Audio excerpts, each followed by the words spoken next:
Damn, some intense jams this morning. Hello, everybody.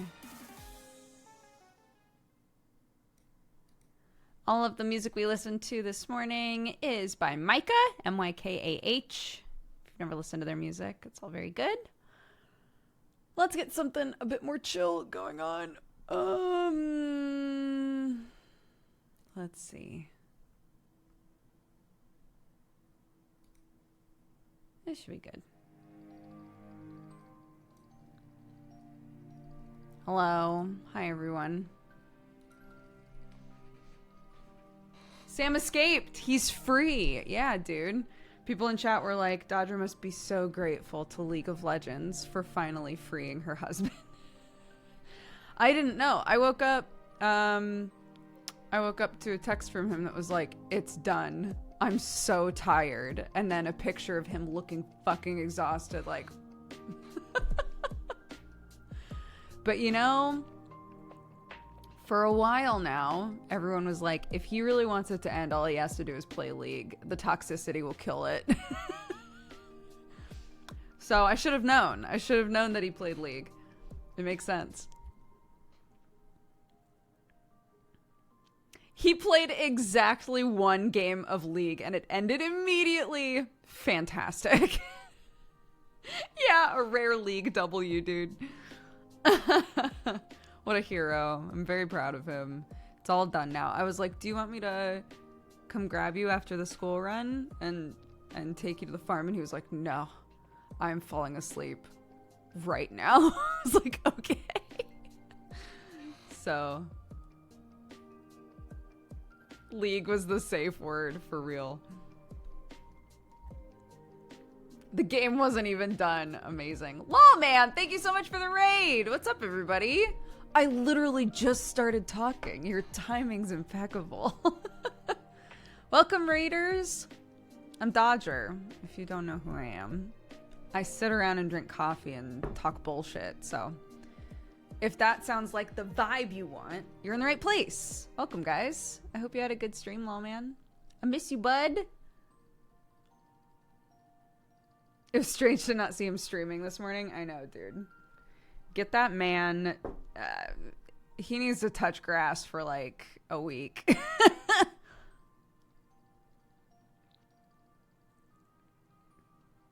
He raided Lawman, and now Lawman is raiding here. Holy shit. Holy shit. The joy. League was the final nail in the subathon. We were literally just saying... I didn't realize that he was playing League when it ended, but that's just... What else could it have been, you know? Yeah, and everybody also keeps being like, are you so happy to have your husband back? Nothing's changed yet. The man is passed the fuck out. He is downstairs in that same fucking bed. Deceased. He's donezo, dude. Yeah.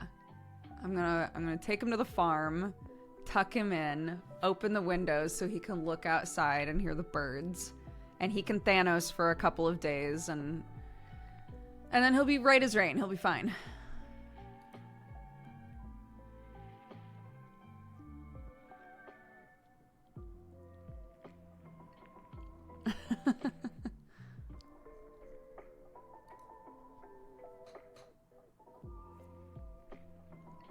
Didn't even buy new sheets. I brought him sheets, and every time he had to go to bed, he was too tired to put the sheets on. And I kept thinking to myself, you know, the rats in my brain that are like, you should help him. I was like, no. If he wants sheets on that bed, he'll put sheets on the bed, dude.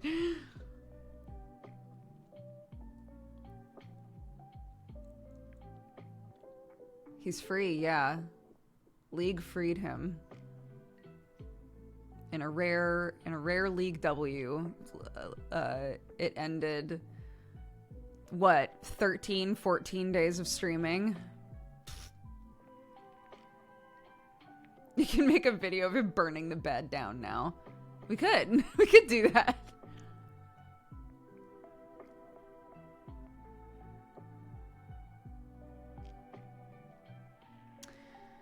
Yeah. He can recover mentally for Clark's B-Day. That's also true. Dude, planning a little kid's birthday is a nightmare. I don't wish that on anybody. Any of you who are parents, solidarity. Fuck all this, dude. Like, on the day, it'll be so fun because she'll be having a blast. But, like, the setup is awful. It sucks. Because every other, at least as far as we know, maybe there's birthdays Clark hasn't been invited to, which is totally fine. But as far as we know, every birthday with this group of kids, they just invite every single kid in the class.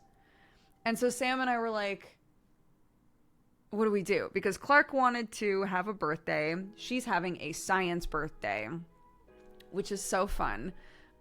We hired a person who's going to come and do experiments with the kids. Like, this is literally what they do, is like science themed birthday parties. But they're like, we can only do this many kids, right? There can't be a million kids there. And so we were like, okay, so then we have to sit down with Clark and be like, you can't invite everybody. So we did. We were like, if you want a couple of your friends from nursery to come, as well as kids from your current school to come, we cannot invite everybody. And she was like, oh, yeah, okay, that's fine. Okay, cool. So she gave us a list. There were only 8 kids that are in her class that she wanted to invite. Everybody else, she was like, nah, fuck them. Nah, it's fine.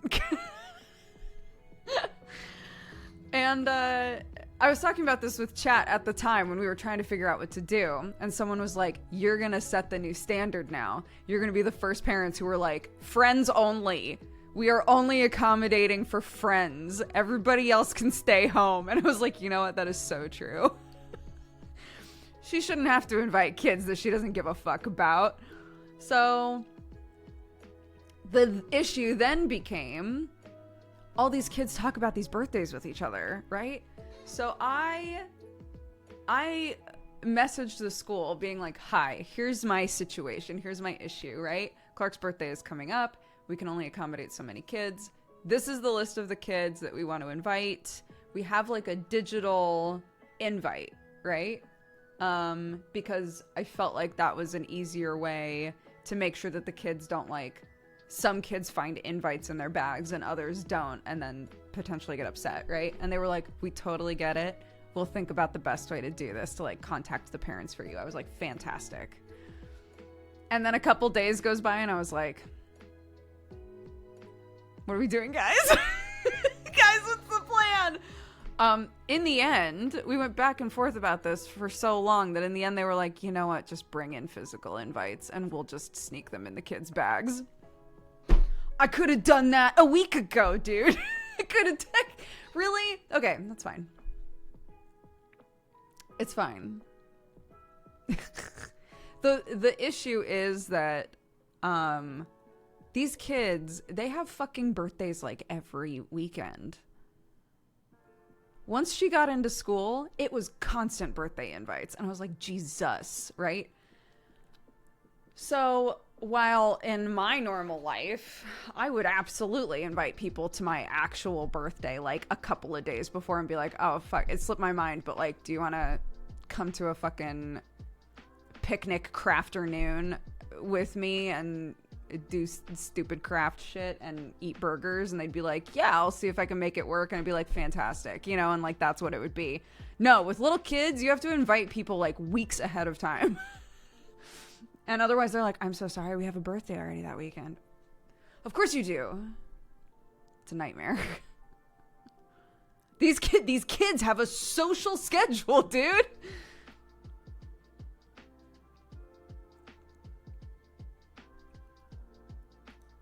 Such big birthday party culture in the UK. Yeah, actually, you know what? That is so fair. I actually don't know what it's like to do a birthday for a little kid in America. I don't know if like culturally it's just different, but people be inviting each other to birthdays like a month and a half ahead of time and then going, I'm so sorry, this is so last minute. Like, dude, by the time your birthday comes around, I will have forgotten that it exists.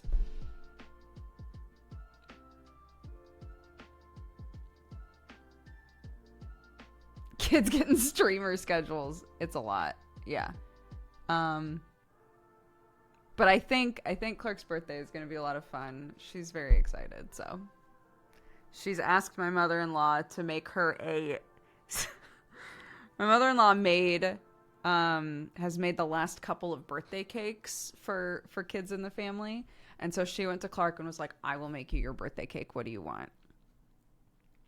And my fucking extra child goes, I would like an all pink 6-tier unicorn cake.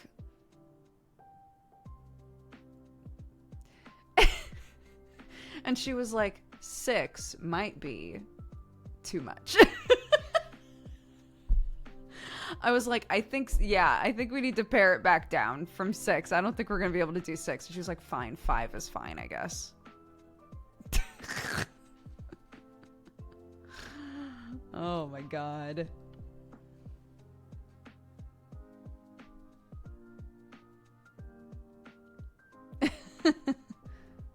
I love her too. It's good.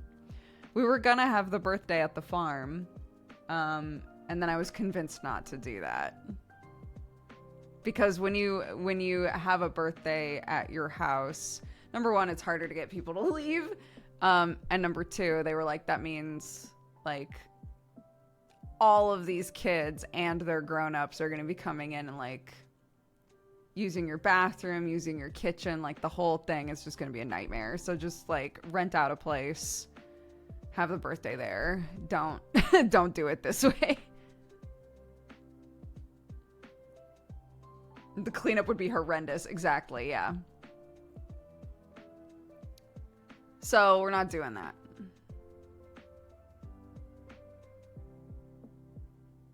Something I am going to do, though, that I have not seen at the last, I don't know, 5 birthdays, and it's driven me crazy, is there will be vegetables at this birthday. Nearly every birthday is like, we've got pizza, and that's it. And while I love a pizza, my God, would I also kill for just like a couple carrots, dude.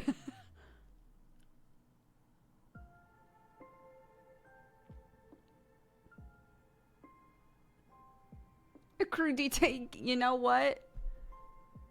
Get my veggie tray out, fill that shit up.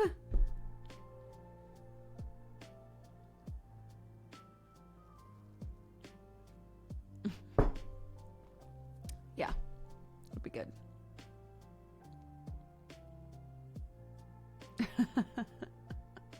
The new thing, and if you guys have ideas, feel free to let me know.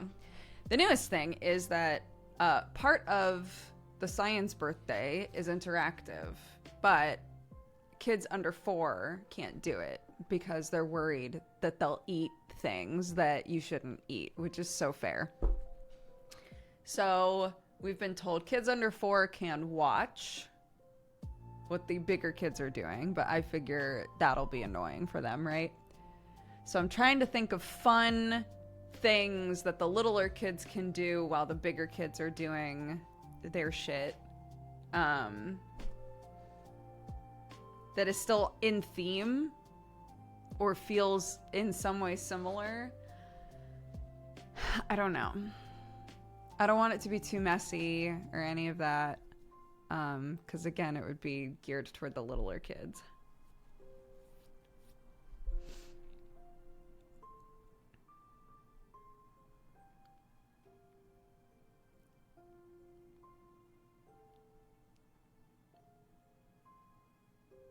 Why invite so many kids? Well, Clark has 6 cousins. And then we've invited 8 kids from her school and 2 kids from her nursery. So, it's not that many kids. It just adds up, dude.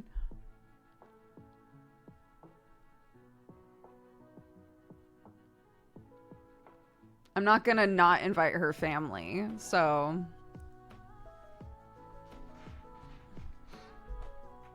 Kids like to see each other and play together on their birthday. I know that's fucking so wild.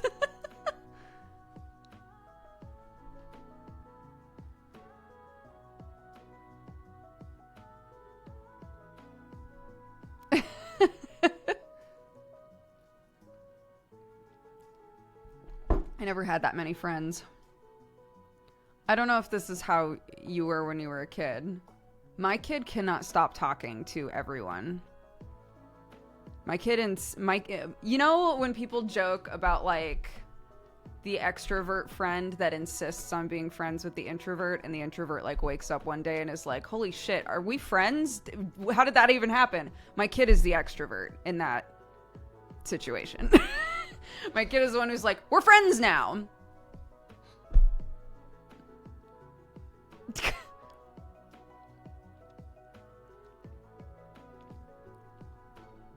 Yeah, see, this is the thing, right? To us, we're like, this is so much smaller than the parties we've been going to, because people are inviting the entire class of kids. That's not including family members, right? Like, that's so many children. That's so many kids. These are like 30 to 40 kid parties. So ours being like around 20, maybe under 20, is like, that's fine. We can deal with that.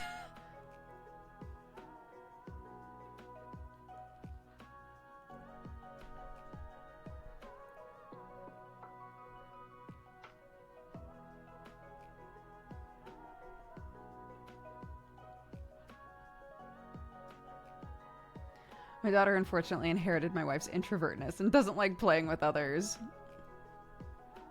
I have a niece that's like that. 100%. Kids are like so fully their own person. Yeah. Clark wants to talk to everybody, wants to tell everybody about her life. This is the child who in the middle of the ballet recital raised her hand and tried to tell the entire crowd that she knows how to count to 100 and started to count to 100 and had to be stopped. So like, it's, you know, kids are so like, they're just all so their own little person, you know?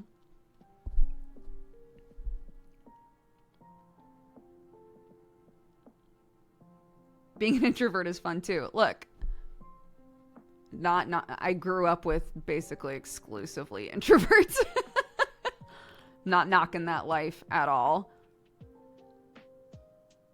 I'm just saying, like, if your kid has trouble talking with other kids, you know, I can see that being difficult if you're like trying to encourage them to make friends, you know?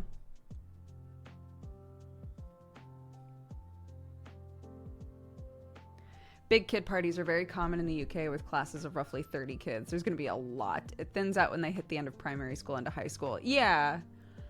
And so I guess, like, I'm glad that from the get-go we're establishing, like, we're not going to invite everybody, you know? Because Sam and I were both just like, fuck. I do not want to do that, you know? So I'm glad. I'm so glad that she was like, I don't give a shit about all these kids. I don't want all of them at my party anyway. These are my besties. I will tell you each of their names. You got a piece of paper and a pen? And I was like, I sure do, kid. You start telling me. But yeah, I didn't have a birthday party that had friends at it until I was in middle school. So yeah, like different vibes, right? Like totally different vibes.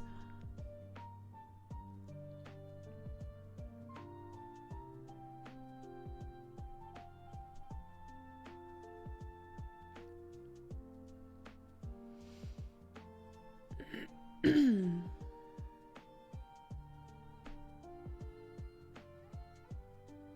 didn't have one until I was out of school and had a job. Feels like the party is for the class and not your kid at that point. Yeah, 100%.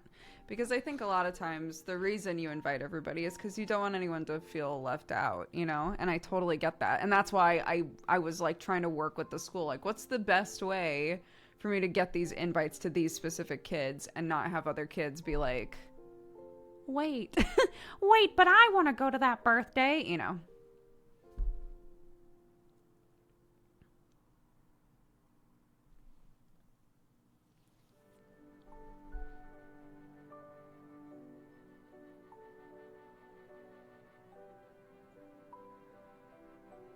My mom always used to tell me about the parent drama that went on if one kid invited a kid to their party and then they didn't invite them back. I'm trying to think if that's... Oh, yeah. That's totally happened with this. Yeah. But again, when all of the kids are inviting everyone in the class, that's totally going to wind up happening, right? If you're like, okay, well, I'm not doing that.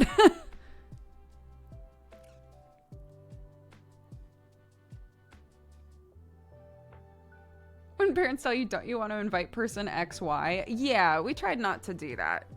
I fully tried to just be like, just tell me, give me a list of the kids that you would like to invite. We will assume that I'm going to assume that like a third of the kids that we've invited won't be there, right? So if we're inviting like 20-ish kids or whatever, it's not going to be that many. There's no way, right? We've already had one person say, I'm so sorry, we're busy that weekend. So, I was like, just tell me all the names, go to school, think about it, right? Look around, think real hard. If there's anybody else that you want to invite, try to remember. And when you come home, we can add them to the list. And then that's it. That's the list. We're printing and locking it, right? It's done then.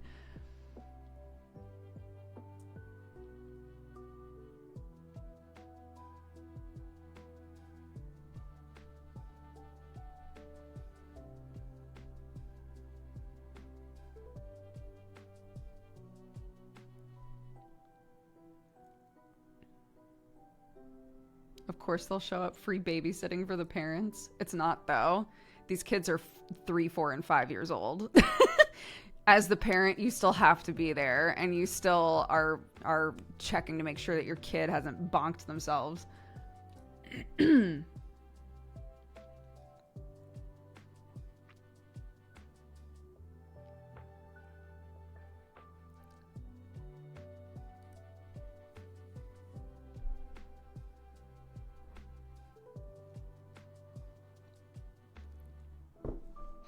Anyway, all this to say, I'm planning a kid's birthday party with like her friends at it for the first time, and it's a lot. It's a lot to consider. Except for the one parent that feels it's acceptable to just drop theirs off.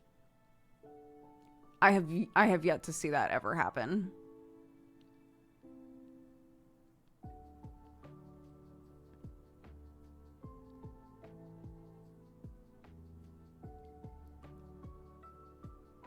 I remember Sam telling the story about being at a kid's party and being stuck in a conversation with another dad about lawn care.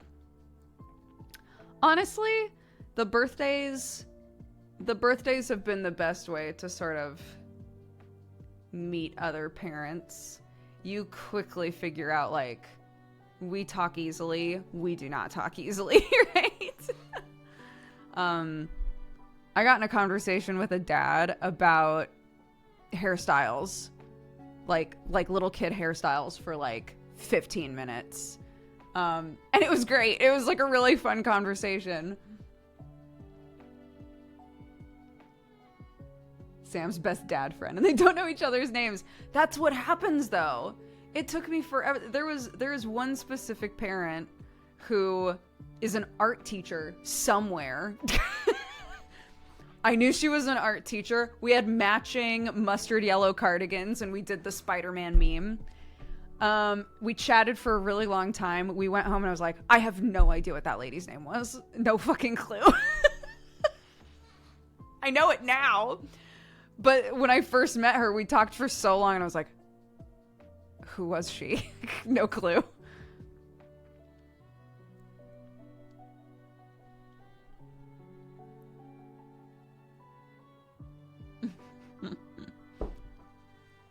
Such a mood, dude.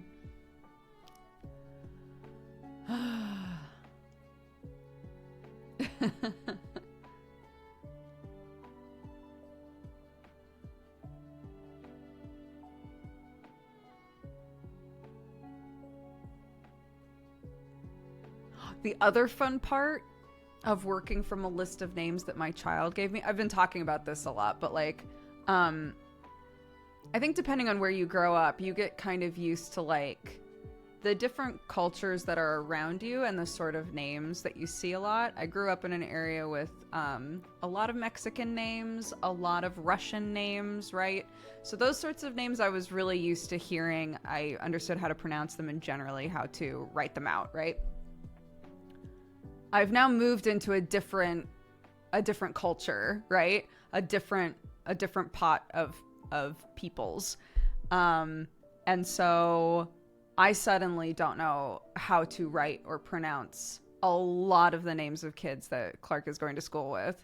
So Clark gave me a list, and I did my best. I did my best to write out the names. And then I went into the office and handed them the list, and I was like, can you tell who these kids are? And there were a couple where we were like, which kid is this? Because I'm working off of the way that my kid pronounces the name, as well as not being quite sure how to write the name, right? So like, it's just, there's so many barriers in between what is the actual name of this poor child, you know?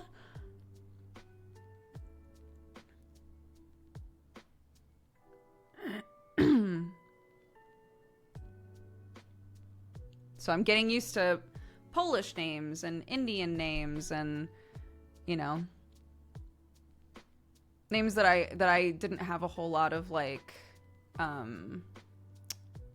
the word that I'm looking for? I'm not super used to them yet.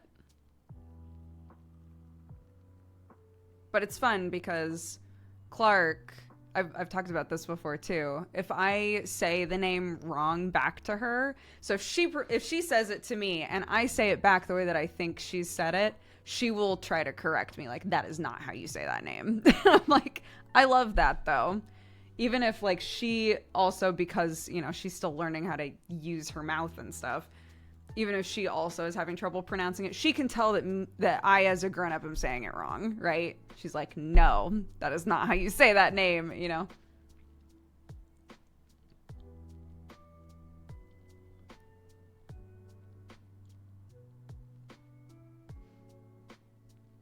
Oh my God.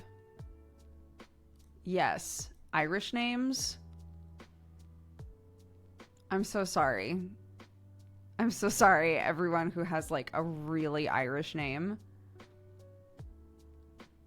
I will never pronounce it right the first time, and I will never spell it right. Maybe ever. I try, dude.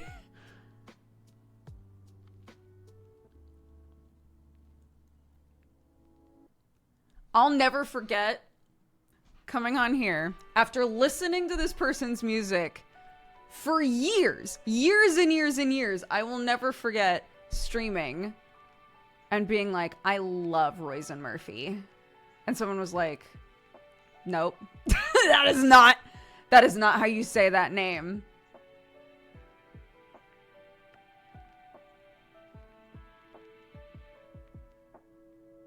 And I still don't think I say it right. It's like Rasheen or something. But Clark now goes to school with a kid with the same name. And I'm like terrified to say it out loud. Because I can't say it right.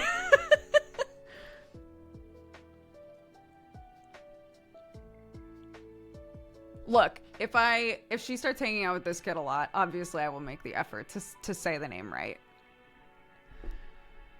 But I'm gun shy now after saying that name wrong for like 10 plus years.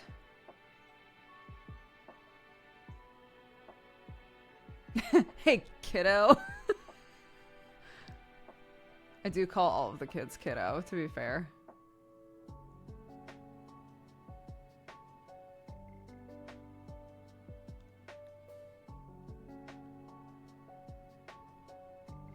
No, I think it's great.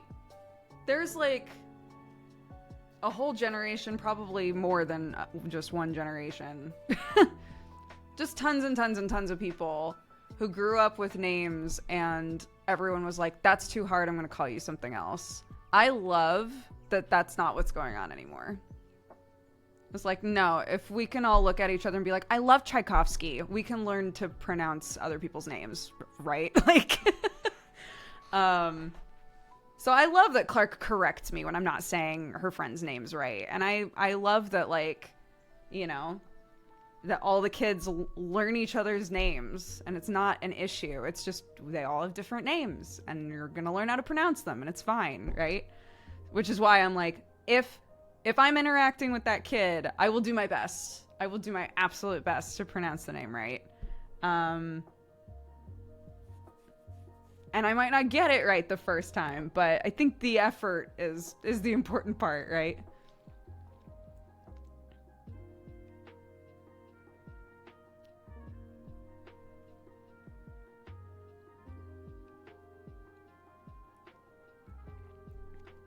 Exactly. So then, sorry, someone said kids have no scope of what a usual name is. That's so true. So then you're like, why did that keep happening? It's because of the fucking grown-ups. The grown-ups did that. The adults in the situation were like, I'm just gonna call you Keith. What the fuck? Learn the kid's name. Wild.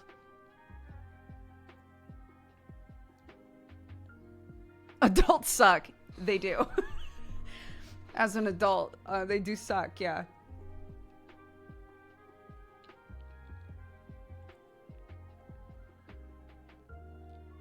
My kid has been asking some hilariously existential questions lately. I can't remember if I've told you any of these so far, but the one last night, she was brushing her teeth, stopped brushing her teeth suddenly, looked at me and goes, when I die, what do you think that I'll think about? And I was like, I don't know, honey. I'm not sure what you would be thinking about after you die. She was like, okay.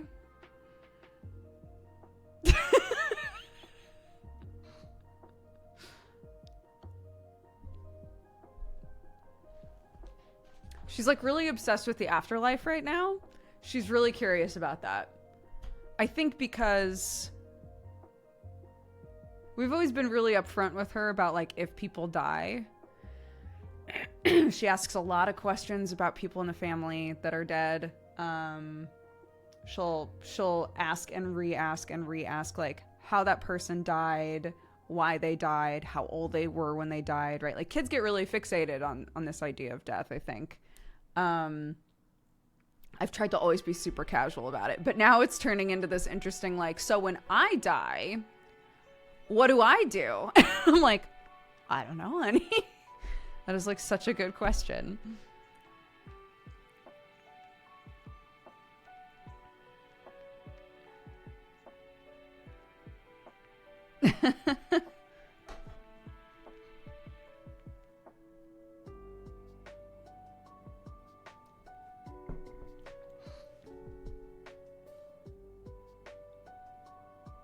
Is Sam okay? He is asleep. Fully asleep. More asleep than he has been in a long time. So, most of the time, when I would come in to do my stream, he would stir a little bit or wake up. No. I came in today and he was passed out so hard, snoring. I was like, good for you, honey.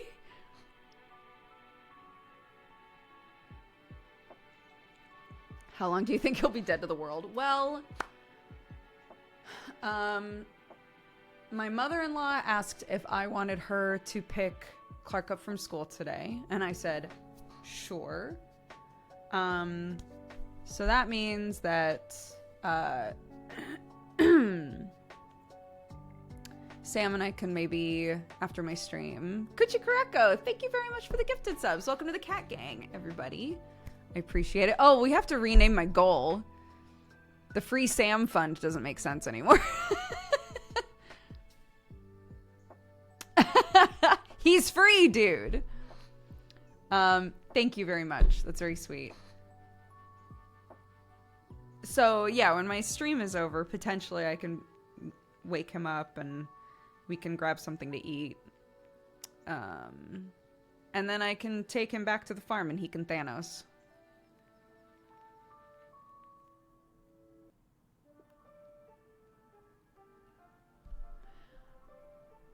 Free from what? He was constantly on a subathon live stream for 13 days.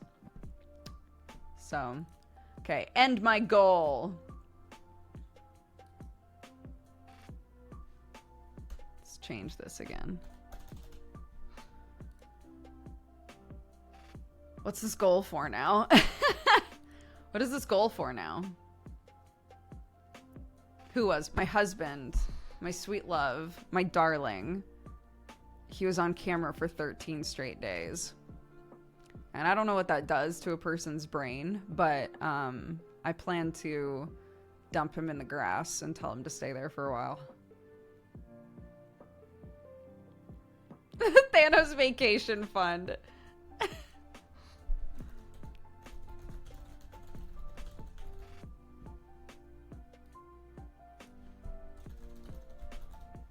Let's do retirement. Start goal.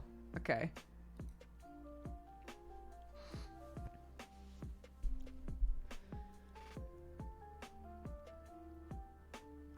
Yeah, meanwhile, I'm just out here getting sponsored by Raw Fury 2 days in a row to do a couple goofy little sponsored streams.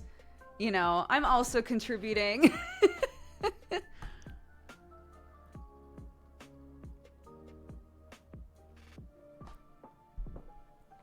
I can give his account a shout out. I would love to.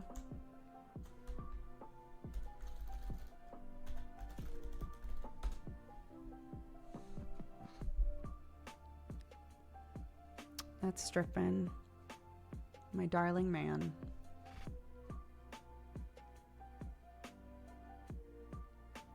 Sam was doing sponsored streams as well during the subathon. He was getting that bag. He sure was.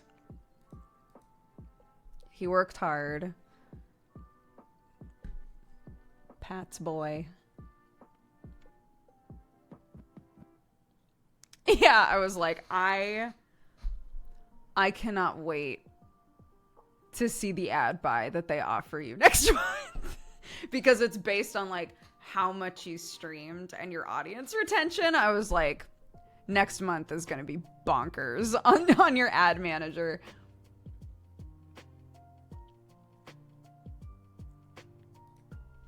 Does the internet actually work? So, the internet is working at the farm. However, we have one upload. It's exactly the same as when I hotspotted with my phone. It is identical. Yes. So here's the thing. I know, one whole upload. So I haven't tested it with an Ethernet cable yet. I do think that it might be a little bit better with an Ethernet cable. How much better? I don't know.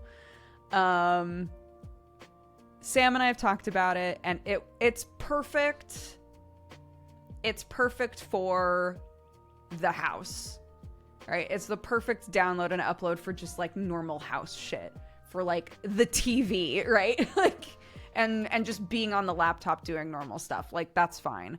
But for work, we are gonna have to look into other options, and we're probably gonna have to go with BT again. I want to barf, but you know, what are you gonna do? So yes.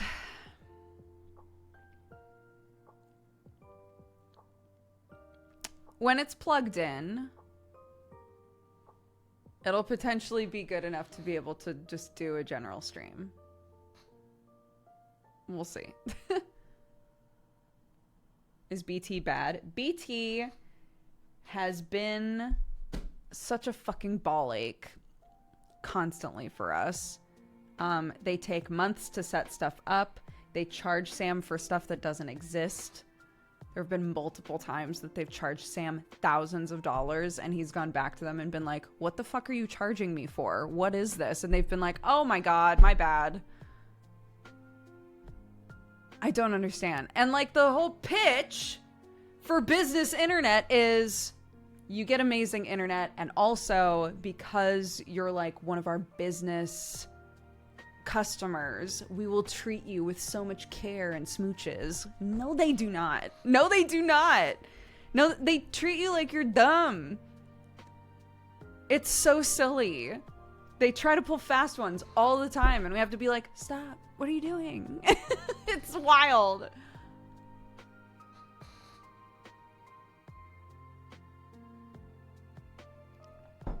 Yeah, so either we're gonna have to do it with BT, or someone suggested like A&A. We're looking into A&A, like if there are, someone was just saying, if there are like private companies that will just put a direct line in for us. That's super fucking expensive, but we have to work, so. So what are you gonna do, you know?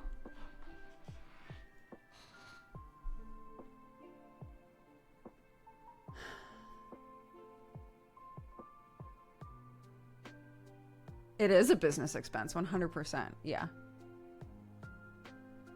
Don't send strip back to the subathon mines, don't worry. We're planning my subathon now. I will be the one going into the salt mines next.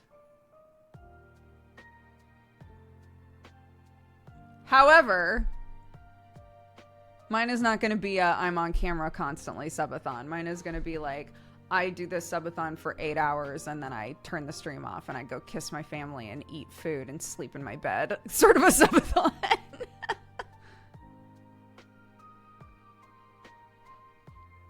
Sorry to disappoint.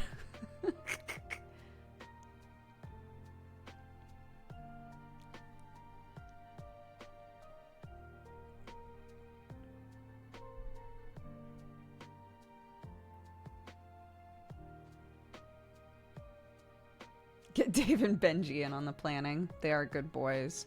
I would love that. So the subathon that we've currently been talking about, we are calling Slice of Strife. I do a lot of like slice of life sort of streams, right? Reading books, doing jigsaw puzzles, doing arts and crafts, right? So, we're planning out like a few days long thing where each day is modeled after a different activity, and there are different things that chat can do to like fuck with the activity, basically. That would be really fun to have guests on for, I think.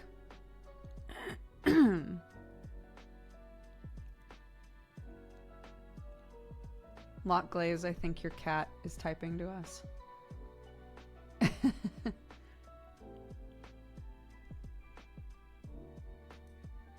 But I have said, and I do maintain this, I would like to do a charity stream first. It's been too long since I've done a charity anything really, and I'd like to do like a fun charity something. Either the readathon that we've talked about for a while, the dumb tattoo-a-thon if I can get Inkbox to respond to me.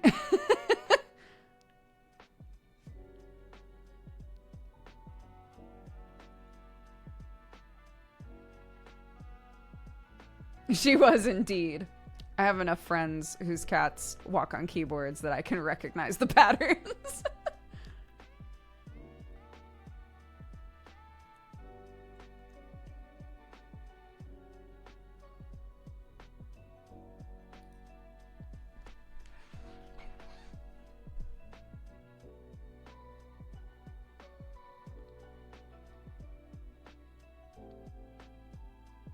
Yeah, Lego building, Gundam building, all of that sort of stuff is super fun to me.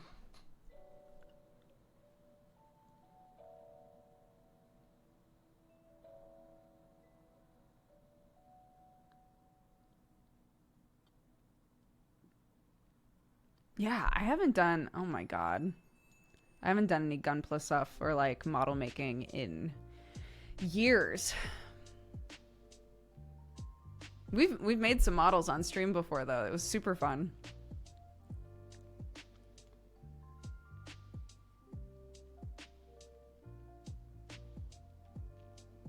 Yeah, we made a Goku one time. We did a one of those like Sailor Moon style Gundams where it was like an actual Gundam mech, but like with like Sailor Moon stuff on it. I can't remember exactly what that was from, but we got that and we did that on stream if I remember right. Yeah, these were years ago though. I haven't done Gunpla or like Gundam building or any of that on stream in forever. I have so many kits recommendations, it's insane. Throw them in the Discord. I would love to see that.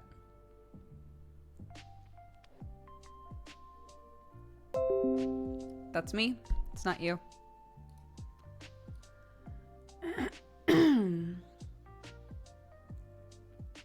Warhammer figurines with guests. That would be very cute as well.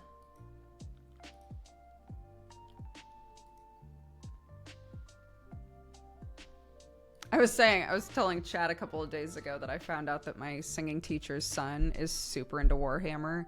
And my immediate response was just like, I'm so sorry. Because like, for a teenager to be like, all of my money is going to Warhammer figurines. Bro, it is so early to start that lifestyle, dude.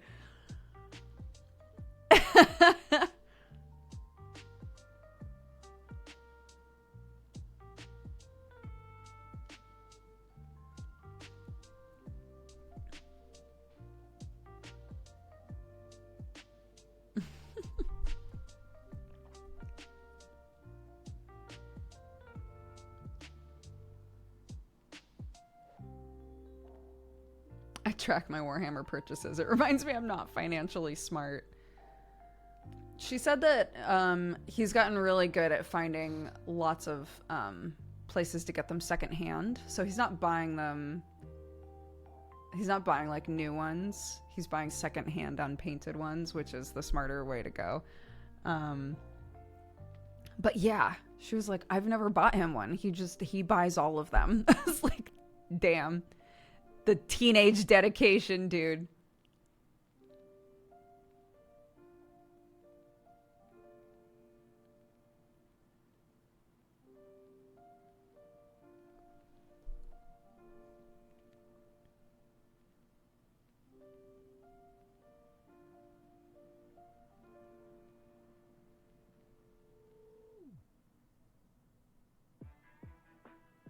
Badly painted ones for extra cheap is the real pro play because you can strip the paint. There you go.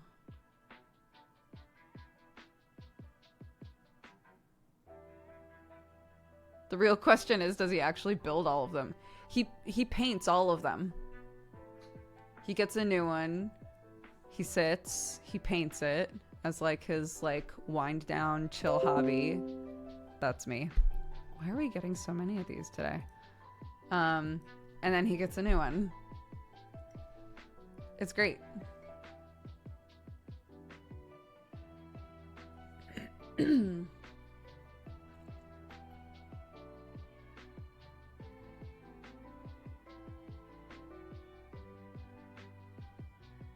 Does he play the game? I doubt it. I mean, maybe he does, but like...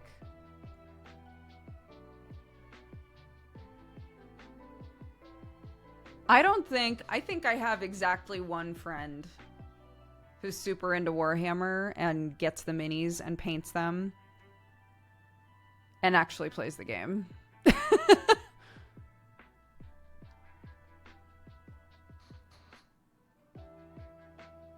Shh, you don't have to name him. You don't have to name him in chat. This isn't a call out post.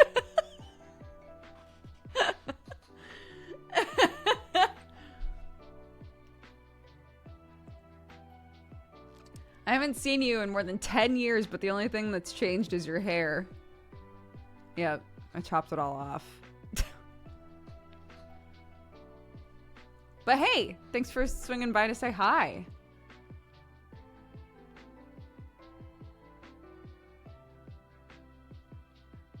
Painting figures with Krendor and Jesse. Let's go. Yeah, Jesse and I, when we were recording the last bit of Saint Maker, he was like, Krendor has been begging me to paint minis with him, so I guess I'm gonna do it. I was like, that's so cute.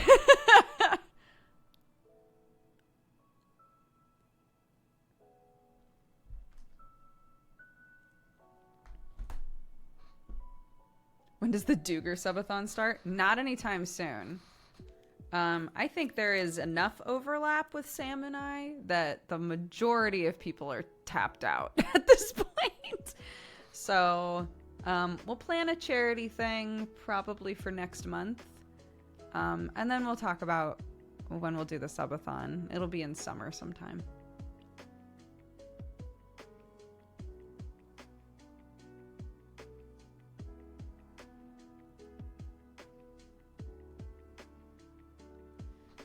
So, yep.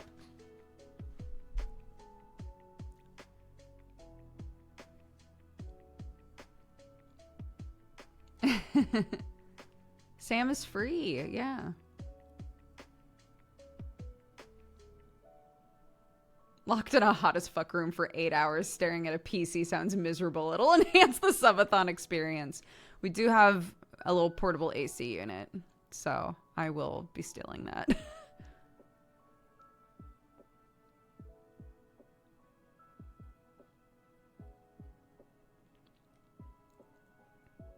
Oh my god, guys, I'm addicted to wallpaper stripping. It's so fun. Dude, whoever it was that was like, that job sucks, there's a reason that when you're learning how to like do painting that you get put on wallpaper stripping duty. Bro, it's so fun. It is so fun, dude.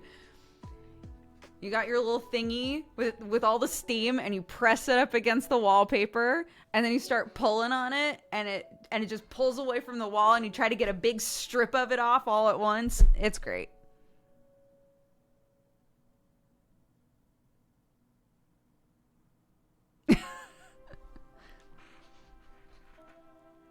It's only fun when the paper is good.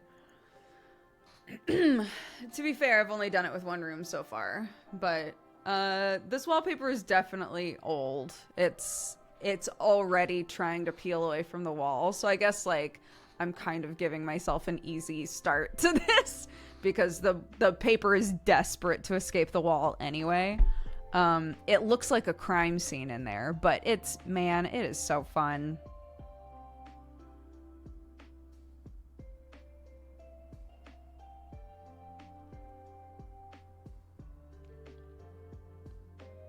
I've encountered walls with 6 layers. There's only 1 layer of wallpaper on this wall. And then the sheetrock or whatever it is directly underneath it. There's a bunch of holes in it and shit that I'm going to have to fill. It's going to be so much work, but currently all I have to do is take the wallpaper off the walls. So I'm just focusing on that.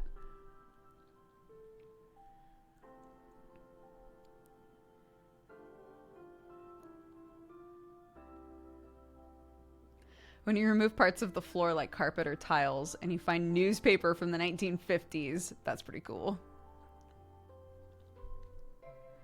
What's the new paint color plan? So this room that I'm doing right now is the room that we want Clark to be in. The room that she chose for herself is freezing. It's like a super cold room. It's really, really tiny. And we're just like, this is not a good room for her, right? Like, she's insisting on being in there, but she's been pretty open about the fact that the only reason she wants that room is because she thinks the wallpaper is cute. So I'm like, fine, I'll make another room cuter. I'll make the other room way cuter than this room, and then you'll have to move.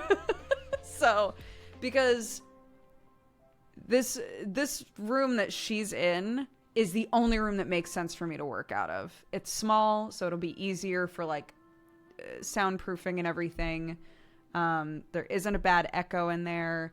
It's, you know, I just don't need that much space to stream in, right? Like, I don't want one of the other rooms. I want the small fucking closet room, and I want my kid in a room that makes sense, that actually has like breathing space. So yes, so we're taking all the wallpaper off. She really wants to paint a rainbow in her room. So the plan is to this is my plan. I want to take some painter's tape and tape out a rainbow shape and then give her paint. and basically tape everything off, like really protect everything, get her like a little painting outfit and be like, go for it. Paint your rainbow, right? I think that would be super fun.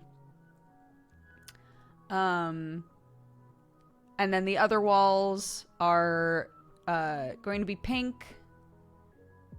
She found a wallpaper that she really likes that has butterflies all over it, but I don't know if a wall with a painted rainbow on it and a wall with butterflies all over it is going to be like too much. But to her, it would probably be amazing. So, so my thought was maybe the in between could be she does the rainbow, all of the other walls are pink, and then I'm planning either a built-in or getting shelves and sort of like putting them together in a wonky way, but we could maybe put the wallpaper inside of the shelves. That could maybe work.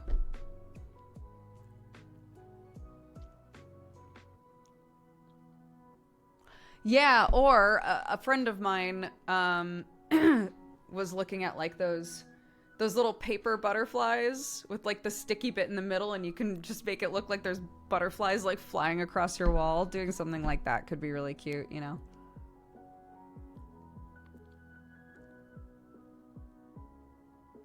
I was thinking about doing that in our dining room. A chalkboard wall. Yeah.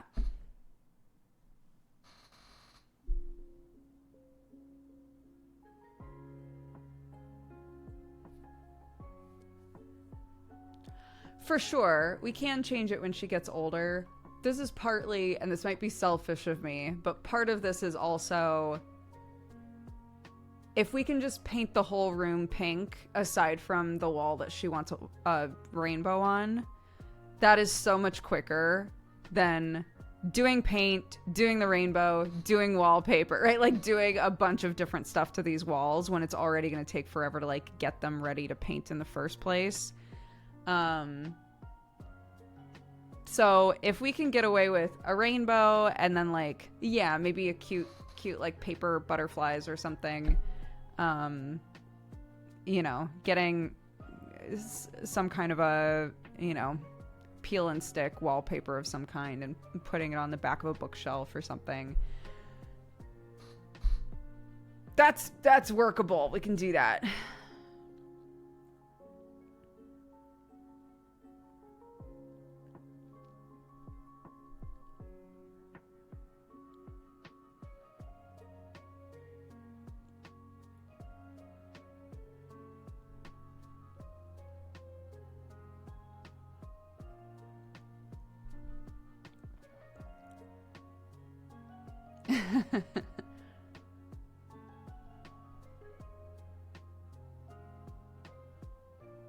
You also don't want to be doing a lot of work and then her getting bored of it next year. Yeah.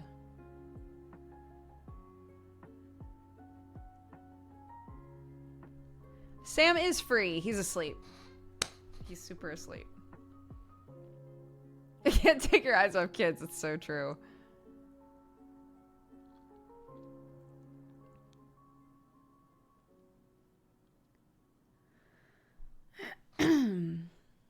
Yeah, I'm just gonna let him sleep as long as he wants to sleep. But if it's time for me to leave, I will be waking him up to take him to the farm so he can Thanos in peace.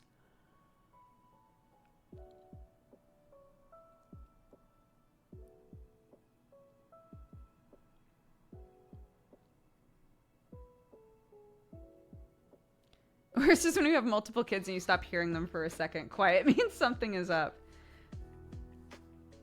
You know, I've been trying so hard to fight against that inclination lately because I totally do that. If I don't hear her, because she normally, again, my kid talks to everybody and it's like open season narration, right? Like she's talking about everything that she's doing, she's singing, whatever. So if I don't hear her, I definitely go to like try and find her. I've been trying really hard to fight against that because I'm trying to like encourage her concentration. If she finds something that she wants to work on and she's concentrating on it, I really don't want to interrupt her. I want her to just like, you know, feel free to concentrate on a thing that has her interest. And most of the time, if I go to find her, she's like, "Mommy," right? So I try to just be like, I'm sure she's not doing anything wrong, and if she is, she'll tell me, and we'll figure it out together. I'm just gonna leave her alone and hope everything's fine. You can sneak up and take a peek, you'd think. This kid is a bloodhound. I peek around all the corners. Dude, I don't know what it is. My kid smells blood. If I'm like, what's she doing in there? She's like,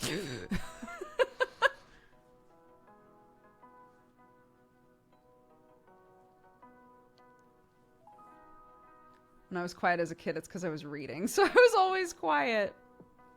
For Clark, it's bugs. She's found a bug. Or she's like figured out some sort of a weird art thing that she's doing, right? The longest she has been completely focused and not talked to anybody about anything is when she found a ladybug in the house and was like, "This is my new best friend and pet, and I love it." And it was just her sitting there doing this while the ladybug just like crawled across her hands, just doing this and talking to the ladybug for like 20 minutes. It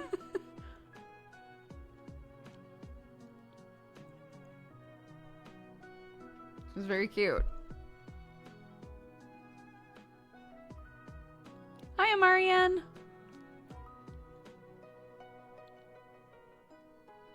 Yeah. I'm also delighted that my kid is not scared of spiders, so she'll just grab spiders and put them outside. Oh my god. My father-in-law came over to drop off some scaffolding planks, and Clark was like, "There's a snail. There's a little snail on your truck." And he was like, "Okay." And he went to like throw it, and she was like, "No!" And so she grabbed it and literally was just carrying a snail around in our house and was like, "I should put it outside so it can find its family." I was like, okay. But she just had this little snail on her hand, just like looking around.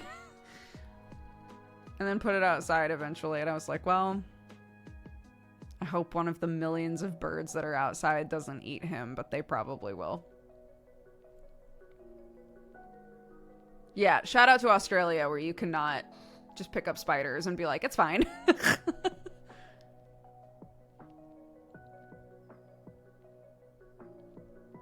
I woke up and was delighted to see Strip and Stream has ended. It is done. It's done, dude. He messaged me like, like just half dead, like, "It's over. I did it. I'm going to bed." He didn't stay awake for 13 days. He would stream for like 10 hours. Probably more, I don't know. He would stream for a long time and then he would sleep. And then he would stream for a long time and then he would sleep. But the stream was never turned off. The way he said "see you soon, chat," and cut the stream was low-key iconic.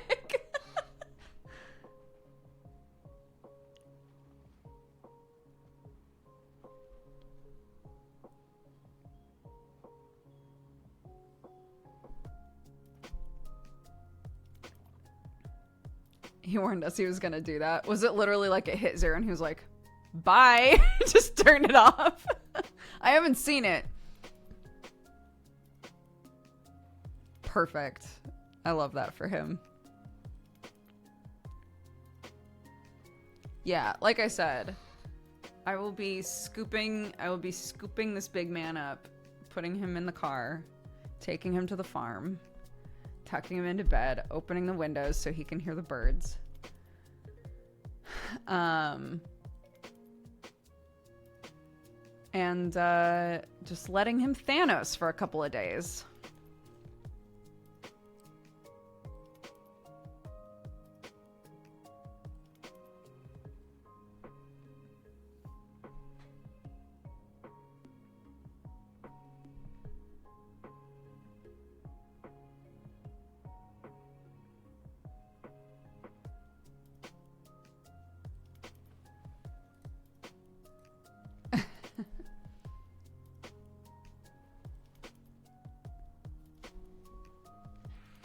Send him to the farm. Sounds dark.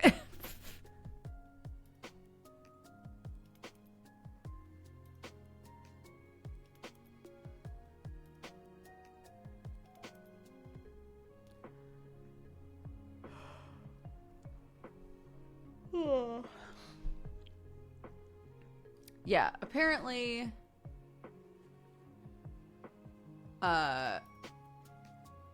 he played League and he didn't even get through one forever ago. He was like, if I want it to end, I'll play League of Legends. He got halfway through a game of League and the timer ended and he was like, bye.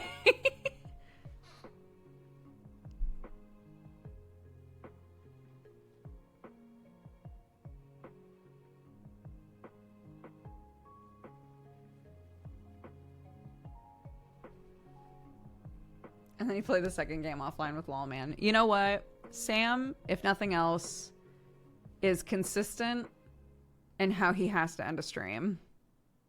And by this I mean, it doesn't matter that it was 13 days long. He's not, he can't just end the stream and then just go to bed. It's like, I have to finish this game and then maybe play another game. And then I'm going to disassociate for like an hour. And then I'll go to bed, you know?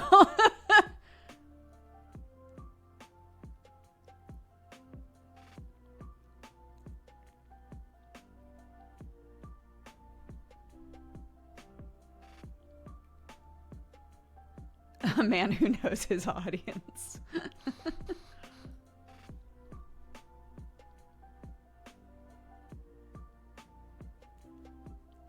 So many stripping mods in here. I know, I was just thinking that. Good job, guys. You did a very good job. All of you guys were modding. Well done.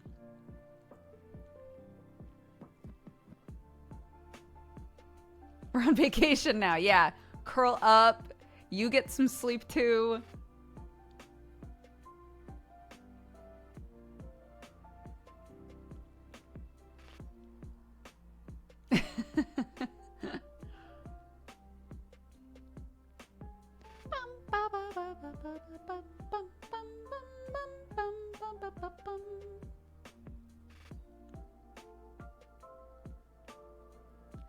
Yeah, I know. Yeah, his subathon was an incredible success. He got something like 18,000 subscribers,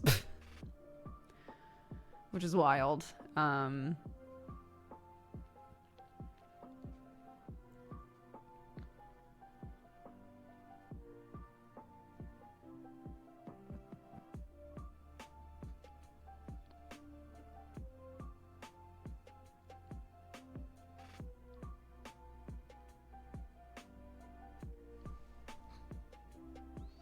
Wonder if it was subbing people who weren't even around, because that's so many people.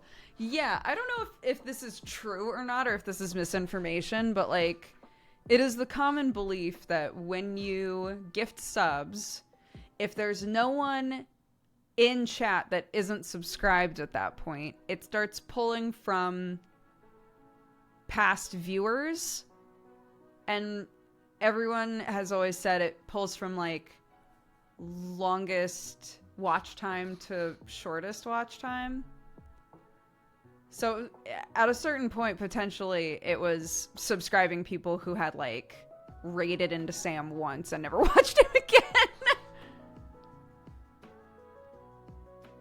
I don't know.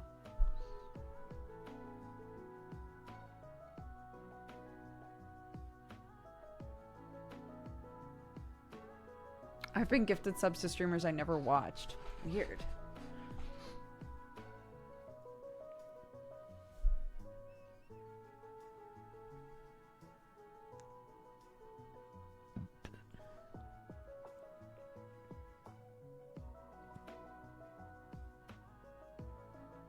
I have 5 gifted subs to VTubers I've never watched because of Kraken raids. Amazing.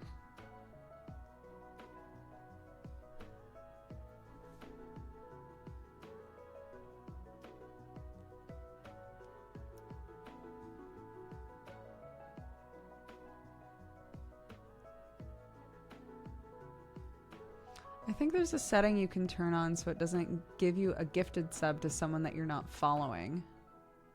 Interesting. Yeah, I don't know. There is. Oh, well, there you go.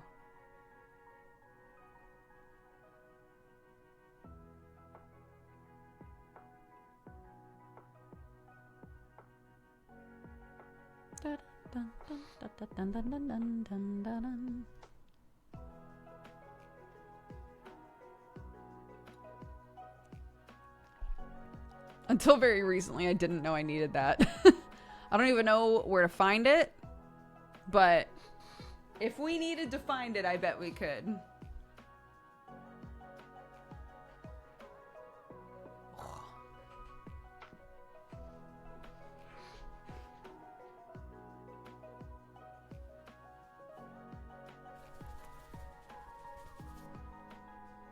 There we go. This is the real Visual K style, you know?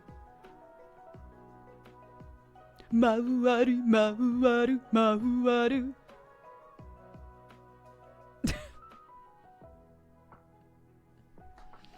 Goodness. This is who I really am, chat.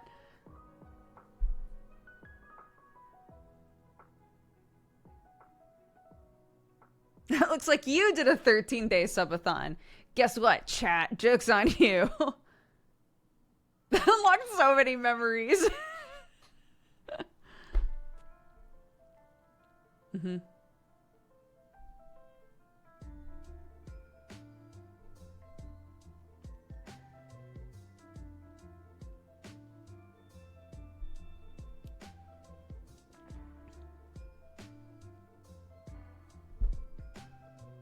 Do you think you'd be able to survive 13 days with us?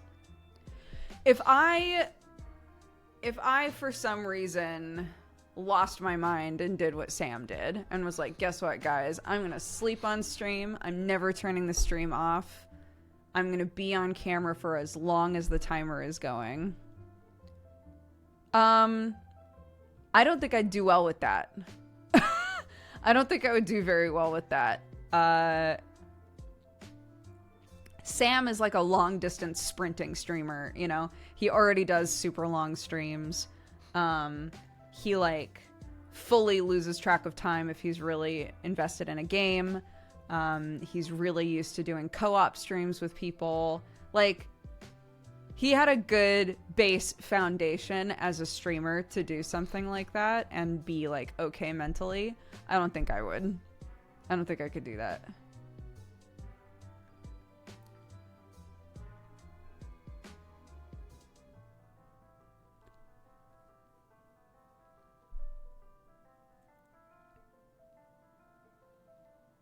Yeah, he was already built for it. And even he, a few days ago, was like, please let me go home. Please, I'm done. Please let me go home.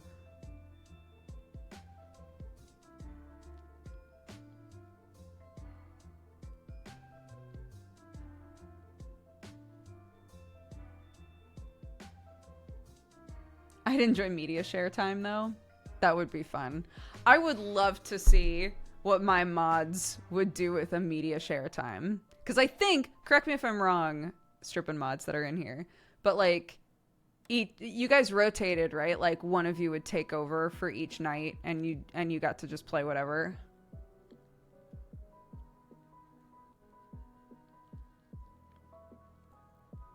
I would love to know. I would love to know what my mods would play. Obscure video essays, 100%. That's what I would expect from you, Marianne. No, I wouldn't do it, LMAO. What?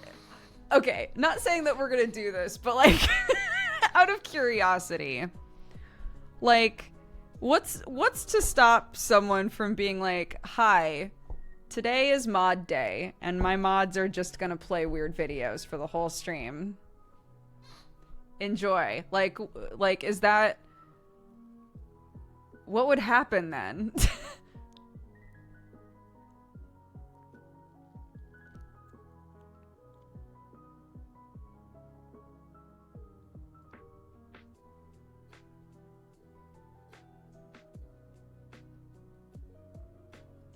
Modcast. Yeah.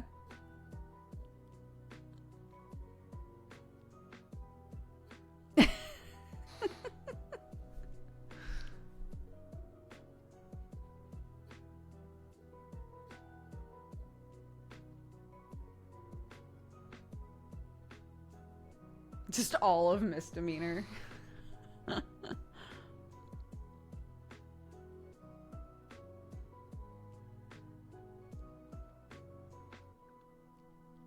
Mine would be a mix of old VODs and anime and manga analyses. That would be really fun.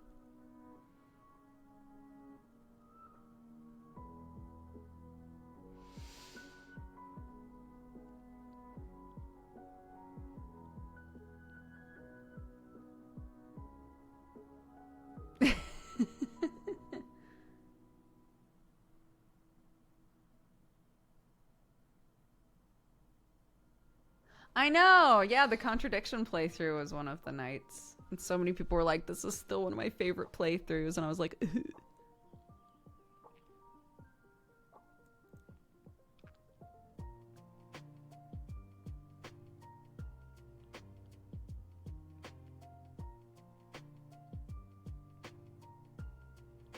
non-stop Sudoku solving videos. Yo, those are so good though.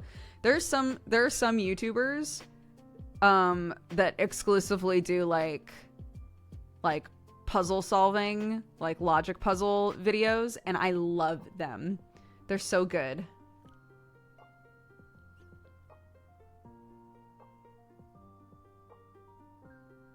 I have that exact same mug. Did you get it from a Ren fair? No, it's probably a different mug. It might be there's like a company that we work through to hand throw them. But this is for my coffee company. But there's a company that we went to that hand throws these, and I know that they hand throw for some other businesses as well. So it might.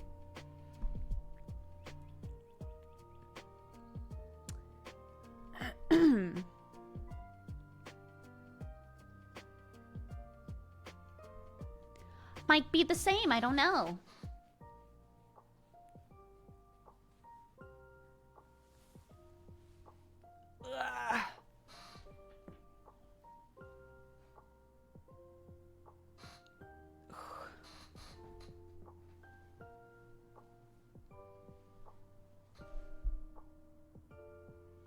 I enjoy that it's called throwing, because it's the exact thing you shouldn't do when it's finished. It is what you do before it's finished, though. You slap that clay down, dude.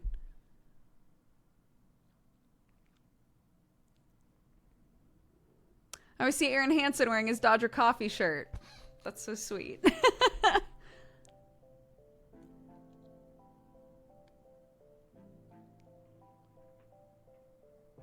Bros supporting bros.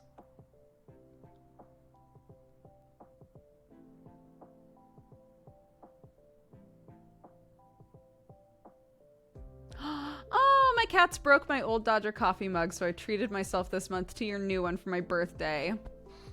Oh, I'm so glad that you love it.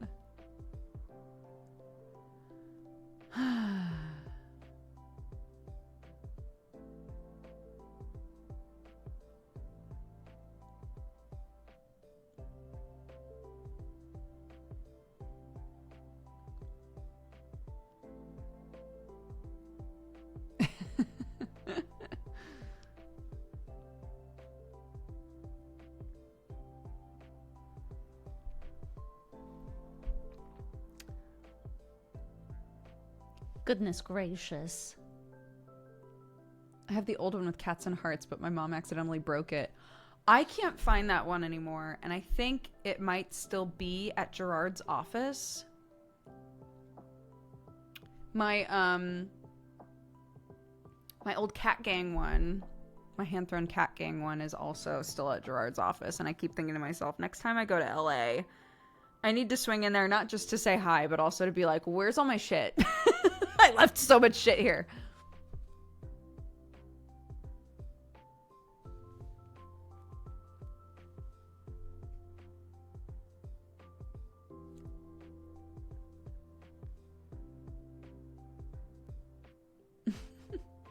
How often do you go to LA?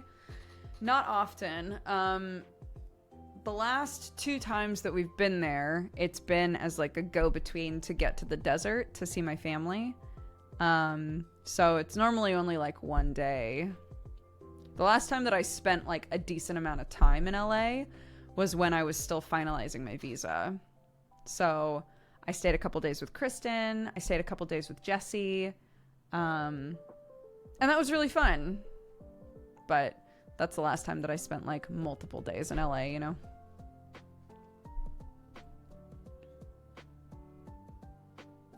What the fuck did you mean by slices? It's a meme. That's enough slices! It's a meme.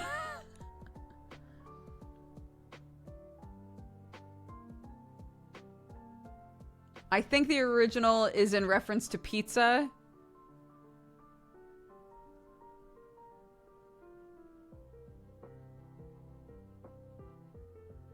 Hold on.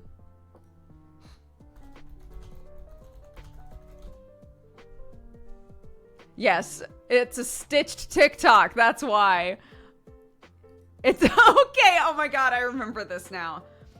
I think it's a pizza, and it's being like pizza rolled into slices, right? But they just keep rolling, and the slices are getting smaller and smaller and smaller. The person's like, "That's enough. That's enough slices." It's that. Hold on. Listen to it.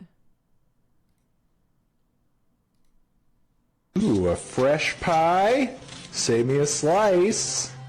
That's good. Okay, that's good. Yeah, that's... All right, that's good. Okay, okay. All right, okay, all right. Okay, that's good. That's good. It's enough slices! That's it. So that's what I was goofing on.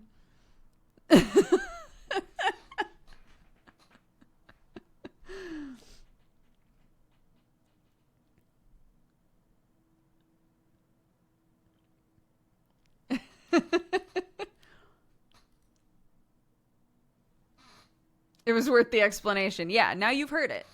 Now you've heard it and you know.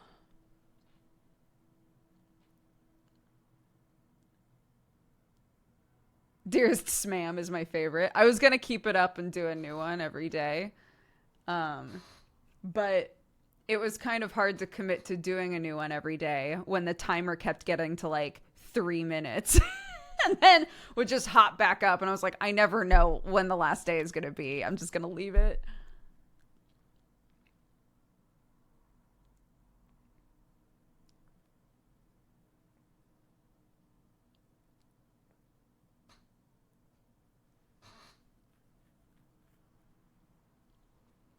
But it's fine. Sam is free. He's asleep. We're going to take him to the farm. Not to butcher him, but to let him rest.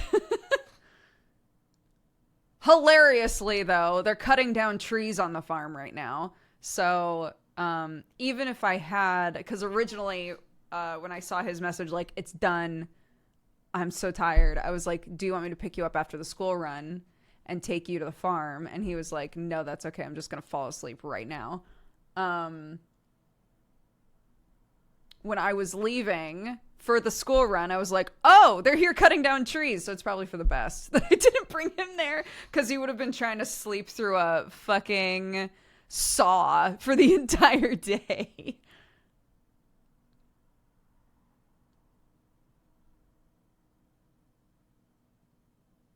You're going to keep the wood? Yeah, so some of it's getting chipped to make bark that we're going to use on our beds and things. And then planter beds, not our actual beds, you goofballs. Some of them, this wood, conifer wood, isn't good for burning, like in-house burning. We could keep it for outdoors. Some of them, though, are being turned into logs, and I'd like to use them. There's an area on the farm that, like...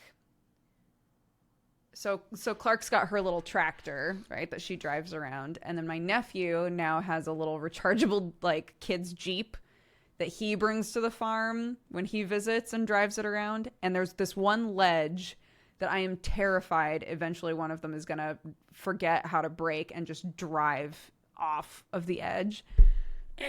So I was saying I could take those logs, maybe dig a little trench and then put the logs in as like something to stop them if they accidentally hit that edge.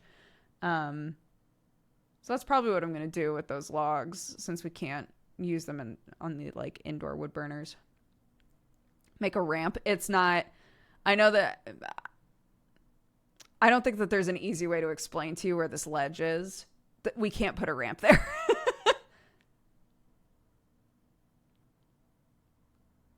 You make it sound like they're going to drive off of a cliff. I mean, it's high enough. Yeah, that's how it feels. Yeah.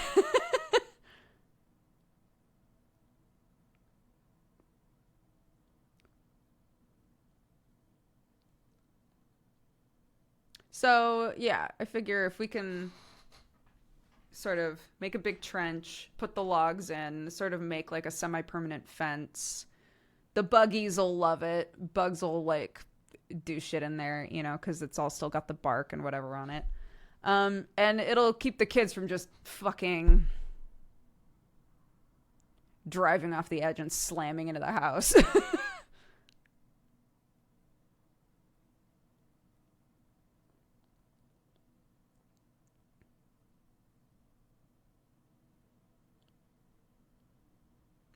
Yeah, I feel like I'd have to draw it. Why did the trees need to be cut? Number one, we're trying to plant shit, and conifers are bitches. They suck all of the nutrients out of the soil. They take everything. They're greedy dickheads. They are not endangered at all. They're all over the place. So we were like, get rid of them. Number two, so we're living in a multi-generational home situation at this farm that we bought. So the little house that's on the property that my in-laws are going to live in, they're adding on to it. And the area that they need to push the house out into has one of the conifers. So we were like, if we're already getting rid of one, conifer, might as well get rid of a few conifers, you know? So yeah.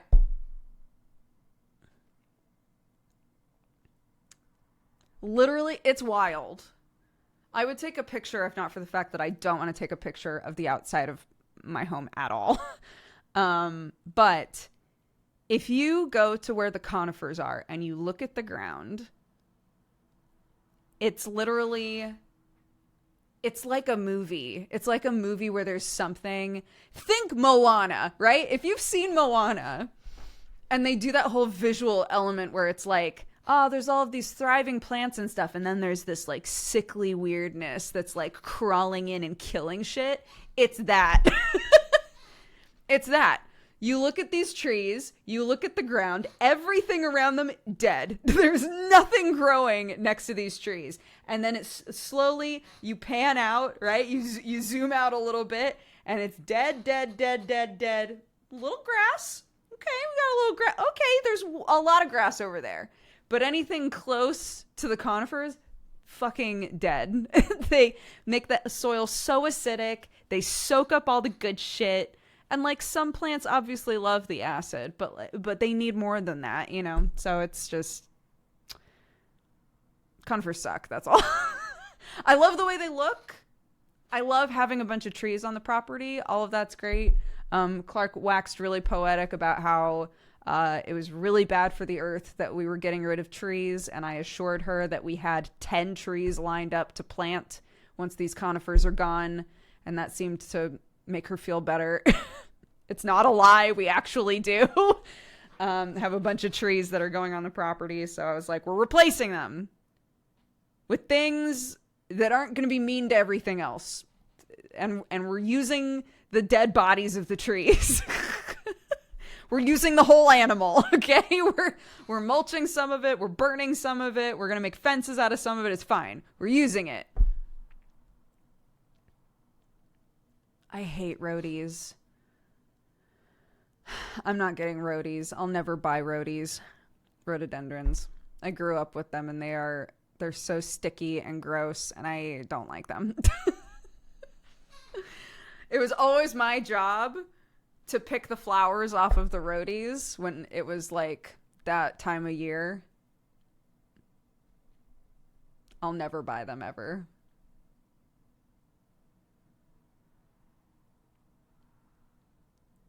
These are some tree/bush hot takes. Fuck rhododendrons. Fuck conifers.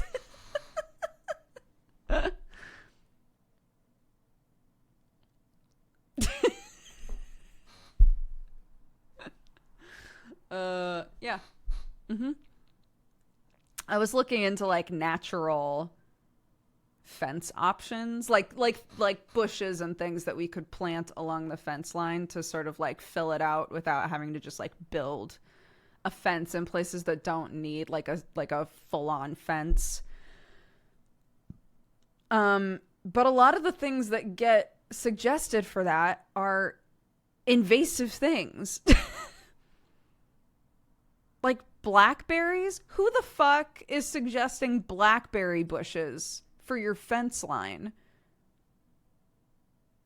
The hell is wrong with you? No.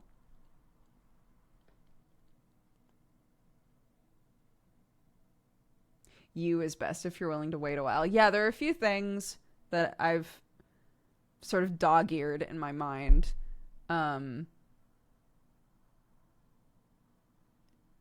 The problem is that we're going to have dogs on the property. I was mentioning dog ears. We're going to have dogs on the property, and we're trying really hard to figure out, like, okay, how do we keep them from running into the road? Because we're not right up against the road, but we're close enough that if a dog was just like bolting, it could get to the road, right?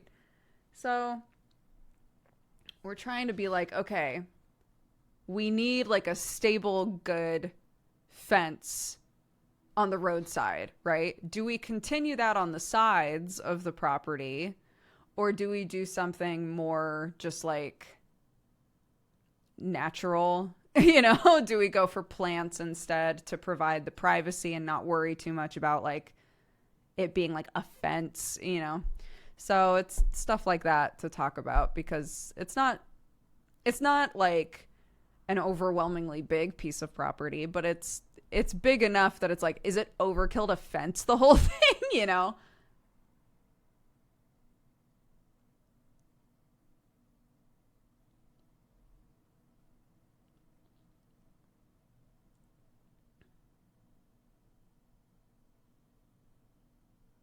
Anyways, we'll figure it out.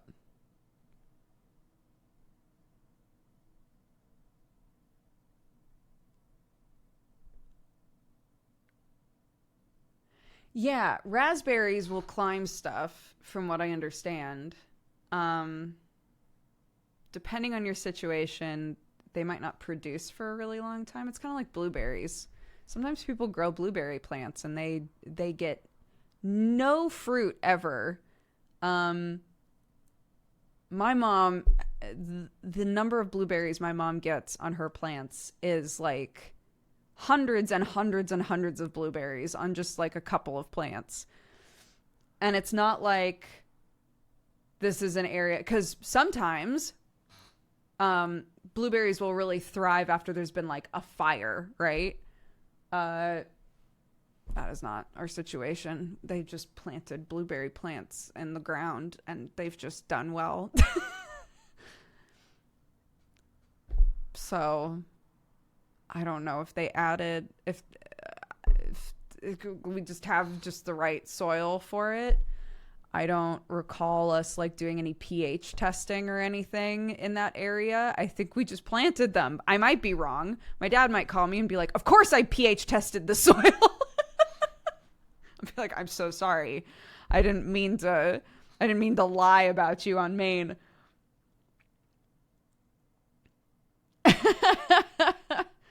Hi, Brett. Bro, if I could get blueberry bushes thriving, whoa, that would be amazing. I would love that. Do you play? You turn on that stream right now. Dad, it's 1 a.m. Next time you work, you turn on that stream.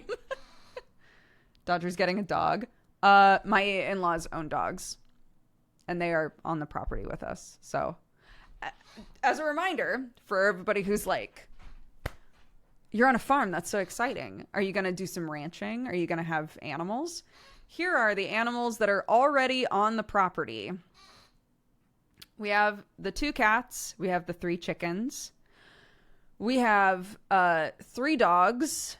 We have 2 tortoises. We have 9 ferrets. It's plenty right now, I think.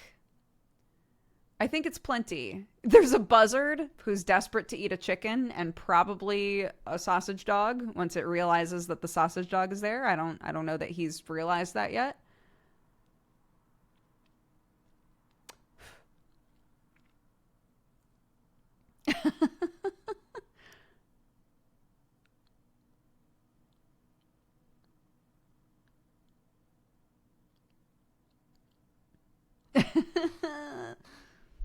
I am excited for D&D today. Always, dude.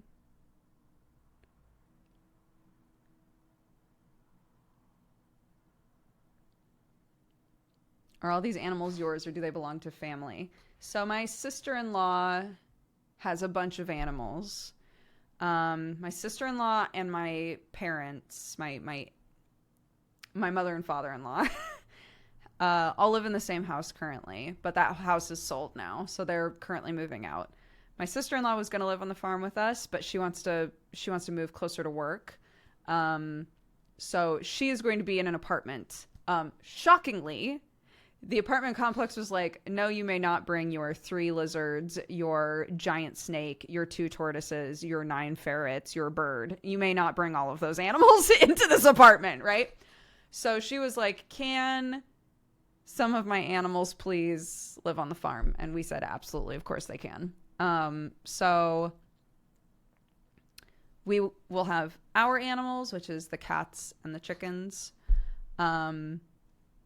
My in-laws' animals, which is the dogs, and then some of Nancy's animals, which is the ones that need to be like outside in big hutches and stuff like that. So do you know how to take care of those animals? My mother-in-law does. I've taken care of all of her lizards before and the tortoises. I know how to take care of the tortoises. I've never taken care of the ferrets before. But my in-laws have. That's their thing.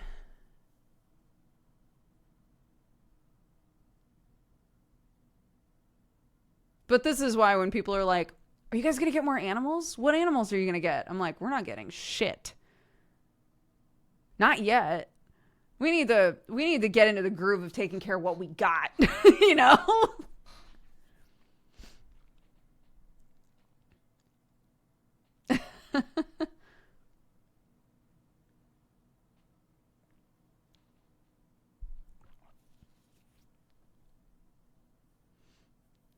I love Duke's transformation of farm life. Bro, yesterday I was talking to my mother-in-law. I was talking about how I wanted to start putting down cardboard to like kill the grass to do some no-dig stuff, or like no-till planting areas. And she was like, well, I mean, we built the raised beds. I was like, yeah, but those are yours. And she was like, they're not. She's like, you literally helped build them. They're for the farm. They're for all of us. I was like, oh, I assumed that those were like for whatever it is that you wanted to do. And she was like, no, it's for everybody. So anything that you want to plant, just plant in the boxes. And we were talking about how I was like, I would love for everything that we grow and everything that we do on the farm to be like communal, right? Like, say that some of Sam's siblings come over and they want to take stuff, they want to help with canning, they want to, whatever. Like, I would love for all of this to just be like, if you come over and we've got an abundance, please take stuff, And she was like, that's totally what I want too. And I was like, I was literally watching like 8 different videos about how to make a root cellar. And she was like, Brooke? She was like, Brooke, I was just talking to your father-in-law about building a root cellar. I was like, let's go. Let's go. So, my mother-in-law and I are on the same page. I was like, it's fine. My father-in-law, Sam, this is not something that they think is like worth the time. My mother-in-law and I, though, absolutely. What's a root cellar? It is basically, it is a way for you to take advantage of the fact that the ground underneath, like everything underneath general ground level, is at a constant temperature and it's pretty cold. So like the most basic form of a root cellar is like you just dig a hole and put like, you know, a metal trash can in there with a lid on.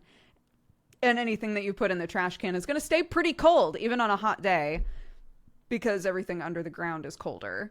A root cellar is taking advantage of that. Not to refrigerate necessarily, but it's where people would put like, you know, all of their root vegetables. So any like onions, potatoes, carrots, all of that sort of stuff. Once they're cured, if they need to be cured, and then you put them in like a cool, dark place, they stay good for a really, really long time if you've done everything properly. So it's just like any sort of a cellar like that you can sort of use to store stuff like that, but also to store anything that you've preserved. So if the idea is we make a root cellar and then as we're preserving stuff, we put it in there and then whoever needs stuff can just go grab it. The big issue with root cellars is moisture. You have to make sure that there's good airflow, that things aren't molding, right? So there is stuff that you have to be mindful of, but it's very cool.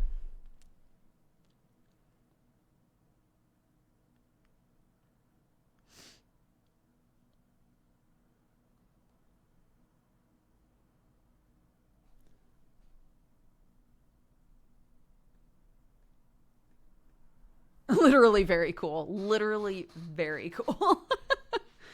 Some people were saying that they would find broken fridges and dig a hole and put a broken fridge in the ground.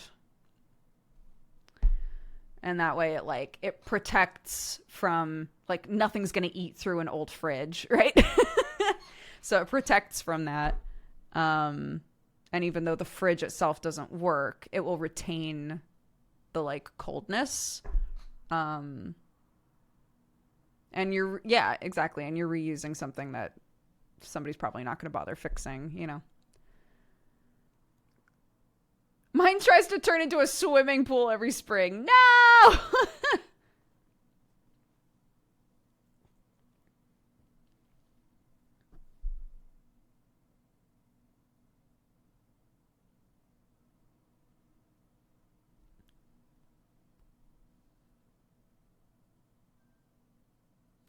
On the topic of planting trees, Sproutlands is a really good book about our relationship with trees. It might make you cry a bit. Sproutlands.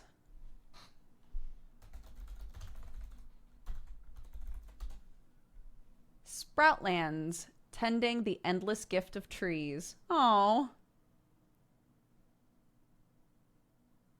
It's got good reviews. How long is it? It looks like it looks short. It is not. I scrolled down just a little bit more and it's like 390 pages. Just kidding.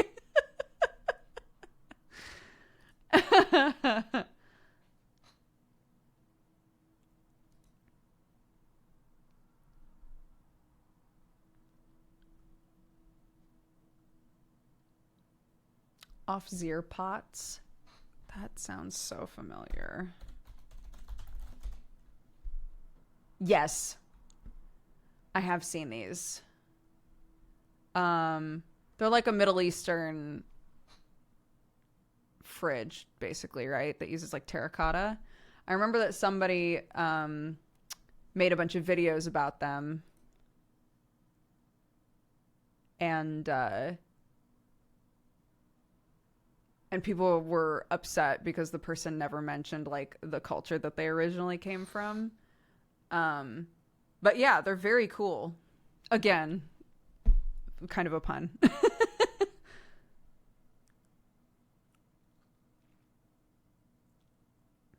That's a lot of tree information. There's a book, there's like a little, oh God, I wish I could remember what it's called. There's a little English foraging book.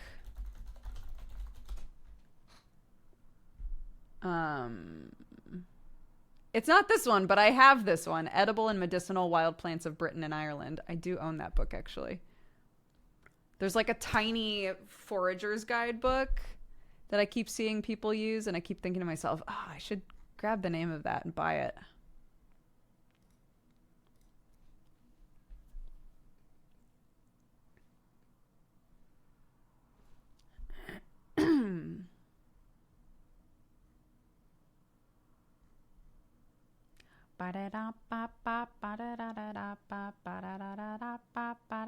Yeah, abundance.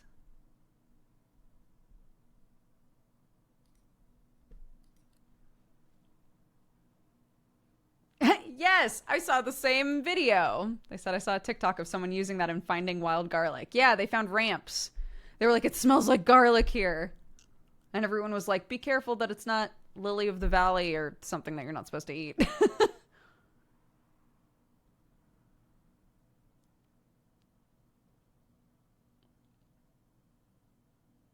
I still have never found wild garlic. Everybody has always said, you know if it's wild garlic because it just fucking smells like garlic everywhere.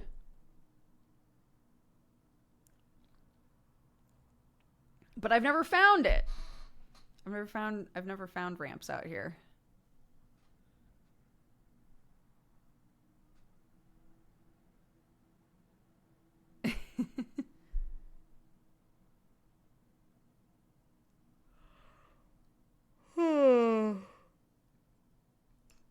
Ha.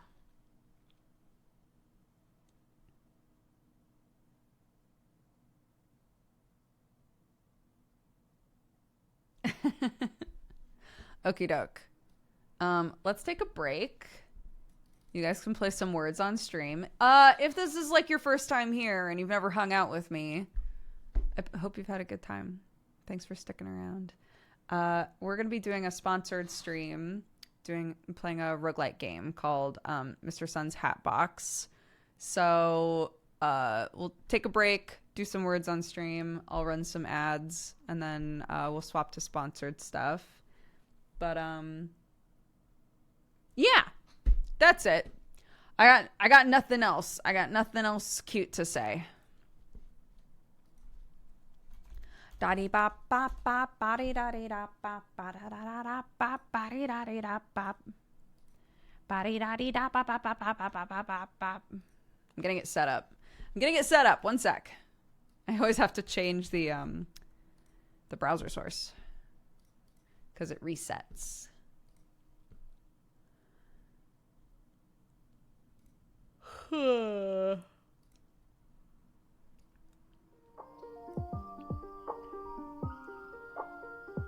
Okay, here you go. Have fun.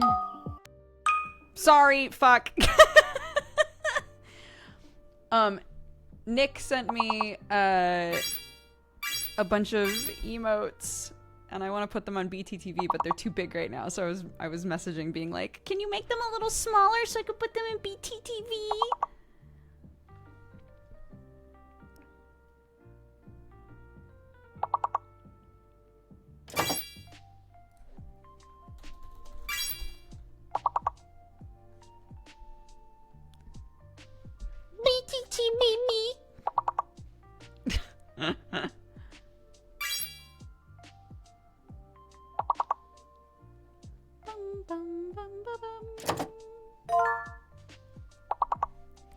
Wait, oh my god, that just reminded me.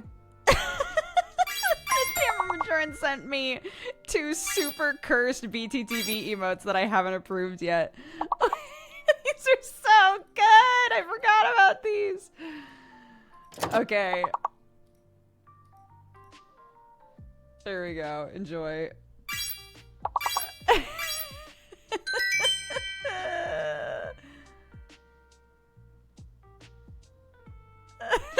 It's so weird. They're so weird. I love it.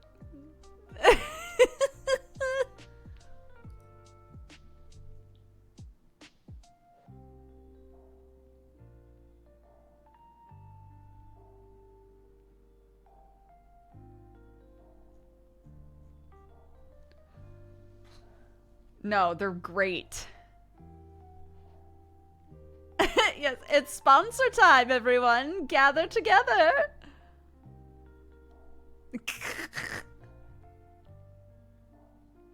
Oh my goodness.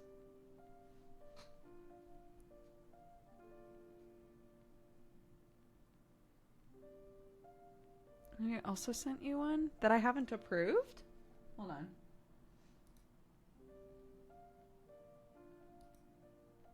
Oh, did I not approve this yet? You're right. Necessary. A necessary boy.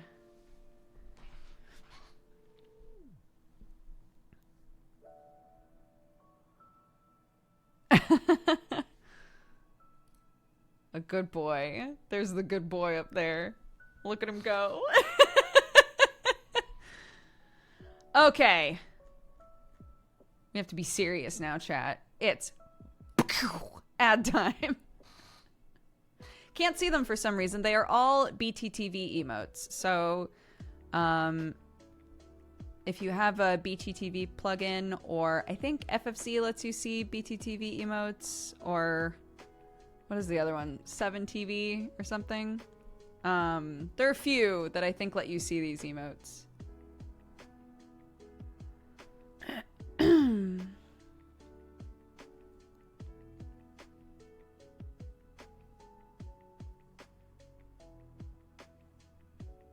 Can you show them on stream really quick? I can try. One sec. One of the Peng spin is literally that the Pengu in the top that's spinning around. It's just that, but like as an emote. And then the ones, the really cursed ones that got made. I'm trying to think of how to even grab these. Yeah, they all have my face. That's what I'm saying. They're so cursed, dude. It's amazing.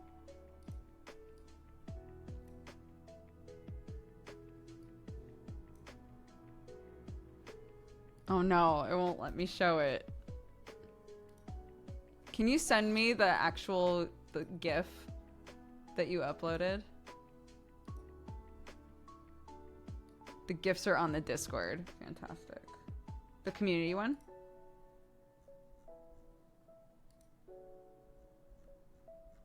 Perfect. Perfect. Perfect. Perfect. Good.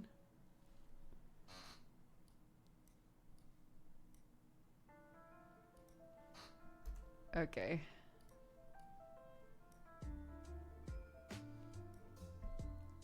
This one.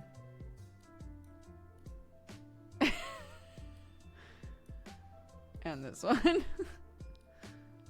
Gather and scatter. They'll just have my face. It's so terrifying. So if you'd like to use those, feel free. Hi, Raw Fury. I know I'm supposed to be sponsored right now. I'm so just give me a second to do a couple goofs here. They're very cursed. I love them.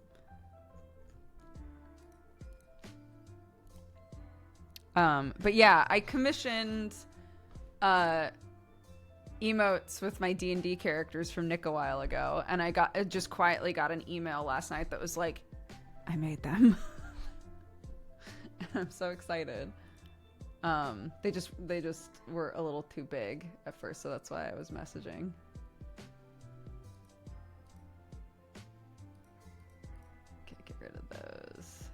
Okie dokie. It's been a year. Oops. It's fine. Don't worry about it. Yeah, I was... I was looking at them and I was like, I'm really surprised that I didn't ask for a Dash. And then I realized, oh, I wasn't playing as Dash yet. Dash didn't exist yet. No, don't even worry about it, Nick.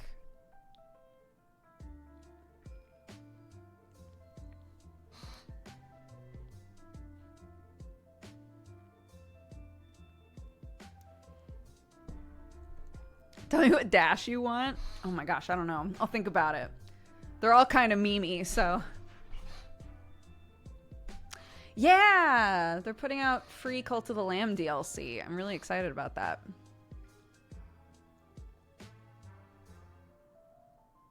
Yeah, let me actually, I can show them to you, chat, before we, before they're actually like available. But I'm putting them in BTTV because we don't have room for like new emotes anyway, so whatever. Here's Alis. Just an exasperated boy. The Yuli one is so funny. Yuli. We've got Fabia. And Moral. Look at these cutie pies. My kids. Yeah, they're all by Nick Terhorst in chat, who is like an amazing artist and a super great friendo. So yeah, we'll put all of those on BTTV. The Yule one is perfect. I know, I love it. Just like, what's going on here, face?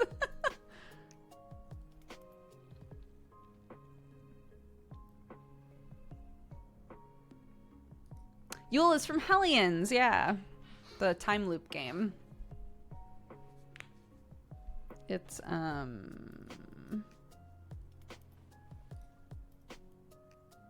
is she? I know I snagged her art.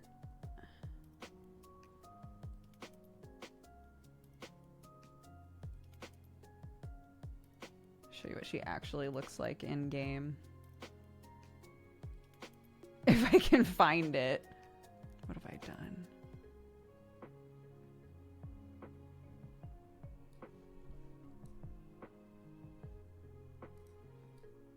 There she is. I was like, wait a minute. So I did the original like line art for this, and then it was colored by Doodle, our amazing DM. But this is Yuli. She's a good bean.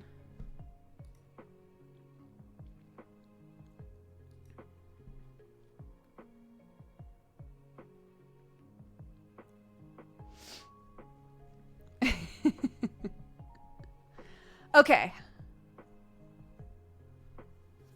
Yeah, Doodle, fantastic art. Honestly, everybody in that game, it's obvious they have honed their crafts forever. Okay. Let's hold on. Let's yum yum yum yum yum yum. Oh my gosh, it's done now. And now we're sponsored. We're starting over. We're starting over on the sponsored stuff. We got off track. Hello, everybody. It's a sponsored stream now. Welcome. We are sponsored by Raw Fury for the second day in a row, but playing a different game. So thank you very much, Raw Fury, for giving me 2 good shots in a row. Today we're going to be playing Mr. Sun's Hatbox. We do have some warnings that were updated by my mods. Thank you very much, guys. It is a roguelite as well as a base builder. It's very much like different hats give you different abilities sorts of vibes from what I can tell. Very much in our wheelhouse. So I'm excited to play it and see how it goes. If you want to check out the game, please use our command, !sponsored. And there's a link in there. Clicking the links, just generally, not saying you have to click my link, but like just FYI, when streamers have links while they're sponsored, clicking those links helps us a lot. It shows good like engagement analytics for us. So even if you just click it just to peep it for a minute, that helps me. So fantastic. Shall we play a game? Shall we do the thing? We literally just added the gather and scatter emotes. And yes, they are very cursed, but in like a perfect way, I feel like. Gather around, click the link. Oh my god. Goodness gracious. I love it. Alrighty. Let's get this game open, dude.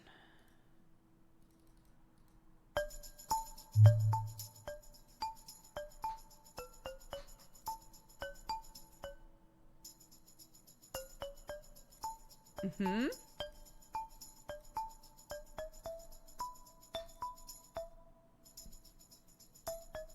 Bum, bum, bum, bum, bum, bum.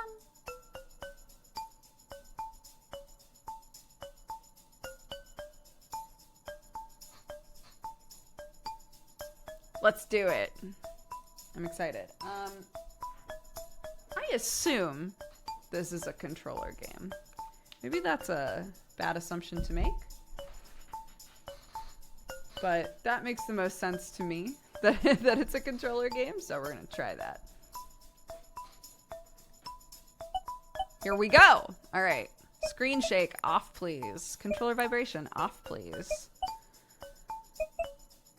Left stick aims. Video resolution. Friendly neck snapping. We're not playing co-op, so it's fine. It's fine, right? We're not gonna worry about it. Hello? Delivery for Mr. Sun. Okay, be right there. Please sign here. Thank you. Have a nice day. Drop the package.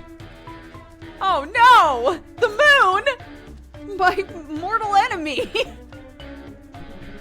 Don't worry, sir. We'll retrieve your package. Oh, no worry. Gotta run. They're getting away.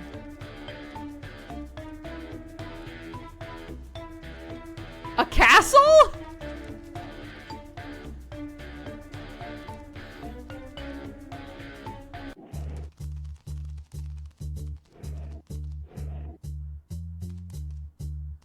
Oh, interesting. Find the door.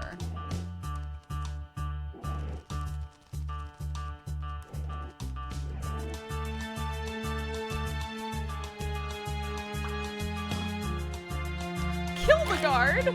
Oh my god. Wow.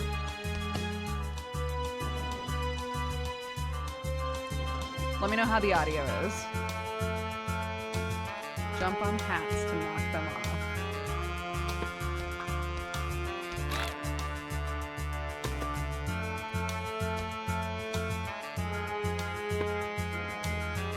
Oh. Why can't I keep wearing the hat? It's a bit loud. Okay.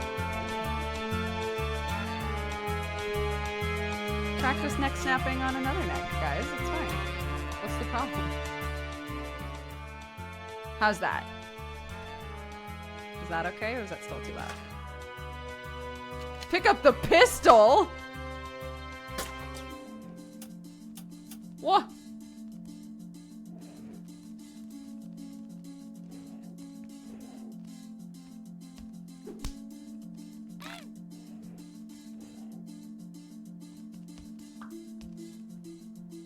Capture the guard? What?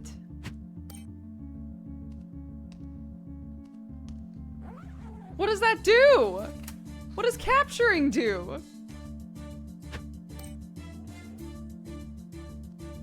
What does capturing do?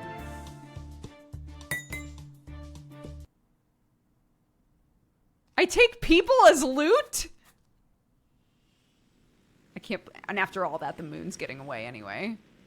With my Hatbox, dude.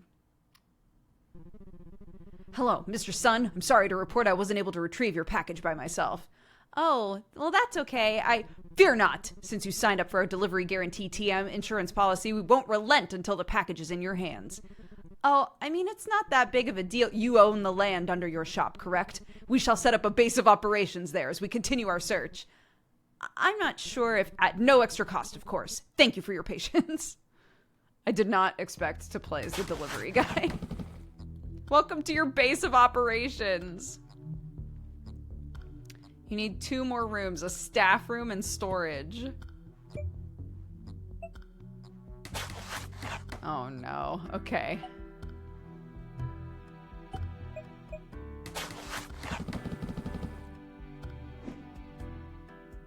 Scan for missions. Each day you have a choice of 3 missions. What? This is so different than I expected. Kidnap the pink guy? But why? Oh my god, no matter what. Okay. Feeble Terry. Oh my god. Okay. Choose a unit to take on this mission. If you fail, that unit is lost permanently. This is so yeah, this is way more XCOM than I expected it to be. I love it. Okay. I thought we were gonna play as Mr. Sun. What a swerve. The Grace Melendez. Hernia Johnson and the Feeble Terry. Okay, hold to show details. Remain stunned for twice as long. Shooting guns uses up 1 additional ammo. Jumping on enemies doesn't stun them. Hampered when holding heavy things. Panics for a short time after snapping someone's neck. Understandable, Hernia. Objects you throw always break when they hit something. Blinks a lot. I'm gonna choose the Grace. I feel like not being able to stun people seems like a huge detriment. Pay close attention to your unit's quirks. They drastically affect your playstyle. Yes. Do I have any hats? No. Wait, is the Grace Melendez the person that we kidnapped last time? When we kidnap people, do they become part of the group?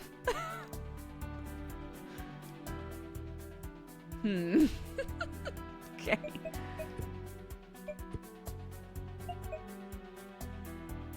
Embark. Find and kidnap the bird. Okay.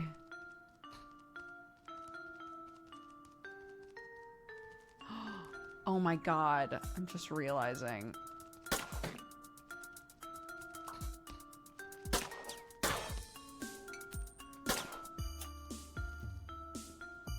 Oh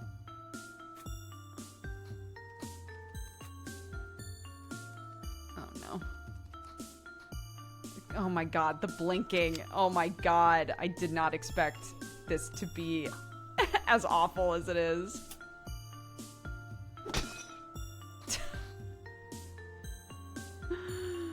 Oh my god. Okay, just kill them. Kill them, I'm begging you. And then pick this up. Okay. Wait, what's this?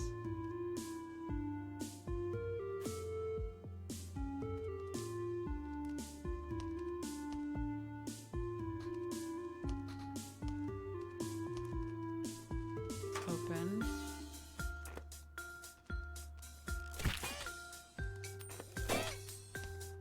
You failed your mission! Nah! Okay, well... I sort of feel like that's alright, because...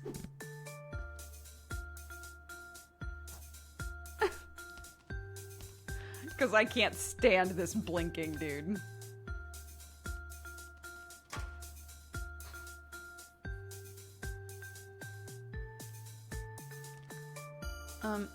Capture, I guess?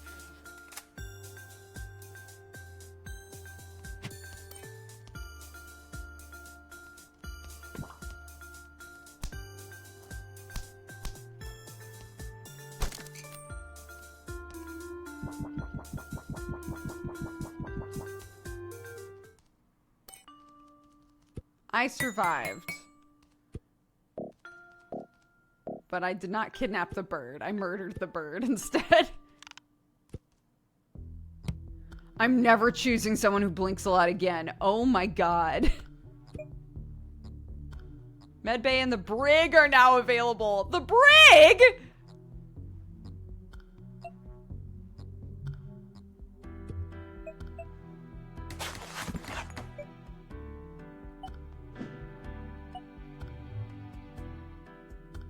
Sure. Let Grace sleep.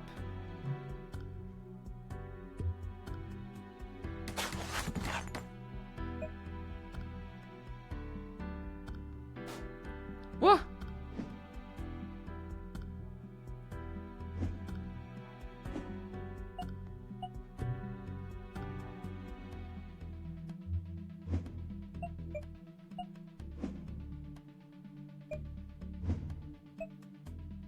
Okay. Scan for missions. Complete these story missions to progress in the game. Neutralize. Kill! I can do that. I'm better at killing, I think.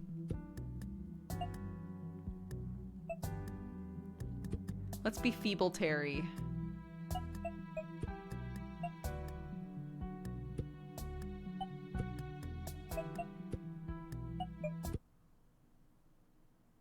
This game is so much darker than its name and art style imply. I agree. Way darker.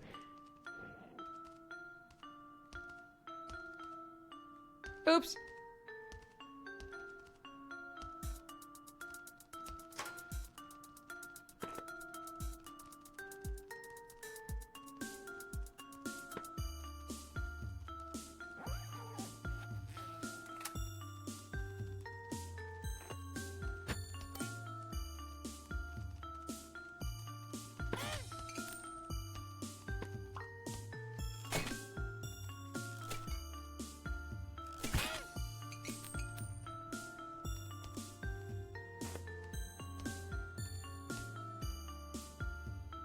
Oops.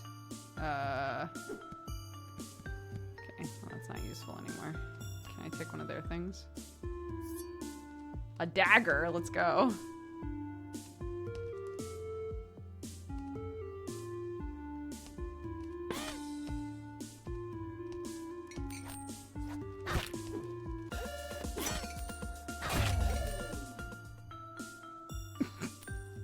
Did I do it?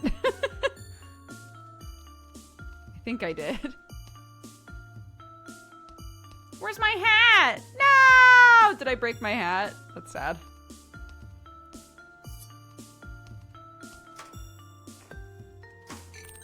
Sick. Got my hat back.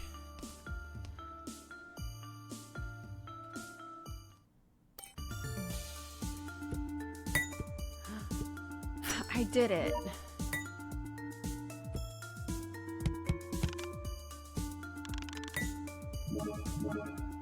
Yay! Feeble Terry has gained max health. Wait, 5 is max health?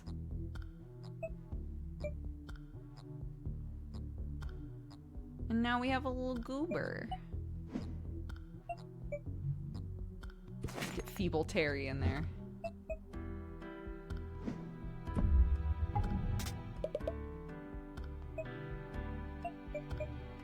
Wait, what is this then? Another neutralize mission. Let's go. Hair gel Nguyen. Let's see.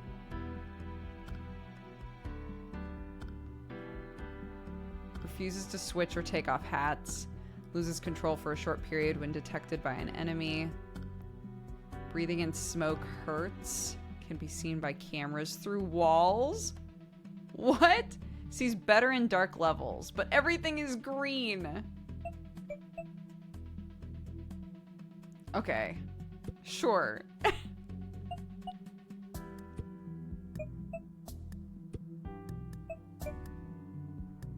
Sure.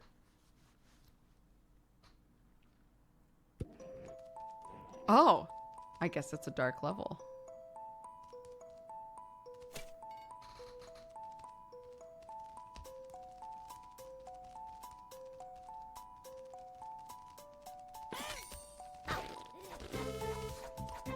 Oh my god, this is the panicking.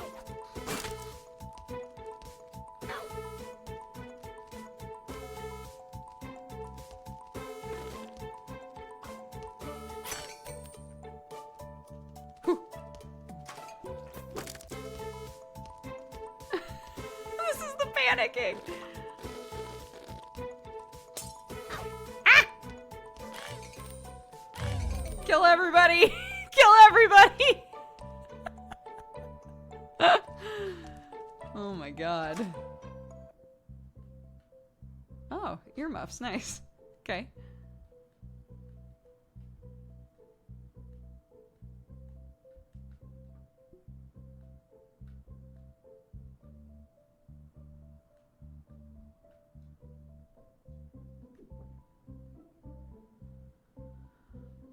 Okay.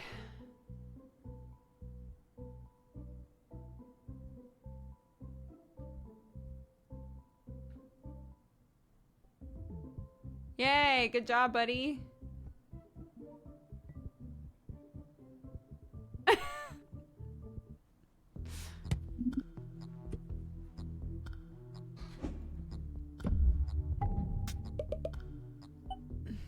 Raid. What does raid mean?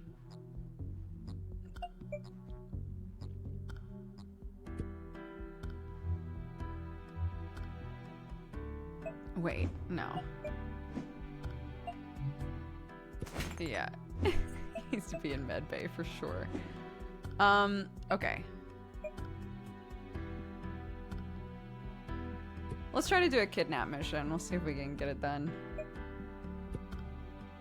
Come on, Grace. We can do this. Wait, what does the box do? Sneaky? Okay, sure.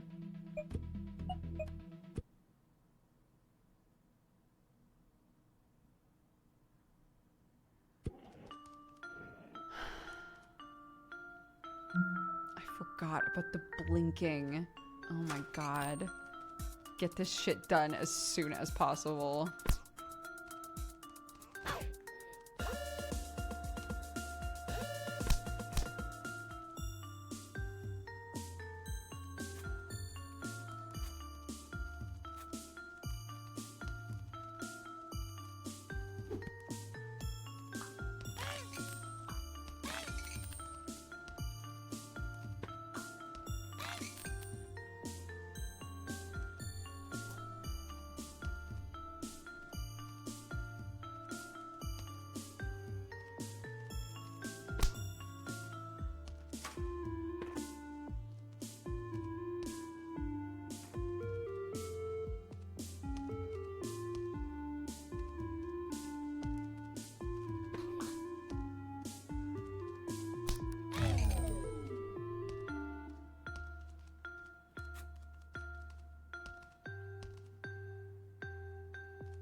One of three. Oh no. My blinky baby. Okay.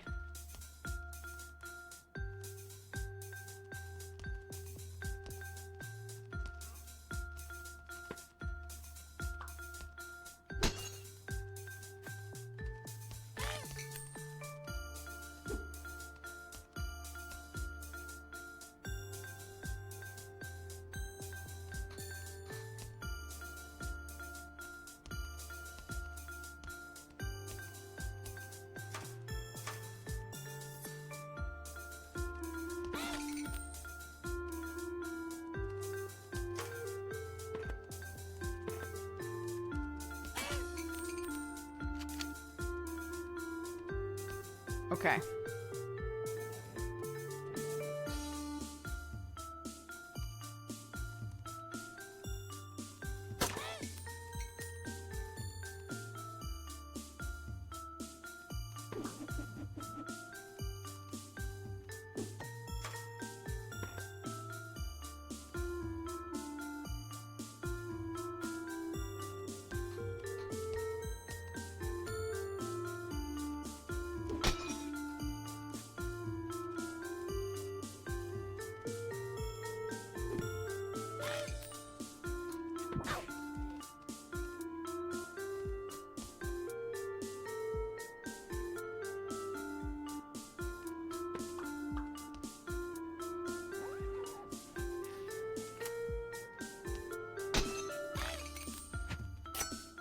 Nice.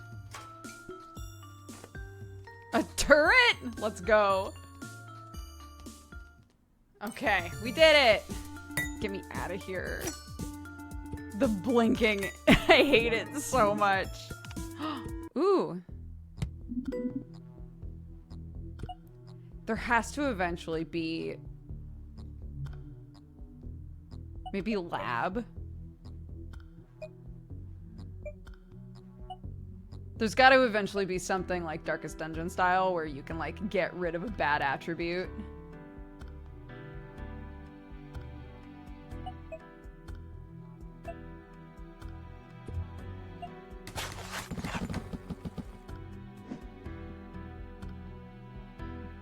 Purchase items and hire staff here.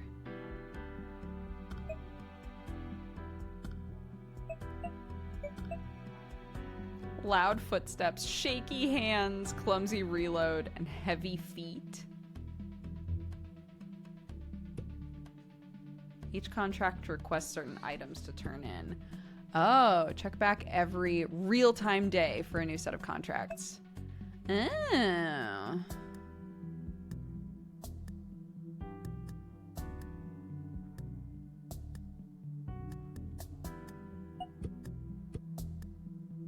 Oh, I see. So you can't like, it's not like you're taking the quest and then fulfilling it. Like, you wait until you have this stuff.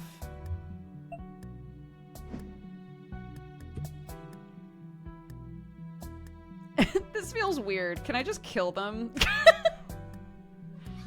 Is that bad? I would rather kill them than brainwash them.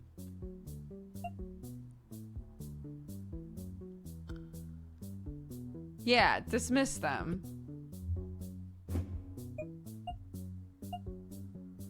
Maybe that means murder, but like, it's fine, you know?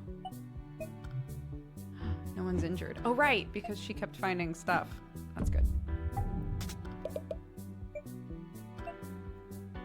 I want to know what a raid is. Not with Grace.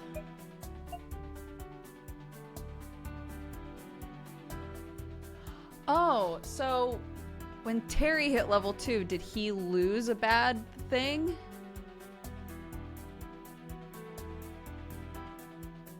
What is this? Immune to normal bullet damage. Yo, that's pretty sick. Yeah, I think Terry lost a bad thing instead of gaining a good thing, which is pretty toy.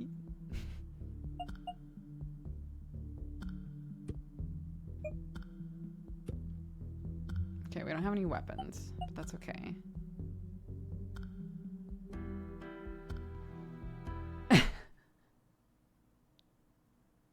Eliminate all of the enemies. Oh, that's okay. We can do that. Ah!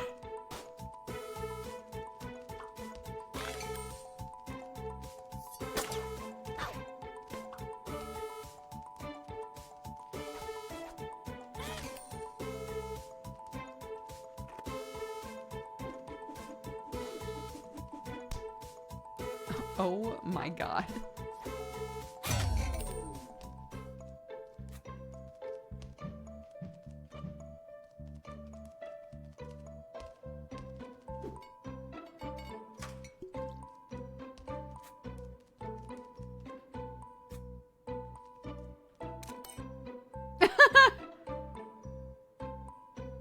That's cute. Oh. Send that back. Okay. Let's go. Next.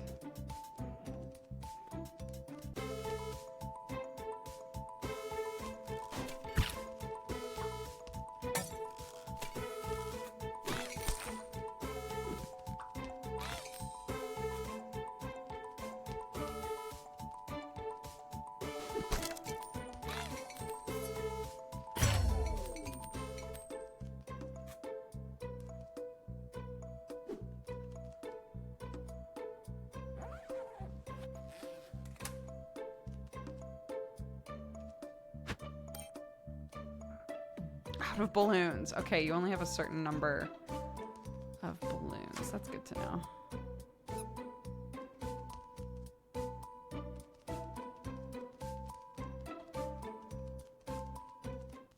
Okay.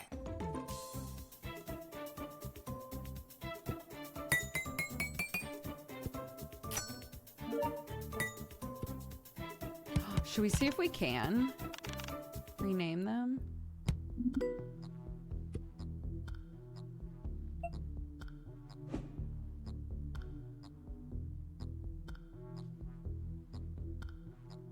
I don't think I can. Manage? Rename! Oh my god. Shall we start renaming people? Here we go, guys. All right. As requested.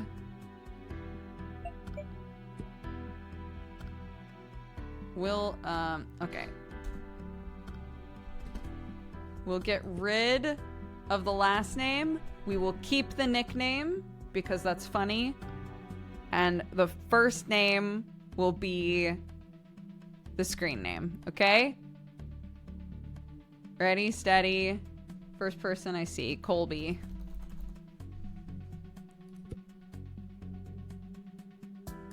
That name is empty? Wait, it has to be there?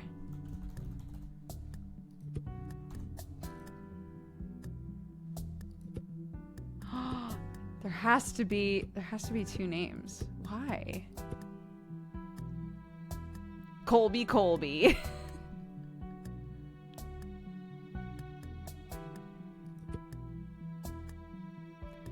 Like, it just says hair gel Nguyen, so... Hair gel Colby, okay. Next. Rename. 3, 2, 1. Amarian.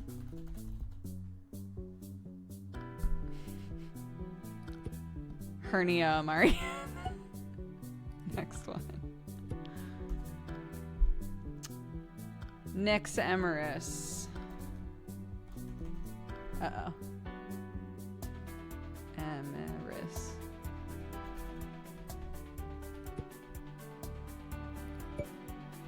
Next is Foxy Bushy. Okay. Great. Perfect.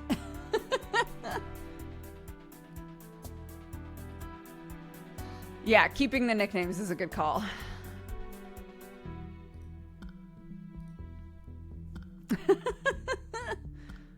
This will also encourage us to, like, keep more people, you know? Okay. Does anybody need... No one's injured. Fantastic. We have a lot of money. Should we get a person?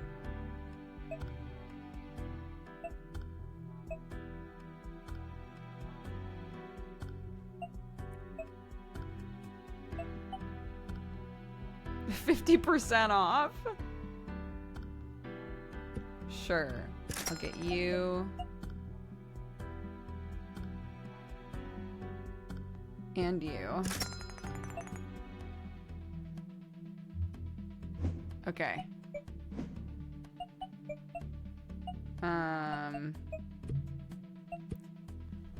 Rename. First person I see. Helwar.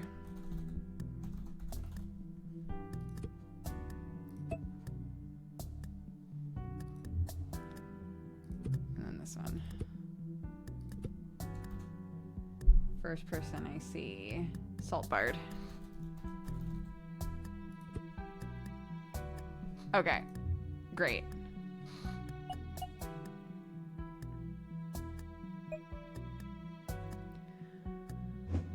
Okay, fantastic. Scan for missions. Whoa, big rewards on this one.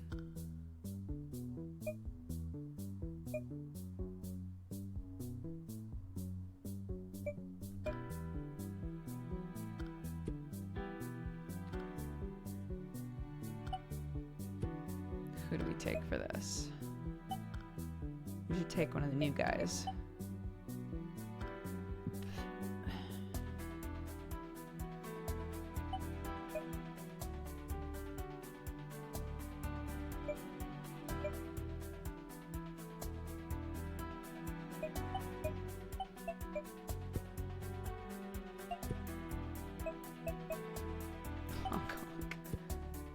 give you a big ol' sword.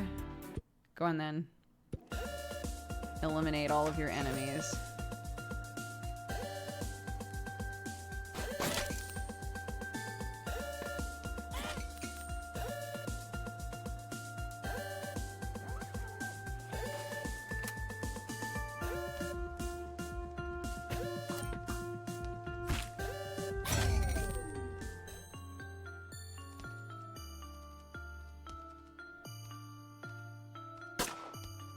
Oop.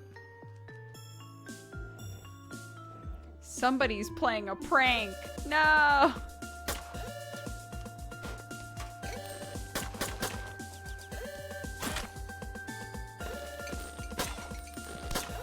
Ah! No. No.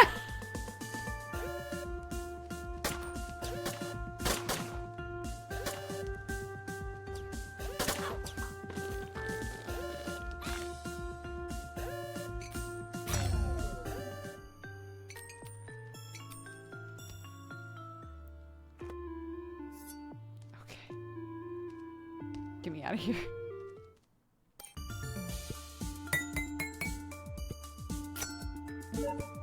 Yay!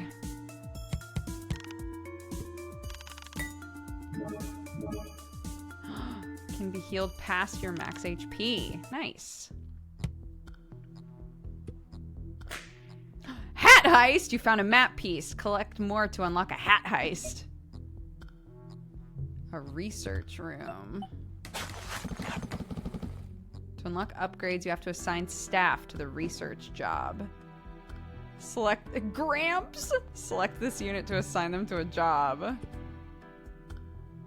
Assign to research. Quickly assign your highest level units to jobs.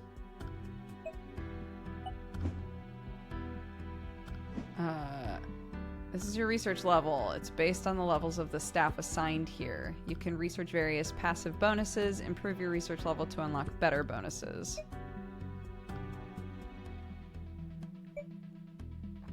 Bring 2 more balloons. That's good research. That's good research.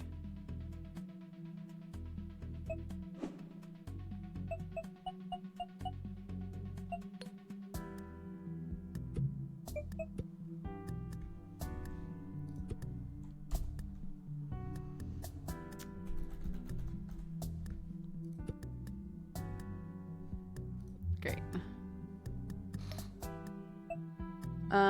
Who else would like that? I'm so sorry. Grace, I'm so sorry. I'm gonna put you in research because your blinking makes me scream.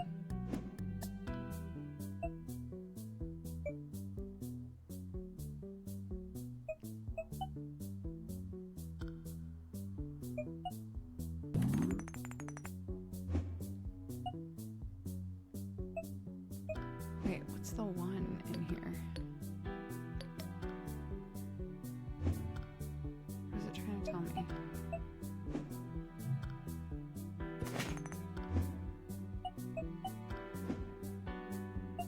Oh.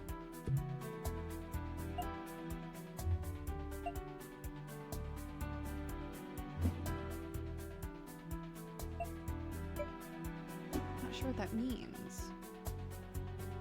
What do you want? What do you want from me?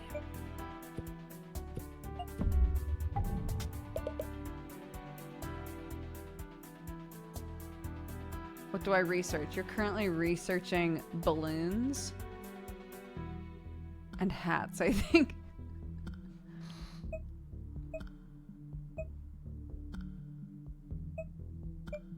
Three axes? Sure. Let's take a Marianne in. We'll put some books on your head. That seems on brand. Embark.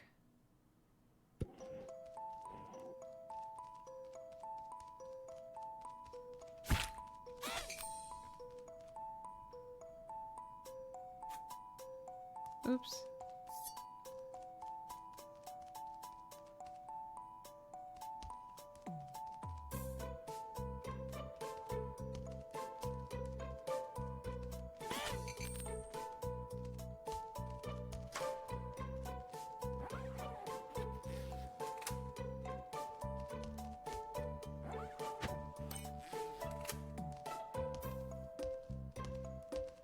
Pretty sure I need those for one of the...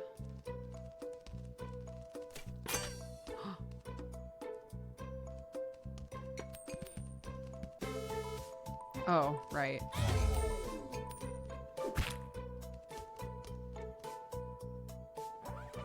Oops, not this. This person. Oh no, they died! Oh, neutralize. Oh! They needed to die. Okay, cool. I didn't realize they needed to die, but that's okay.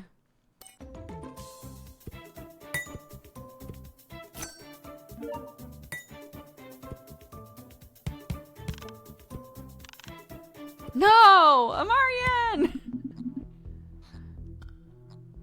Balloon capacity and distribution. Okay. No one's injured. Neat. Nice.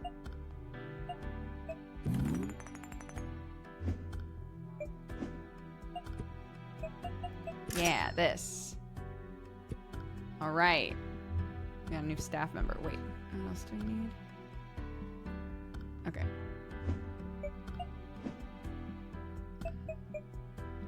Last breath. Okay. Last breath what though? PZN. Last breath PZN. Librarian!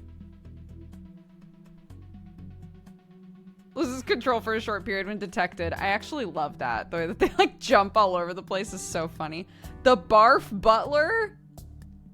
Who is this? When did we get the Barf Butler?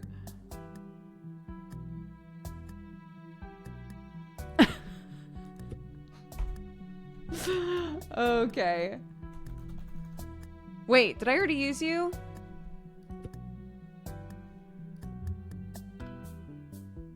No, I didn't. Right? I did. You can't be two people, okay? God. So it's your fault. Money fish. The barf money fish. Perfect. Great. Okay. Okay. Shall we assign someone else to staff?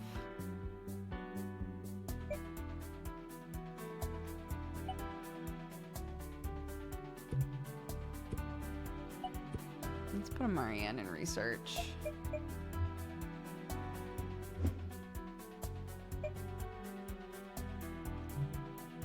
Yeah, I can't build anything else right now. Got 2 people in the med bay. Okay. Okay.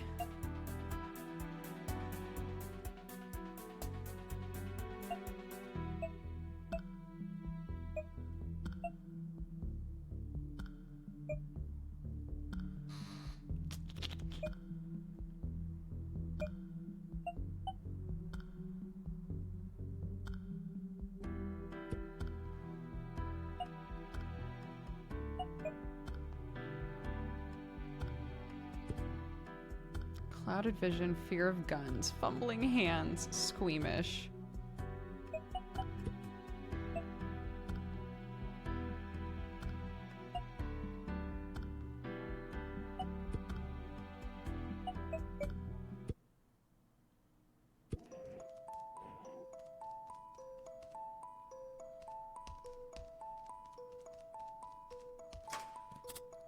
Ooh, balloons.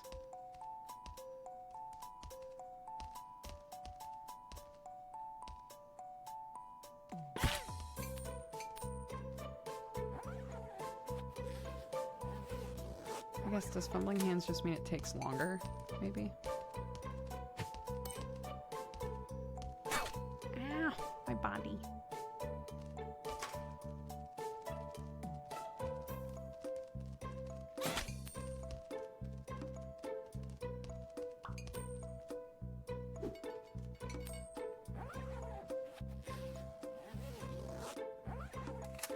Nice. Go get my sword again.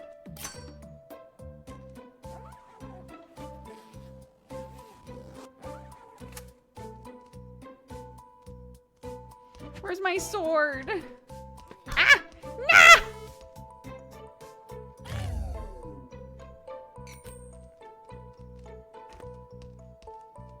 Where's my sword, dude? Oh no. Did I have the thing where... No, it's right there. Phew. I love the sword. It's very good. Yay!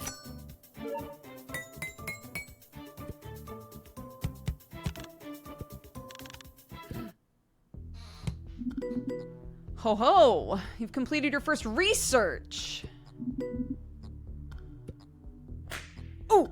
Baby!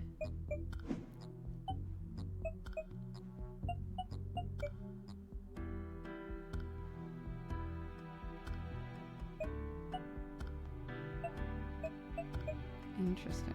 Okay. So some of these things, we need items that we find in order to research them. That's kind of cool. Okay, I'll keep my eye out for daggers and pots, I guess. Cornea Cash, Flimsy Whitfield.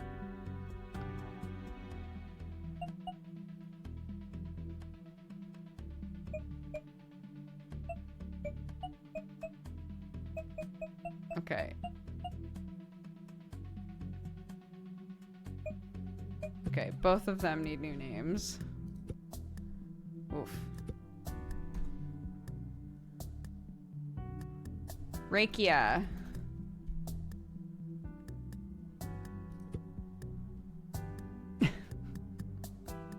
Rakia has a long history in this chat of being named characters in games where everybody's meant to die. I feel bad choosing your name for that. Okay, and Jerry.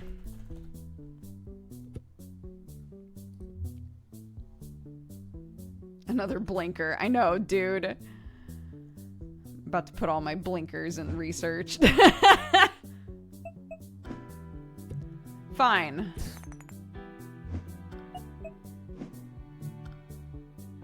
And we'll put the barf in the med bay.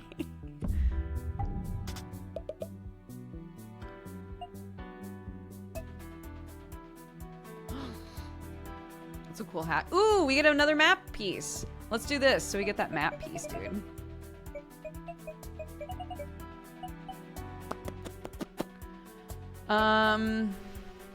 Let's try to get some more of these guys up to level 2. So sorry, Rakia, you're a blinker. Let's take PZN out.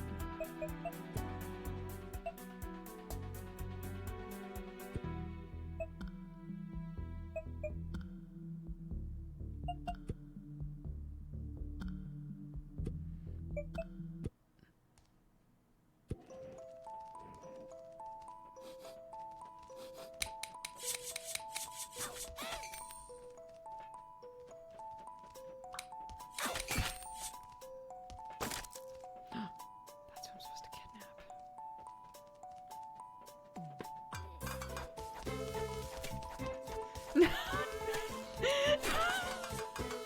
I not? No! Oh no. Ooh. I didn't know that was a thing. Oh no, it broke! Okay, well.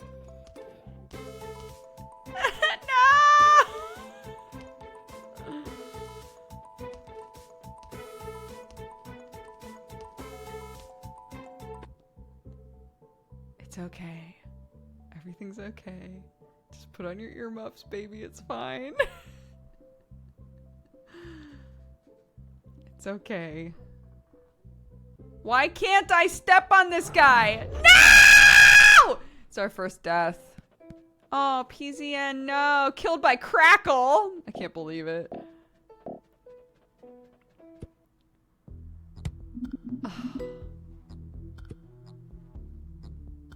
Can we build... We can't... No! They're dead though, right? Oh my gosh, do we not honor our dead in this society? No!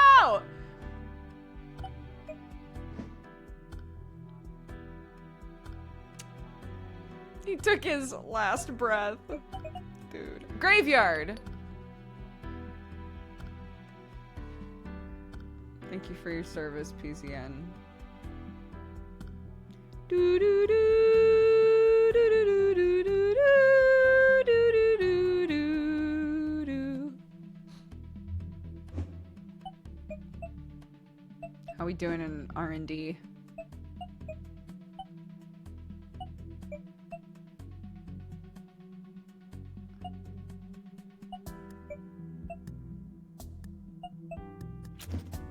Okay.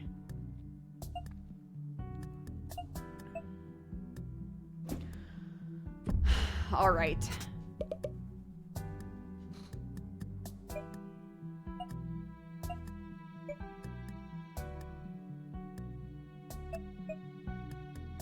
Let's do another raid. Those are pretty straightforward. Do we take Rakia out despite the blinking? Come on, Rakia. I'm gonna give you a rubber ducky and headphones.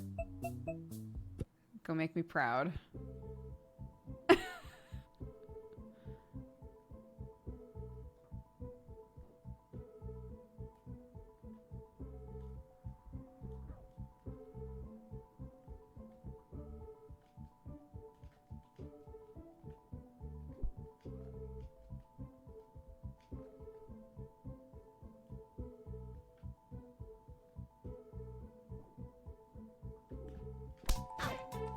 Ow.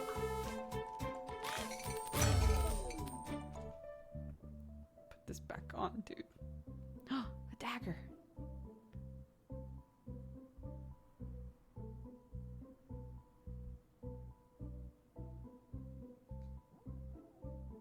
I need the dagger for a thing.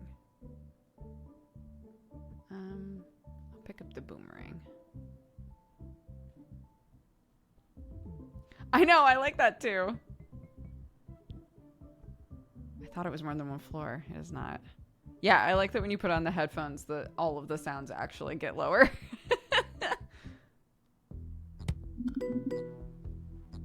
Yay, we brainwashed someone. I'm very proud of us. They do have a good ability though. What's this? Doesn't set off traps.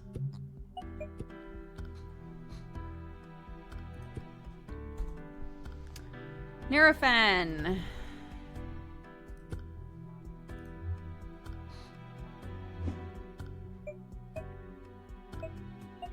If one day you wake up and you're like, what the hell? Wait a minute. I've been brainwashed. And you decide to kill all of us, that's fine. What? Staff kidnapped? Rescue mission! Let's go. Who are we taking on the... Wait. 3 of them have been kidnapped? Oh my god. It's a rescue mission, dude. Who are we taking? We have to take one of our level 2s.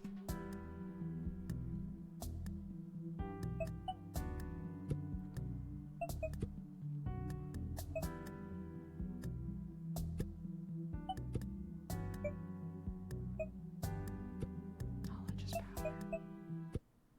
Let's go. Find and rescue Foxy Bushy.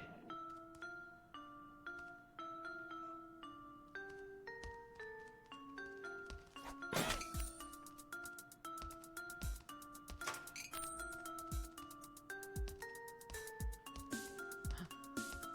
found you.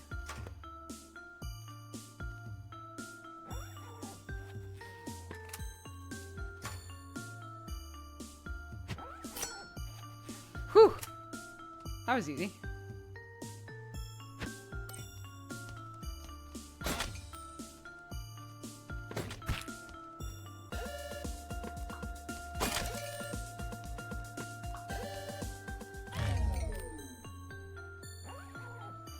Oops, that's not what I wanted to take. This is what I wanted to take. No! This is what I wanted to take, you monster!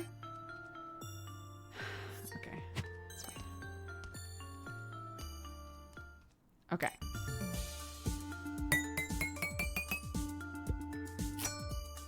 We rescued you. Wait, but then why did the other two people also have little, like, oh no thingies next to them?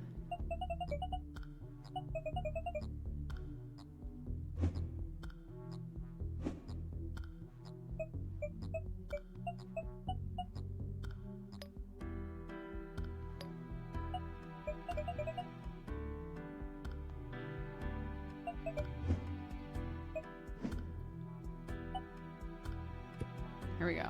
Research level 5. Oh, I need to assign staff again. Okay, I see. I can assign someone else's staff. No. They just have to be level 2, I think.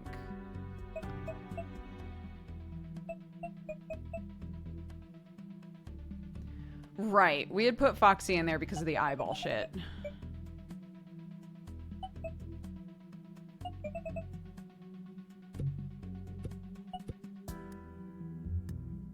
You're back in R&D, dude. I'm sorry. What?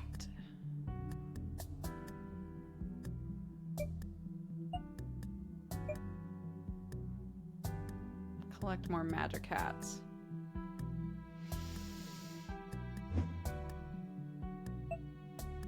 Okay, I will. Foxy can't help the blinks. It's true. It's not Foxy's fault.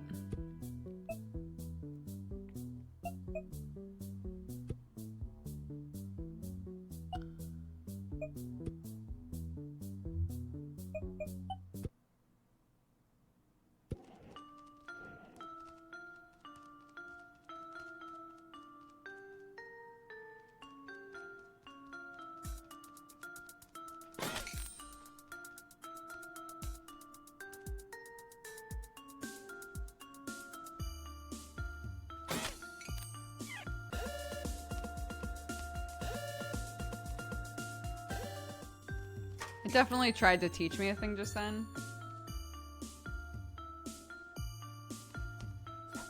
Oops. It was like, you can do something with security cameras, and I was like, uh-huh. Anyway, I'm killing a guy. Anyway, then I started blasting.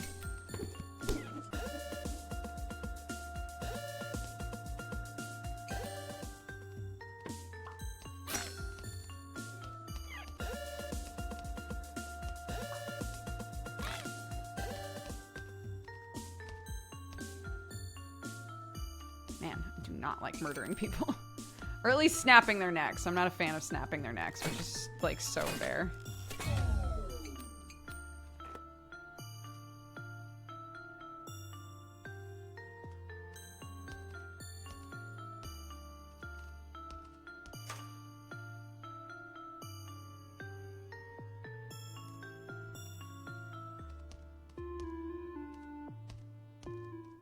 Okay, I need to start collecting hats.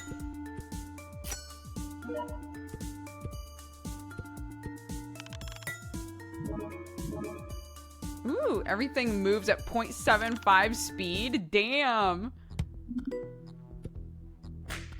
Hat heist. Now you can go on a hat heist. Ooh! Okay. Who are we taking on the hat heist?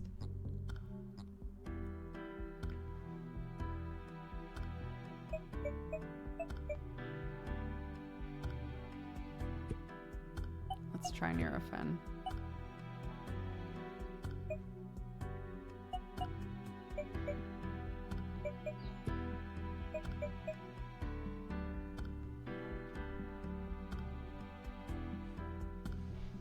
Okay. Steal the Hat of Knowledge. I would love to.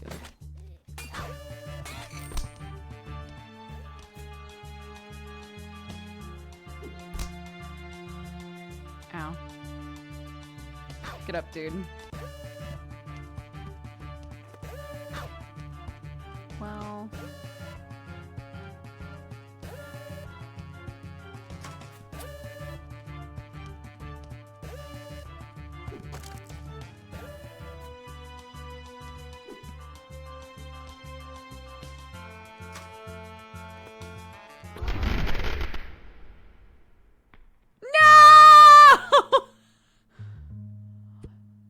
The puffer fish! Mission failed. No! It was a puffer fish? Does that not count as a trap? No!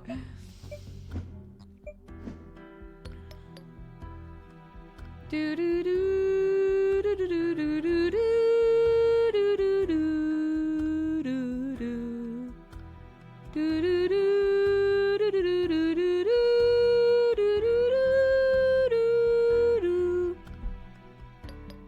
I'm sorry, Nurofen. Thank you for your service. Wait, do we have anybody new in here? No.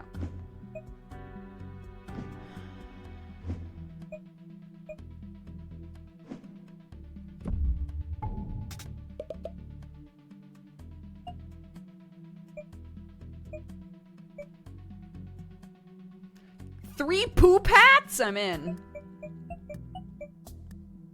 Polaroid Richmond, we did have a new person.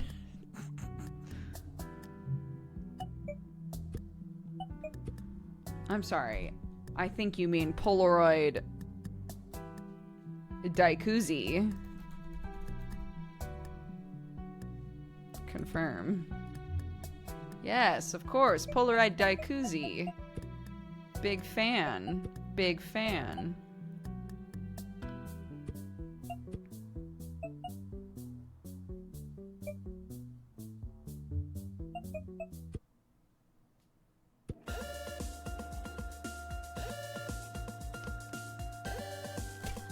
Oops. Okay.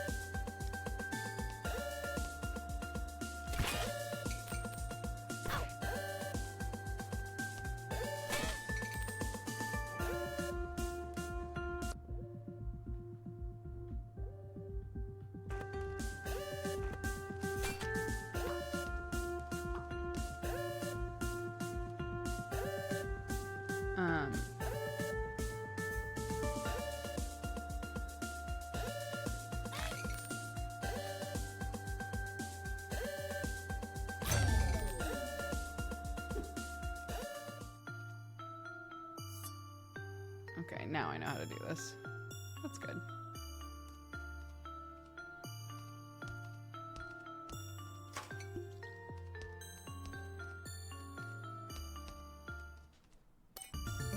Oh, sick. 'Twas only a room, and now we have the poop hat. Delightful.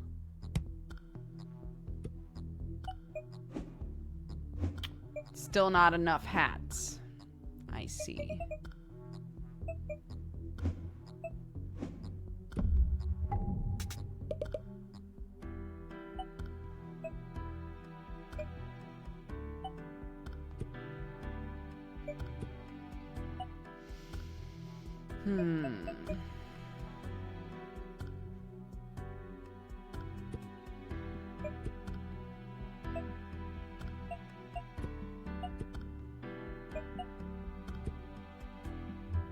Oops.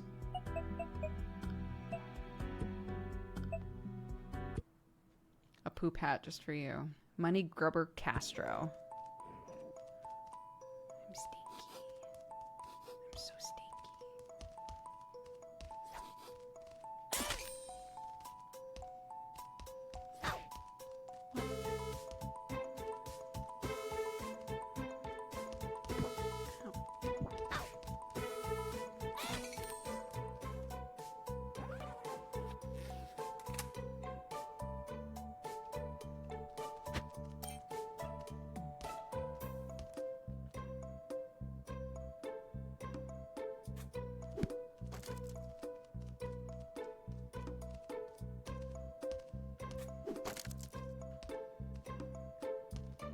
I wonder if I should always be picking these up.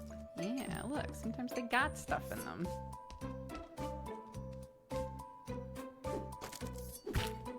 Oops.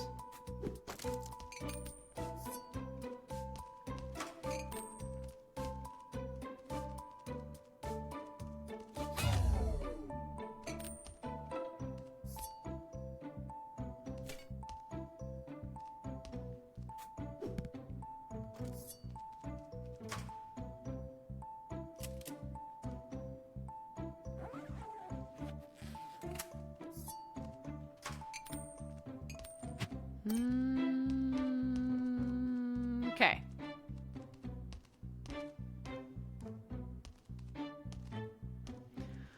Floor 1 done.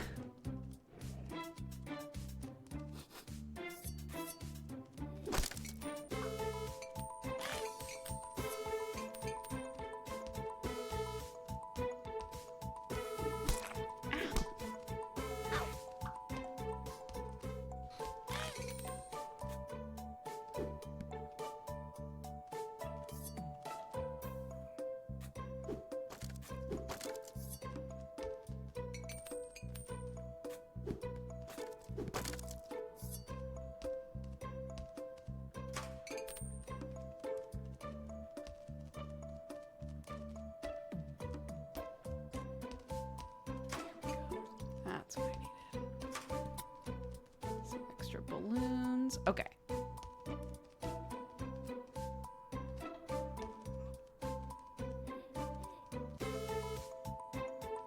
Fuck. I was trying to stab them.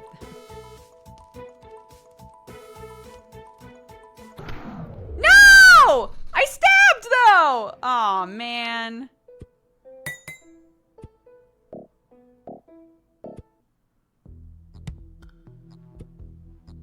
I stabbed one, but not the other, I guess.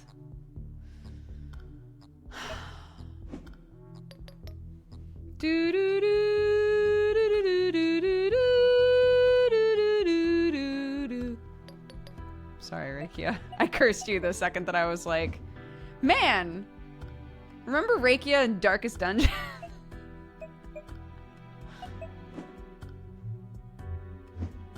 I should have been like, shh.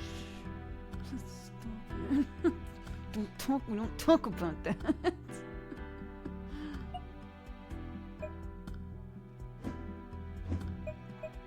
Man, okay. All right, again.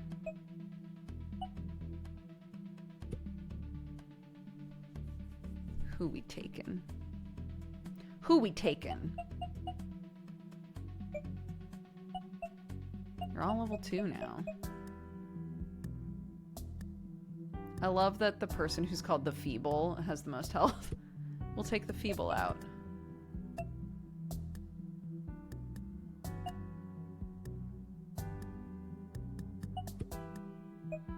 Clumsy Reloader. Actually, wait, no.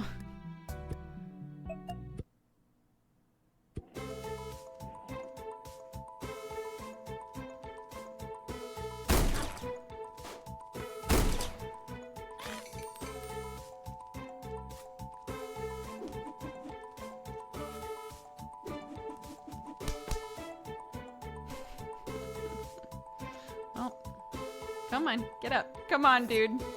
Dude! Holy shit. Nope, nope, nope! Nope! Nope! Holy shit. Okay. Well. Lord?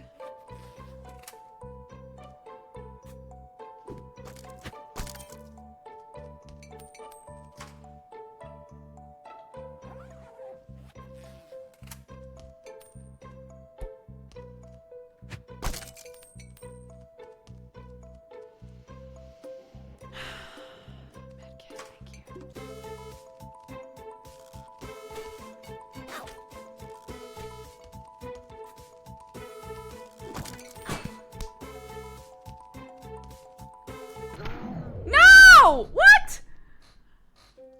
Bro. My head is not in the game. I'm getting our kids killed. Do do do do do do do do do do do. He stole my baguette, dude. Ripperonis. I'm gonna go to the bathroom really quick. I'm having a lot of fun with this game. I'm gonna go to the bathroom really quick. We'll come back. We'll continue the sponsored segment. Thank you again. Raw Fury is sponsoring us today, playing this game. It's a roguelite with obviously like base building elements. You got these weird little blob people and you're desperately trying to get back Mr. Sun's Hatbox by any means necessary. So yeah, I will see you guys in just a sec. Hello, sorry. I had a phone call from the school, but it was nothing bad. They were just like, how often is Clark supposed to wear her glasses? And I was like, well, they are for distance vision. They've said it would be good if she wore them as much as possible. I have told her that if she feels dizzy or uncomfy while she's getting used to them, that she can take them off and it's no big deal. And they were like, great. Good to know. Yeah, she has glasses and they're so fucking cute on her. They're so cute. Love it. Anyways, we're back. We're back in it. Murdering chat. Let's see.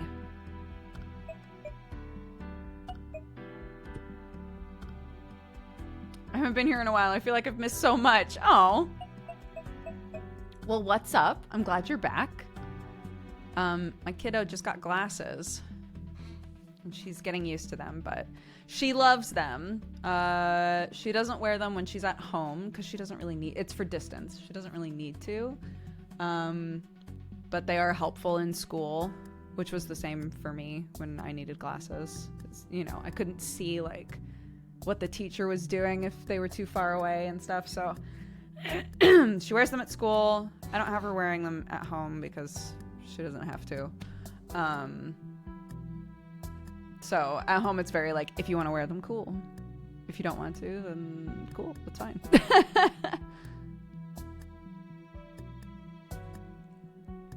But yeah, Sam took her in for just like her very first, you know, eye test, and we thought it was going to be like, yep, her eyes are good, she's fine. And they were like, oh, she can't see far away very well at all. So what are you going to do?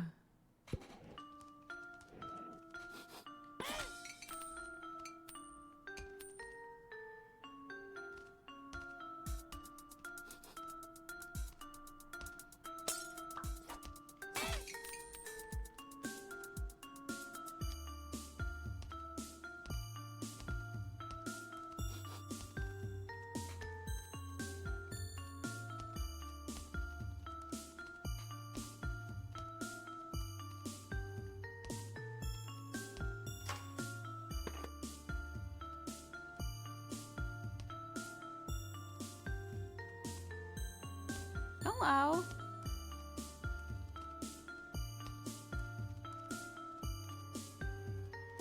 Come on.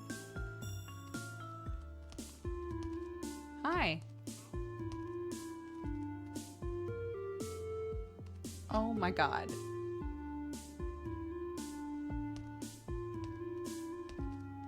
Oh, you can't aim anywhere.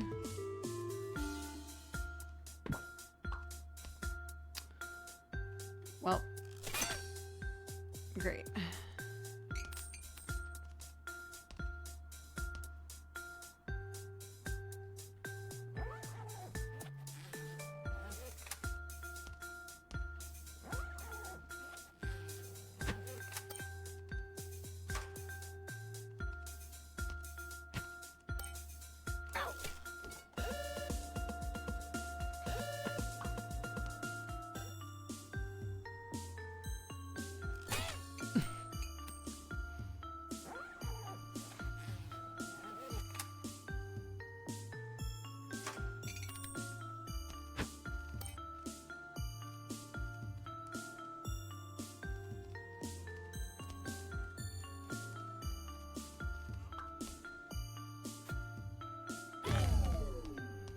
No.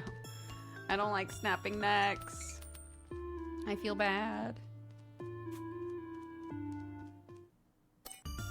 Okay. See, I just needed to leave and poop. And now I'm ready to be the leader that you guys deserve. Our first level 3! Saltbard has grown out of a quirk! Oh my gosh. What a delight. Hello, I'm new. The perfect timing. Hello, I'm new here. See, guys, I just needed to do a big deucer, and now I'm good. Lord. Okay. Anyway, welcome.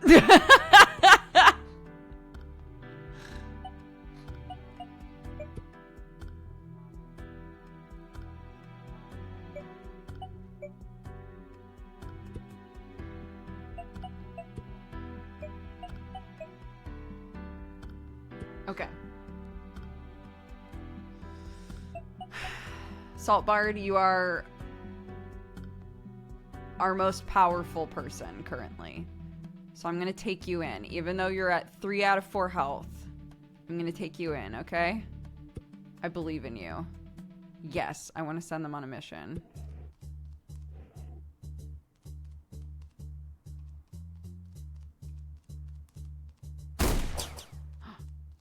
Oh.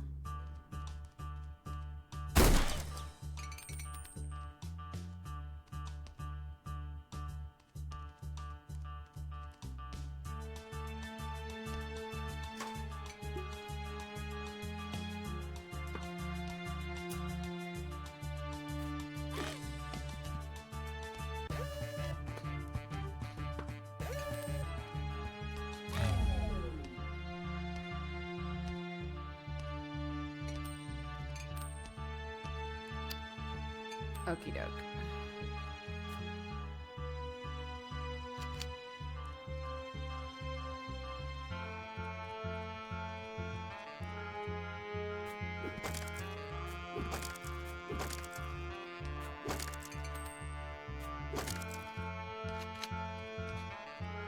Let's go. Next.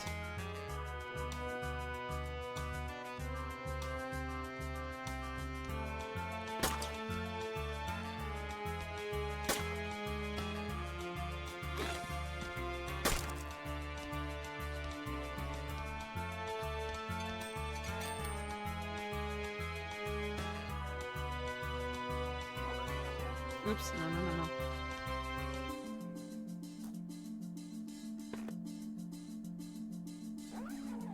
There we go.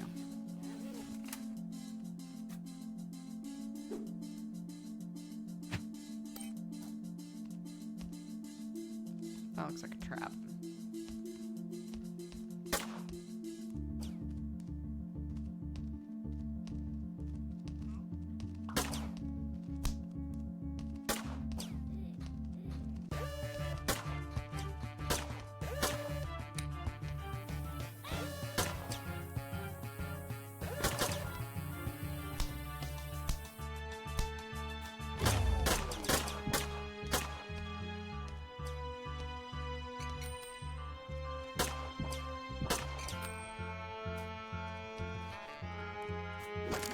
So silly.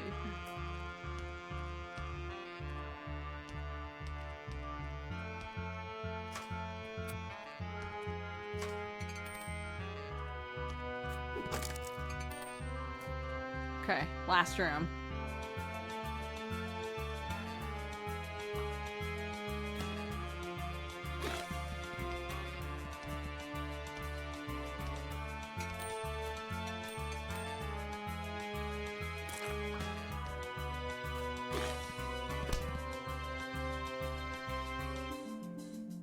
They're all dead. It's fine. It's fine. No. Oh my goodness. There we go.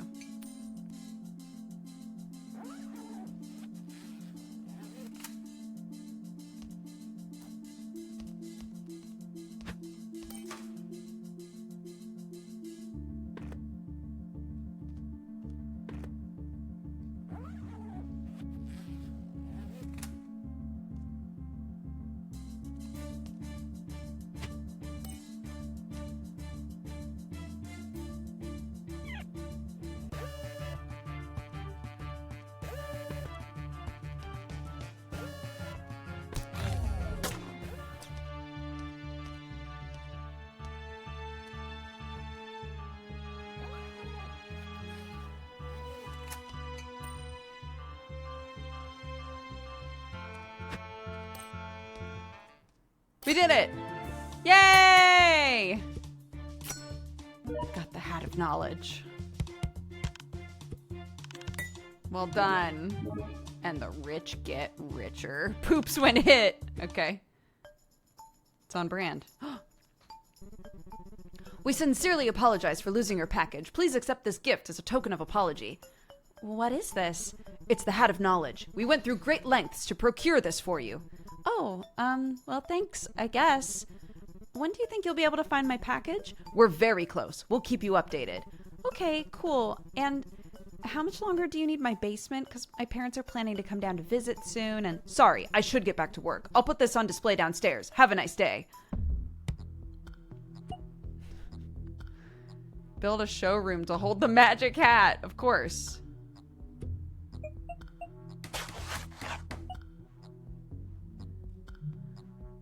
Expansion. Required to unlock certain rooms or expand your staff. Okay.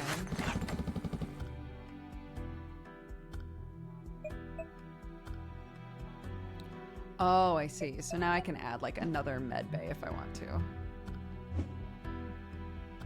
Okay, interesting. From here you can increase the capacity of staff jobs. This is your expansion staff level. Assign more staff to the expansion job to increase this. You've unlocked the ability to add new slots to medbay and brig. Right. Okay. Okay. So let's put some people in there then. I'm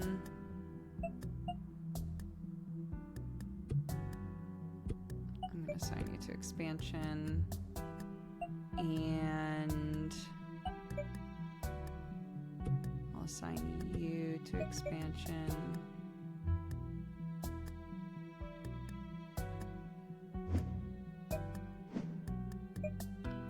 I still can't do that. Okay.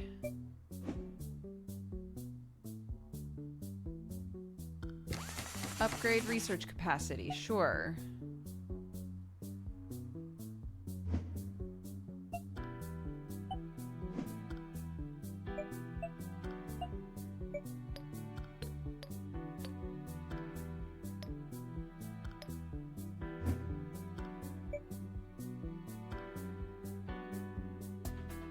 Okay, missions.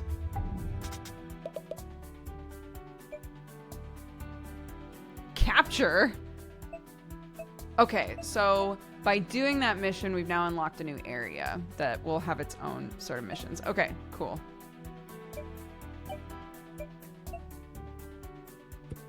Let's do this. With whomst? With Helwar. We'll give Helwar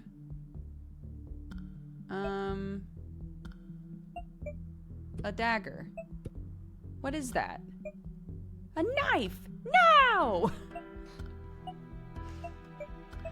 Haha.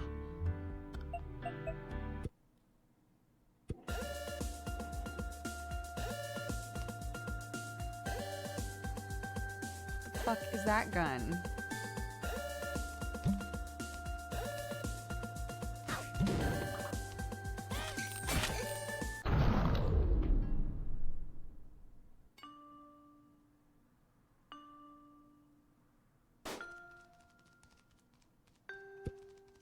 Well, grenades are new. What?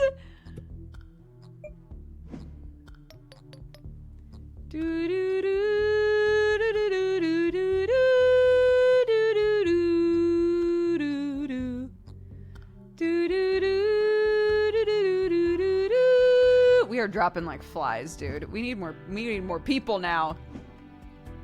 What do we got going on in here?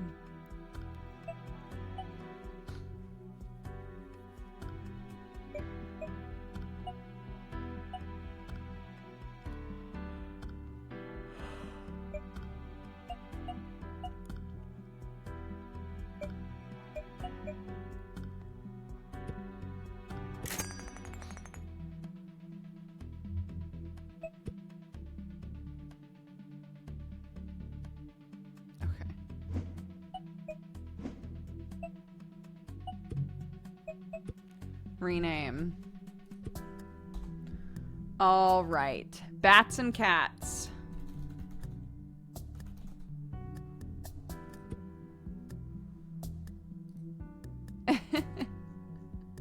Resigne, I didn't notice that. Thank you so much for the gifted subs. Welcome to the cat gang, everybody. I think that happened while we were on break. I appreciate it. If you were gifted a sub, make sure you say thank you.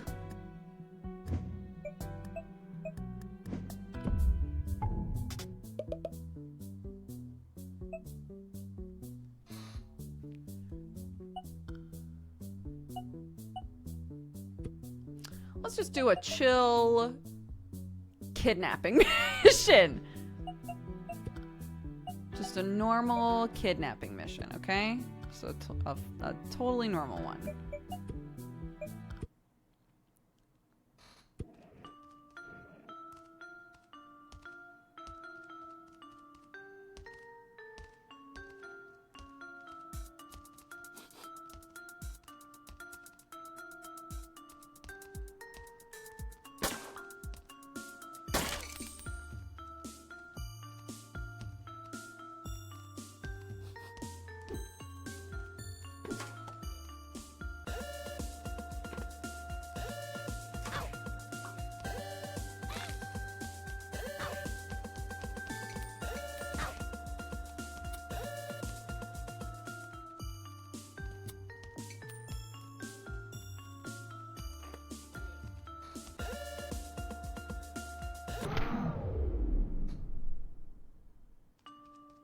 It was just a chill little mission, dude. It was just a chill little mission, dude.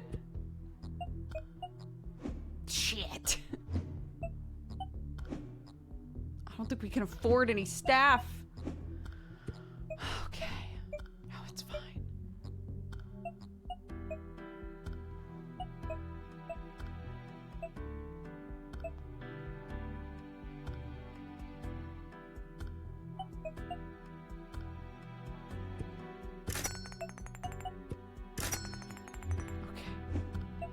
We're fine.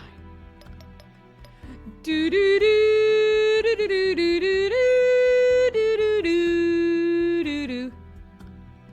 What is this death game, bro? I'm getting everyone killed. Bottle gnomes. And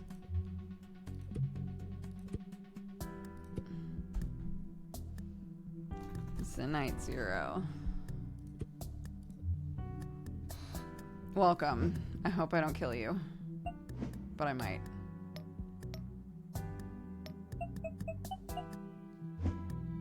Why does it say 4?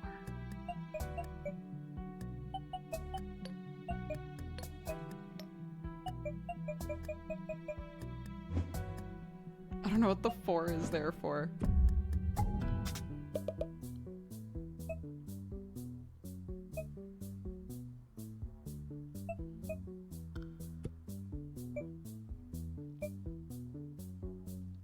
All right, who are we taking in?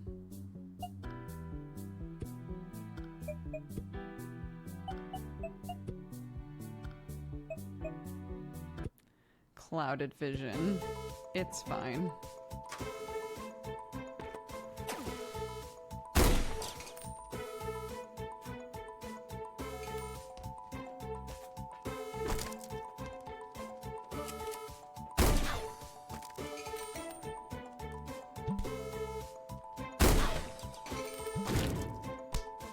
No! No!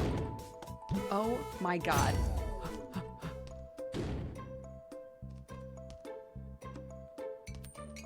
Oh my god.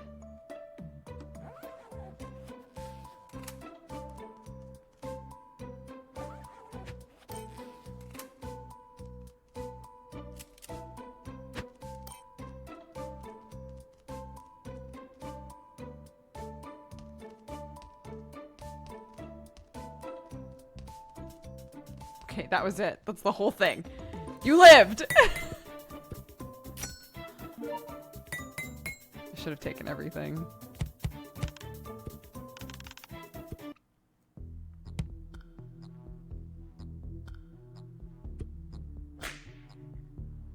hat heist begins again.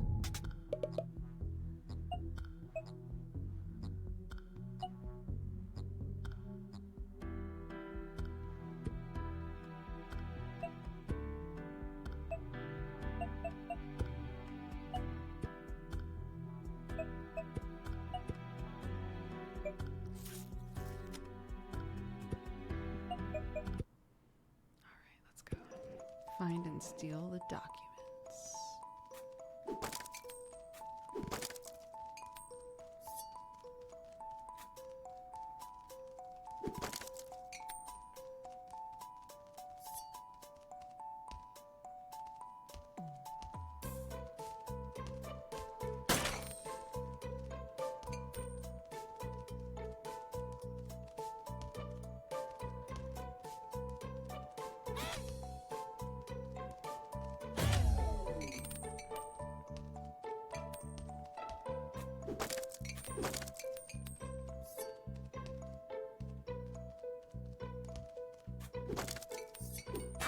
Oops. No, did I destroy it? No! Well, at least I can heal. This is what greed gets you, kids.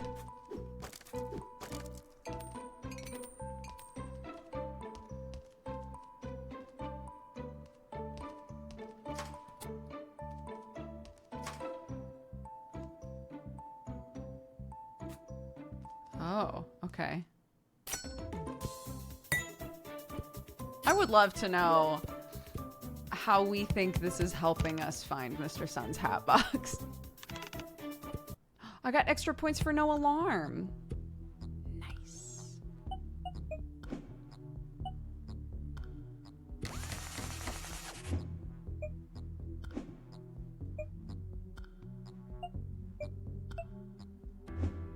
Need more magic hats. I see. Okay,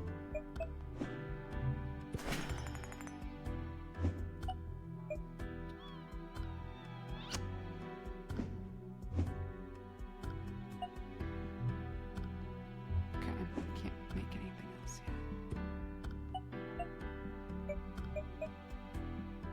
yet. Warm body?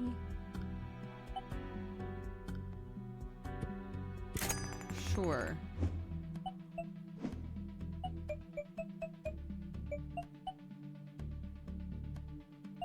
Okay, we've got 2 people to name.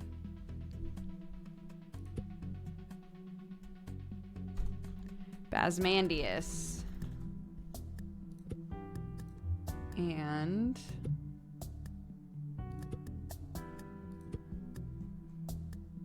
Lareth. The gather emote is so funny for this. Okay.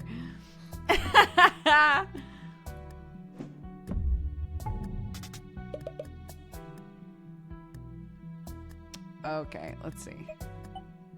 A little skeleton. Do I have to kill the skeleton? What a cute-a-poot.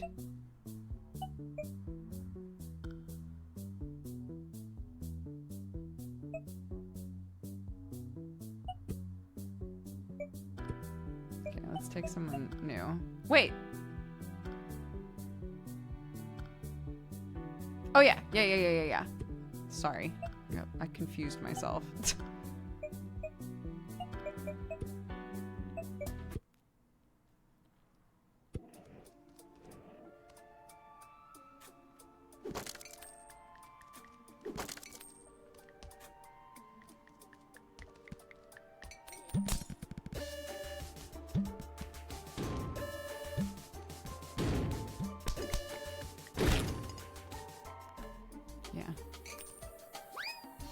No! Get up!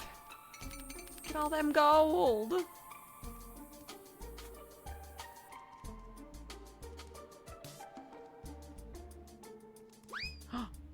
Son of a bitch. Oh, jeez. Okay.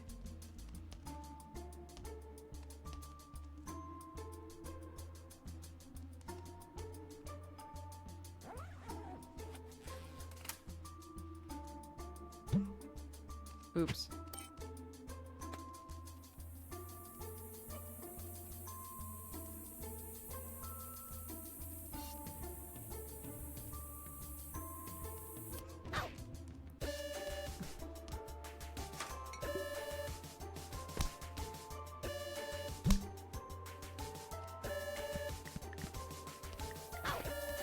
Oh my god.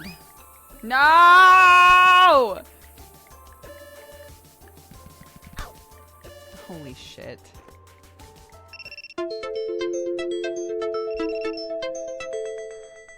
Dismiss.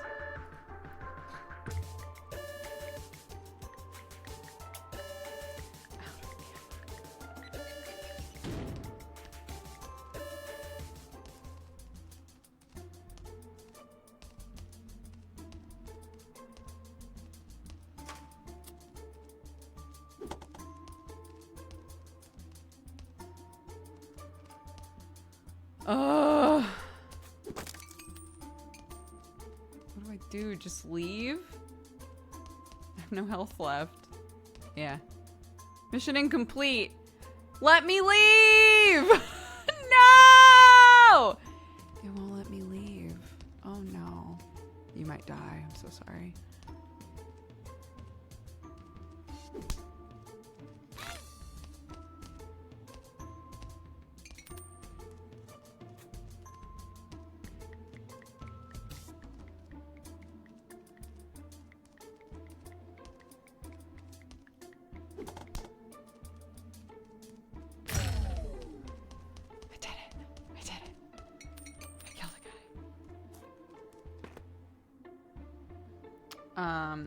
Okay, we've got a lot of balloons left, so let's send some shit.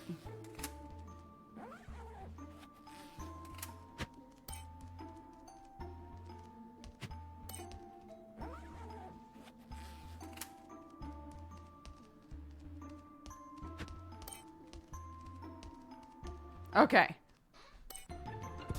You survived!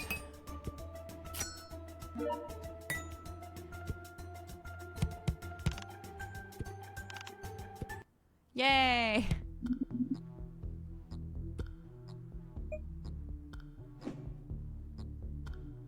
There's no one new.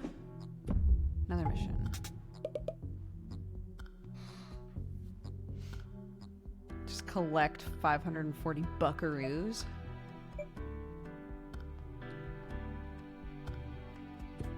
Can probably do that. What are we taking this time? Are we taking bottle gnomes? Basmandius, I think, is the one we haven't taken anywhere. Oh, let's put you... Oh my god. Keep forgetting about the med bay. Okay.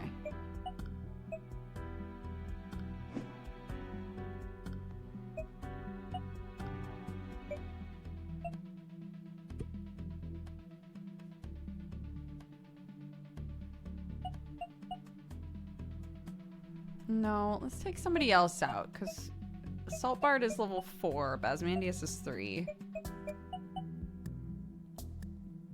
But have I taken Basmandius out? I don't think I have.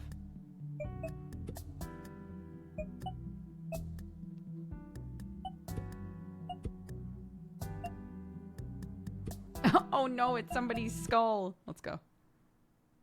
Capture 2 soap bars. Okay.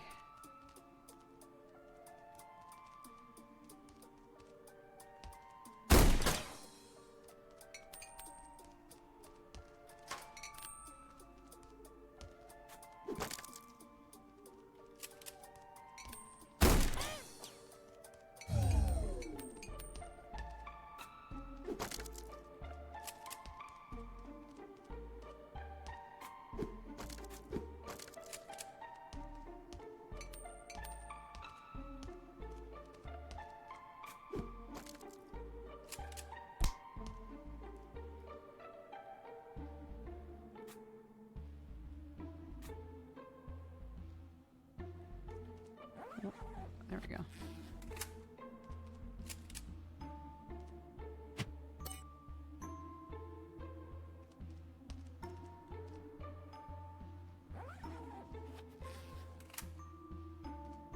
Okay. Next floor.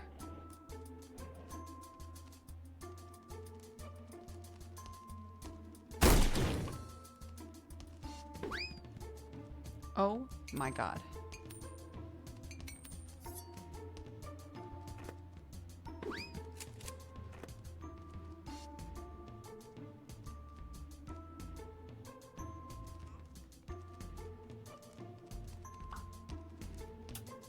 Oh my god.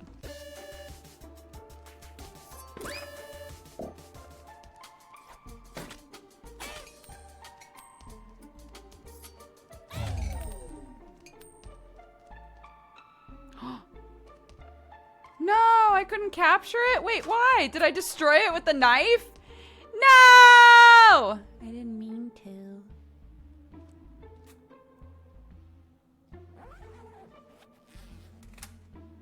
Oh, man.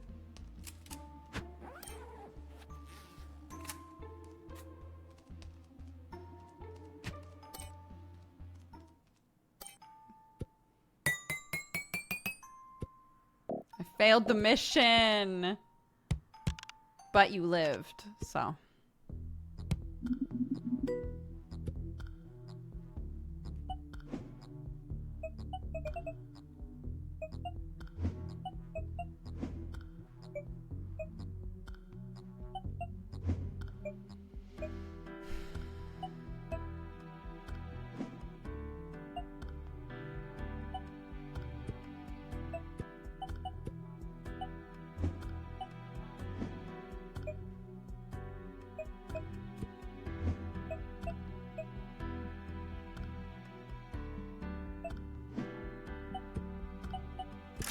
Here we go.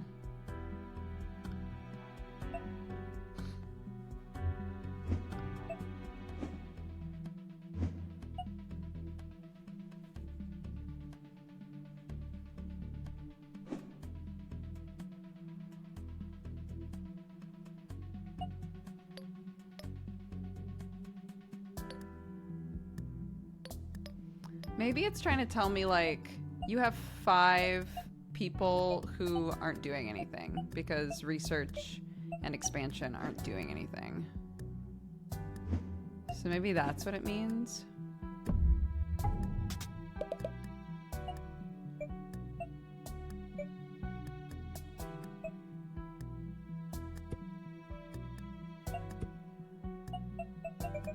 So I can go down to these guys and be like, you want to go on the mission?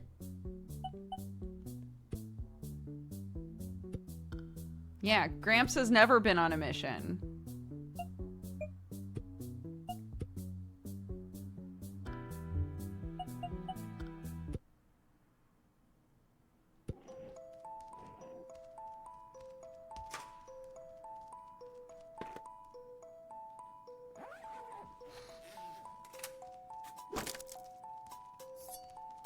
Bad back, of course.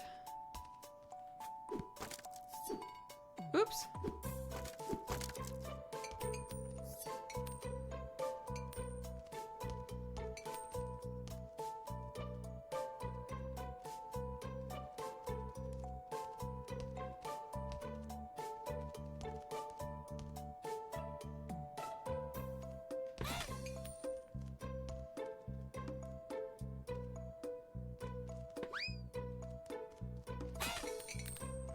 Nice. Well done, Gramps.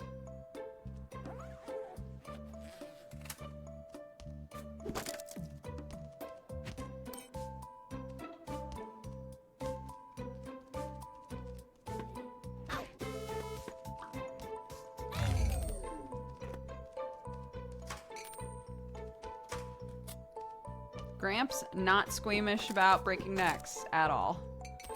Super chill with it.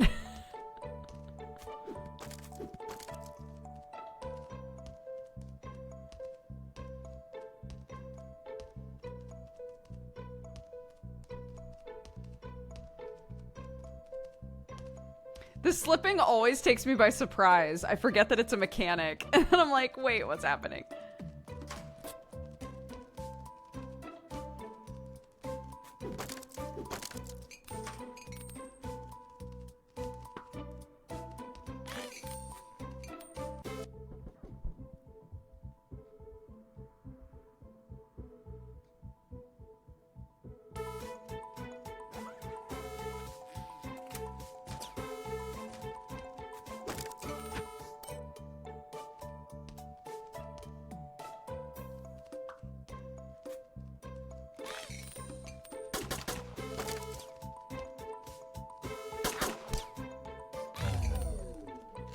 Cool, thanks for that.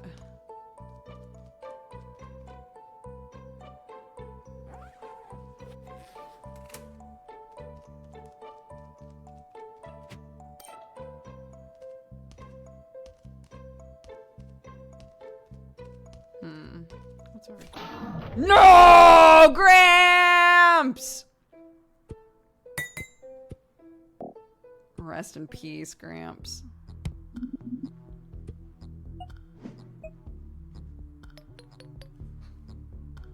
Do do do do do do do do do do do do.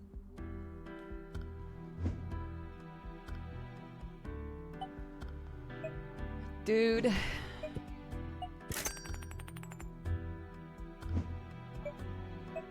I don't like it.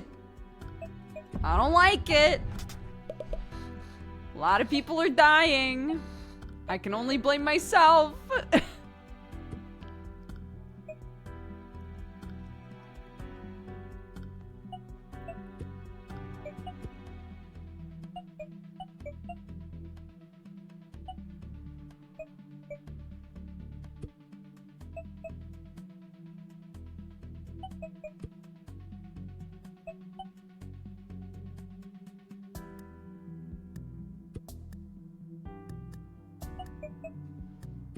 Let's go.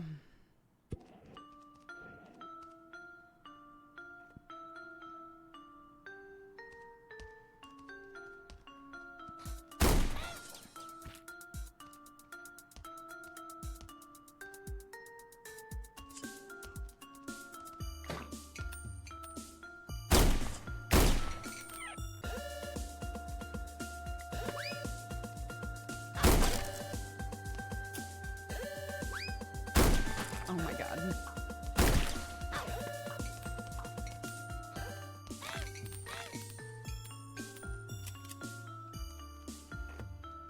Well, that was a shit show, but we're alive, okay?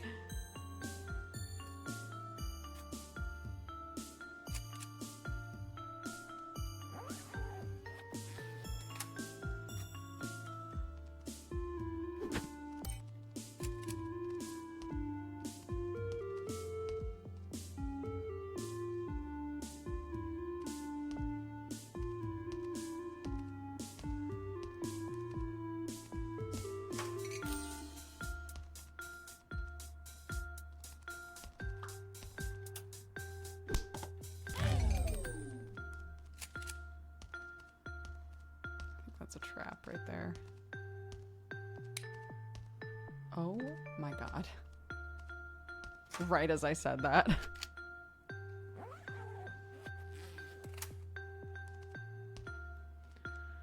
Okay.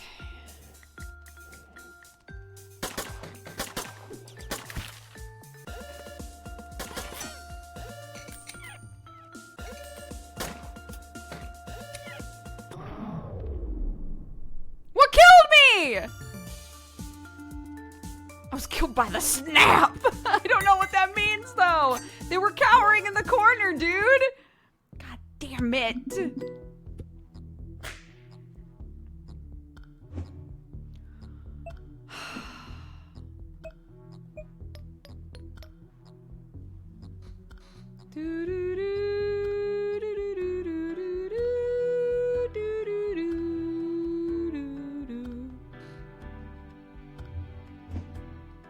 It's not how many people are dead.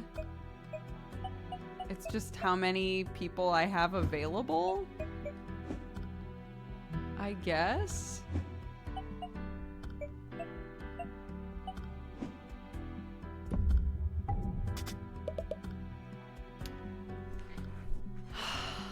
Dude. Graveyard Gang. Bless the Graveyard Gang. Oh my goodness. Ah. One sec.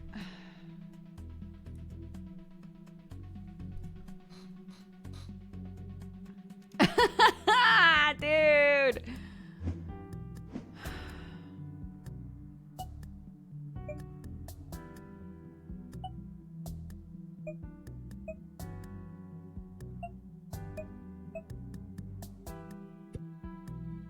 All right.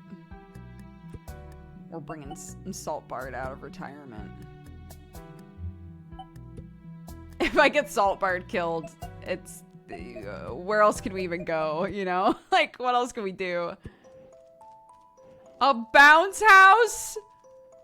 Lord.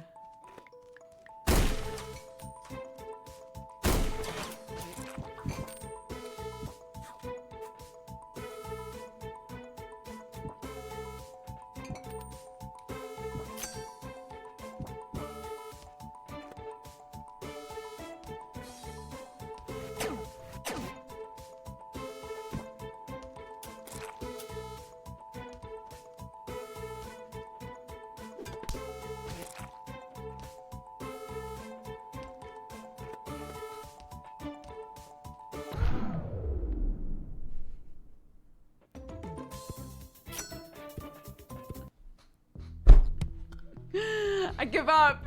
I give up. I'm getting everyone killed. I give up. I give up. Mortis.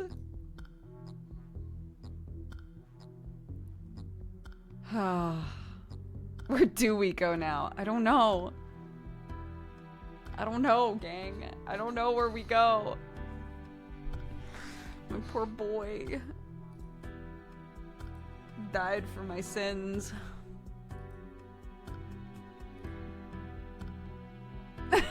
Everything's fine. Goodness gracious. This is a very fun game.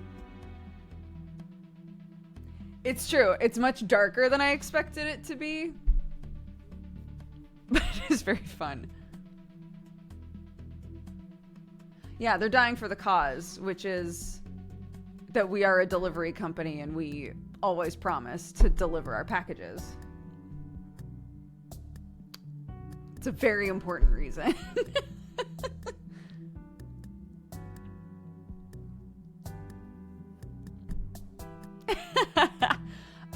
But yeah, we played it a little longer than the 2 hours, but this is, or this has been, Mr. Sun's Hatbox. It's very fun. There's Mr. Sun and Mr. Moon. Are the rest of the people planets? I don't know. That's a great question. We have seen no one else that is like Mr. Moon. Mr. Moon showed up, stole the Hatbox, vanished. What's the history there? What's the history between Mr. Sun and Mr. Moon, you know? We don't know. We know nothing. I need lore. Yeah, the rest of us might be planets. I don't know. I want to side with Mr. Moon. No! Is that because I'm getting everyone killed? That's so fair. But also, it's worth pointing out that none of this is Mr. Sun's fault. We are operating outside of Mr. Sun's jurisdiction. Mr. Sun is literally just a customer who is in a whirlwind, you know? You're doing a lot of brainwashing. I've brainwashed one person and I immediately got them killed. So we haven't been operating in a situation with a lot of brainwashed people, you know? I failed the brainwashed person almost immediately.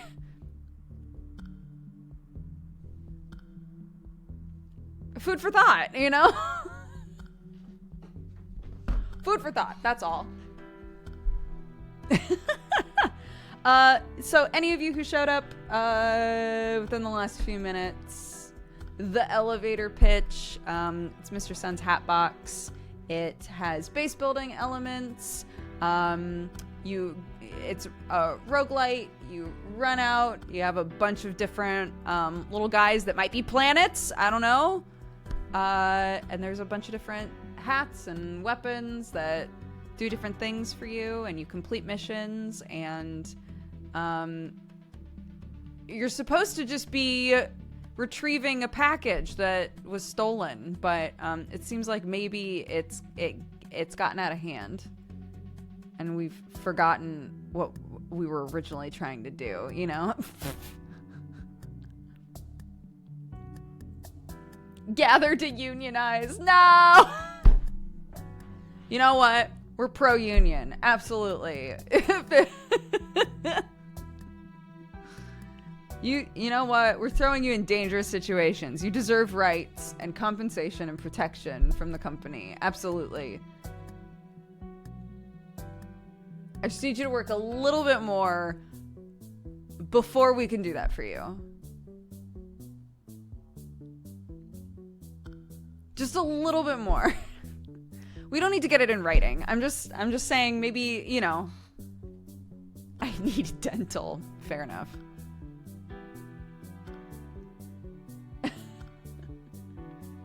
I trust you. Thank you. Just long enough to get me killed? No, what do you mean?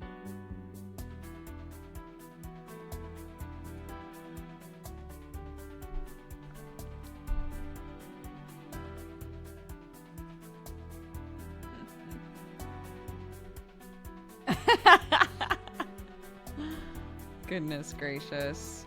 So yes, if you're interested in checking this out, use my link, please. You can use !sponsored in chat, and it gives you a little blurb and a link to check out the game. Clicking the link always helps. So if you're curious at all about it, use my link. I would appreciate it.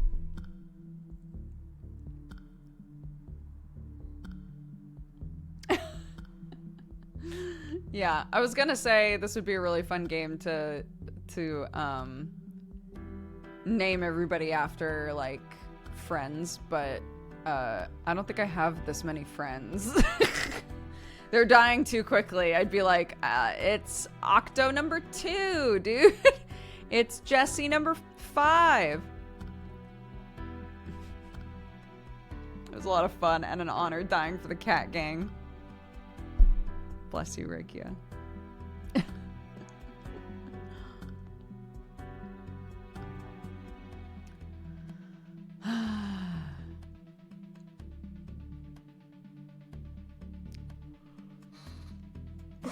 I lived by hiding and research. Yeah, I put you in R&D really early and you just stayed there, dude. You know, for what it's worth.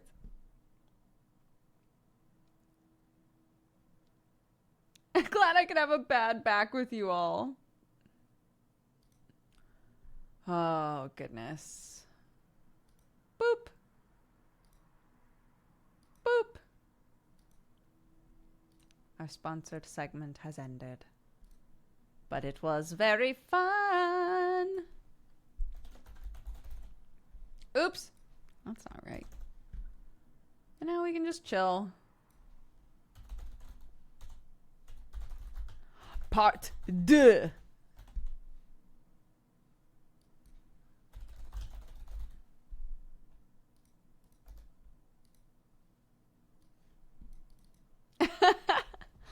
Well done. Well done to the R&D department, who researched a bunch of stuff immediately and then just sat in there waiting for me to find another hat.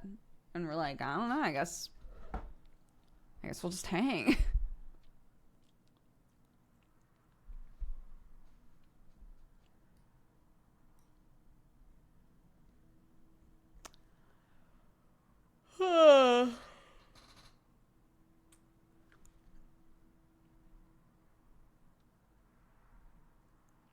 Goodness. I'm a little tired now. Hope you're having a wonderful day. Big hugs. I hope you are having a wonderful day. My husband is released from a war zone and can now come home. So I'm very happy. When this stream ends, I will be gently waking him up and suggesting that we get food somewhere and that he stretch his legs in the wide, wide world.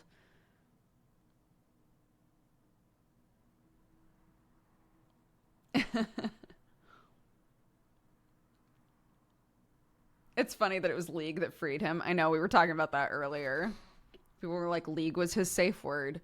All he needed to do was play League, and we knew he couldn't go on. It had to end.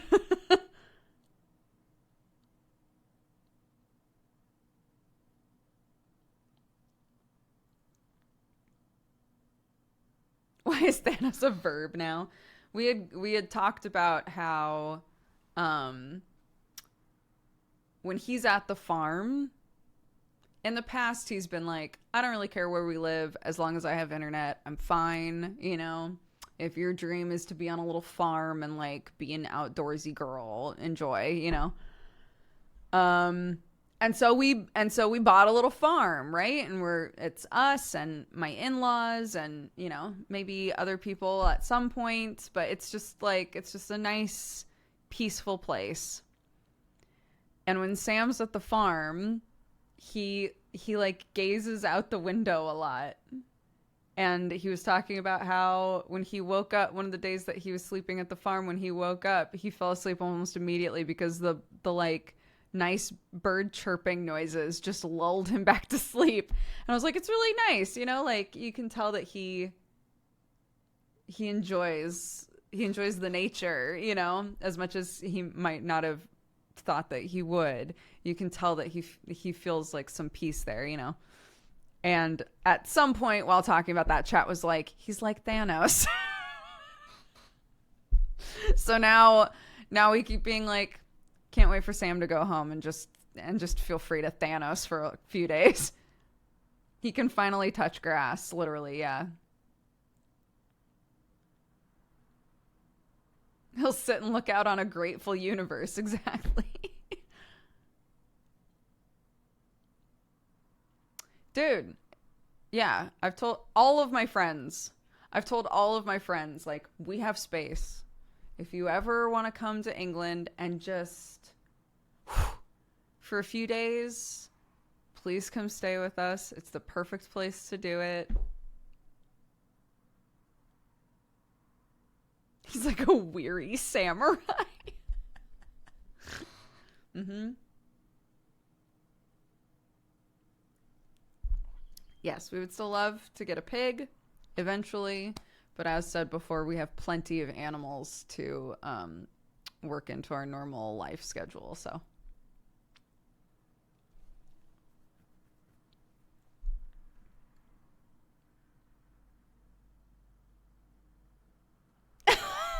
Oh my god, that would be incredible to have a pig named Thanos. You'd just be waiting. You'd be waiting for it to do something out of pocket.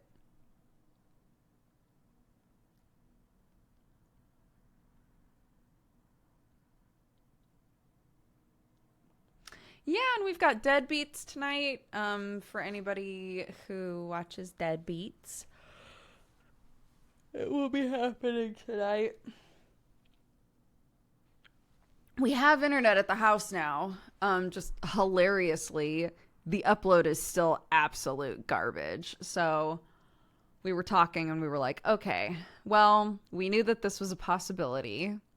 We've already talked about how if that was the case, the internet that was like easiest and quickest to set up, which is what we did, would just be the house internet. And we would do something else for work internet, you know? It just sucks because that means like more time that we'll have to wait before we can reliably work there. But we're figuring it out. I can be on calls. I can do my D&D shows. I can probably do really lightweight streams. But even the Minesweeper one was dying when we were on Hotspot, and this is, upload-wise, is not much better than Hotspot. So we'll test it out. Like I said, I haven't done a speed test with an Ethernet cable. I've only done a speed test on Wi-Fi. So we'll plug it in and see if it's better.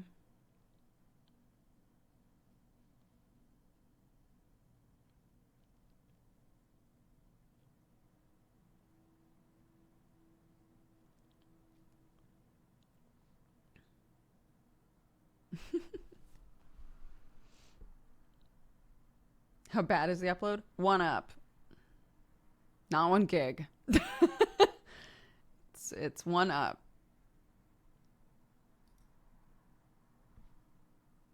Which is exactly what it was on Hotspot. So it's the same. It's the same as it was before.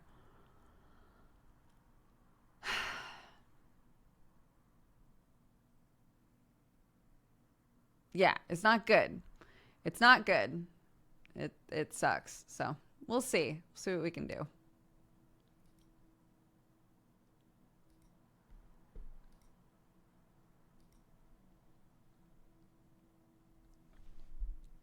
It sounds like when I lived on a farm. Yeah, we're going to have to, you know, we just did a subathon to help with all of this sort of stuff. So, or I shouldn't say we. Sam just did big subathon to help with exactly these sorts of things. So if we have to shell out a bunch of money to get a line put in for ourselves, we'll do it, you know, because we need reliable internet to work with. So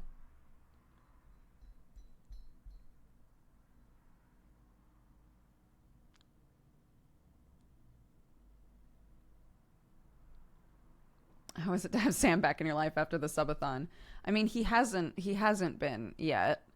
He's been sleeping since the subathon ended, as he should. So when this stream ends, I will be going down there and pinching his cheeks and being like, do you want to go eat something? And then go back to bed.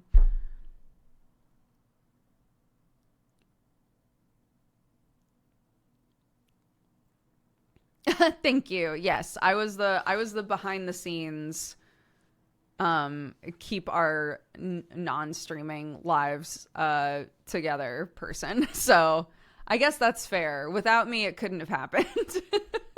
I was an important cog. But, you know.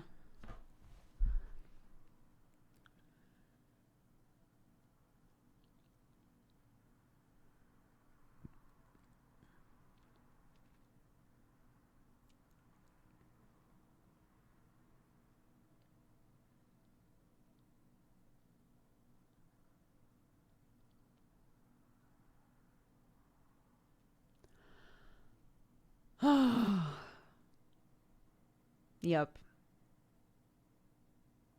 It's okay. Because this might be, I hope it is, this might be our forever home, you know, this farm. And if it is, which I hope it is, if it is, then, you know,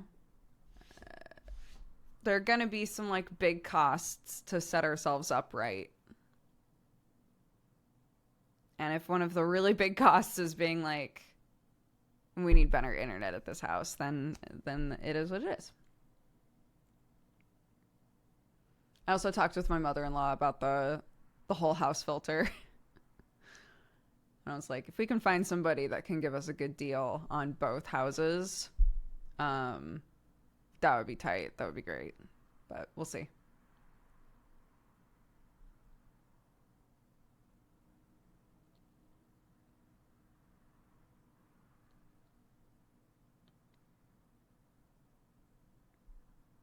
Yup. Ouch.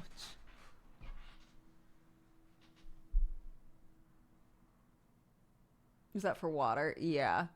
The farm that we got, I grew up with really hard water. Hard water is a term for when there's a lot of like minerals in the water.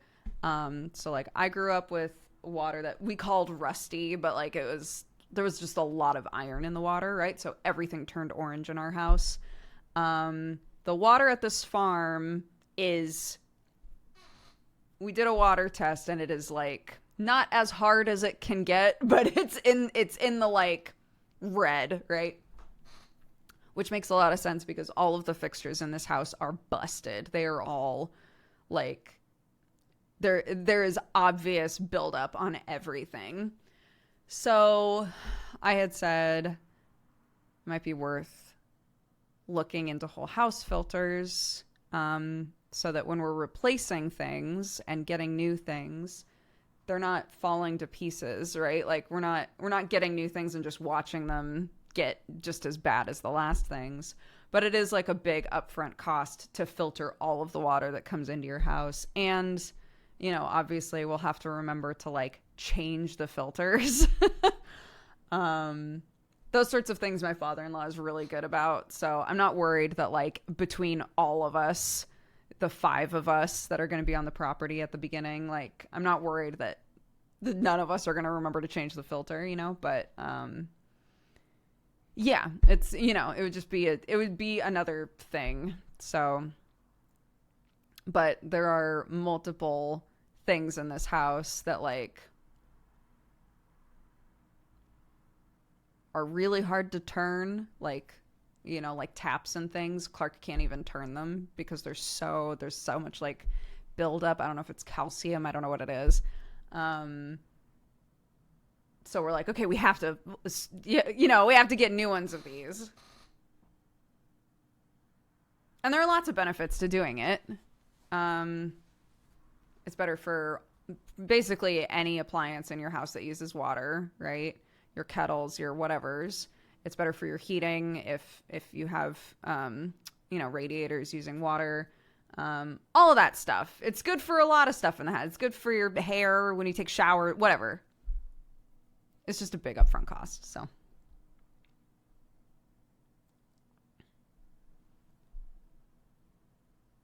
There are filters that message you when you need to replace the filter. I love the future. This is like when I talk about our litter box. Oh my god, I can finally hook the litter box up again because the Wi-Fi works now.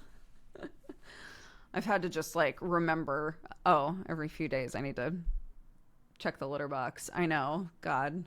But our litter box is a fancy litter box that tells us when it's full. Technology, it's good. Mr. Sniffles, welcome to the Cat Gang. Thank you so much for subscribing. I appreciate it.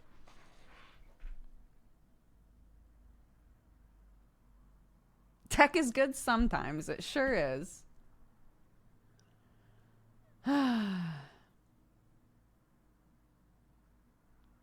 Tank we put in for our hard water was 5K Canadian. It made such a difference, though. We were changing faucets, etc. every year before we installed it. Yeah, from what I saw, it looks like it might be between 8 and 10K. I'm hoping we could put filters in our house and my in-laws' house, which is much smaller, for 10K total. If I can get that sorted, that would be amazing. But I don't know. Until someone hacks your litter box, I guess.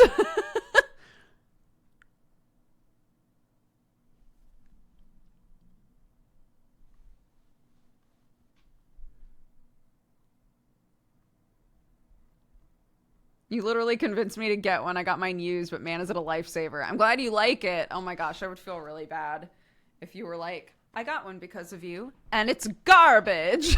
Like, no!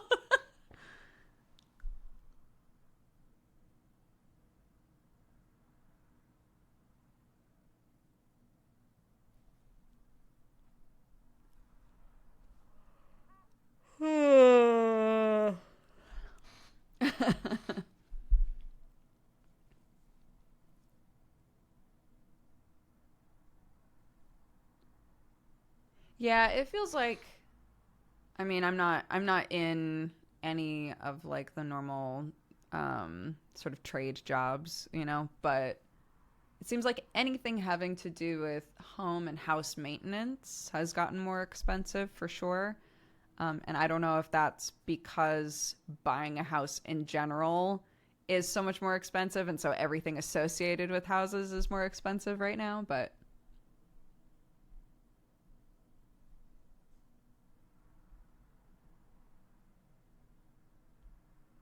it's like that in the States too. Yeah.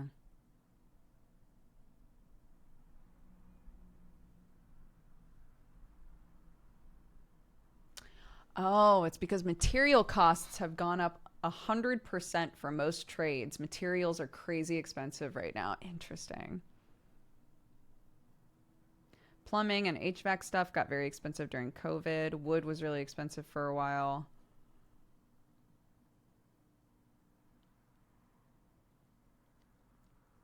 Yeah, that's the sort of stuff that I wouldn't know. I'm sure if I talked about that stuff with my in-laws, they know a lot about it because they run a scaffolding company, right? I'm sure that they've run into that. But it doesn't, I don't see that, so.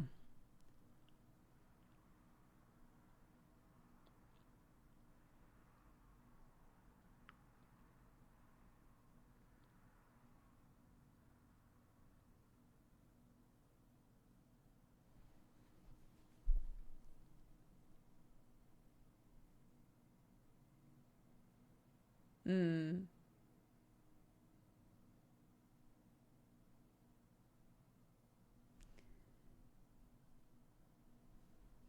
I find it out every time I get a mini heart attack getting a quote to fix my house.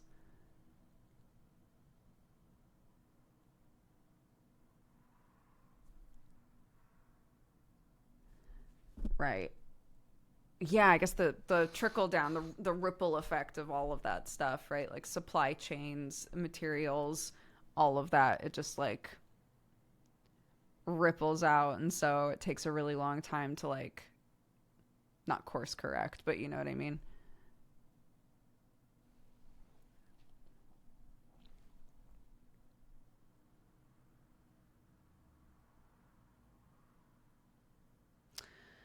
Interesting.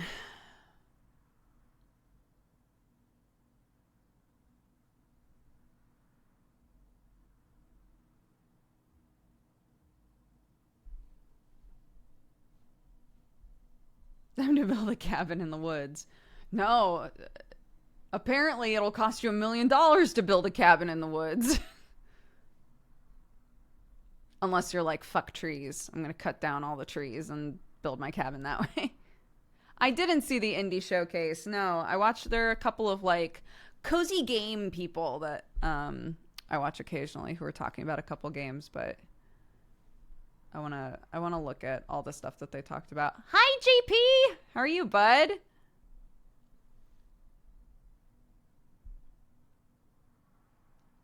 Time to dig a hole in the ground. That's my plan. Do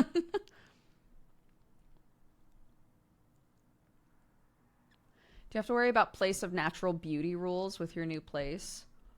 I'm not sure exactly what that means. We are being very aware of what we do. There are lots of types of trees and plants that are protected where we are. So I was going on a rant about how we're cutting down a bunch of conifers because fuck conifers. And I was explaining that they are not protected. They are not a protected tree whatsoever. We can cut them down and no one cares because there are conifers everywhere, and they're bitches. They're bitches about everything. So we're getting rid of them. We are using all of the wood for stuff, but yeah, so we are like taking into account, and we are aware of like what things can we do and what things can we not do depending on like what's on the property already.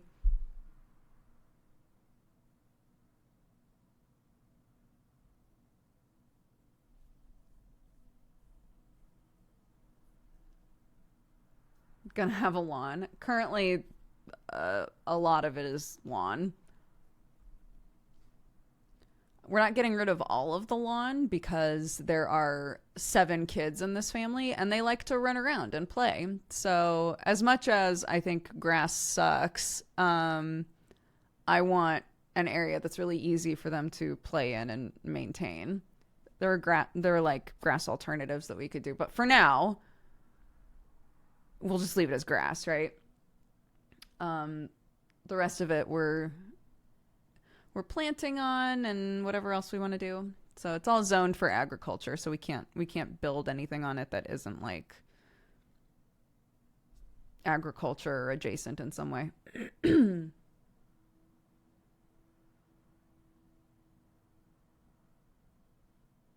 Clover lawns are good.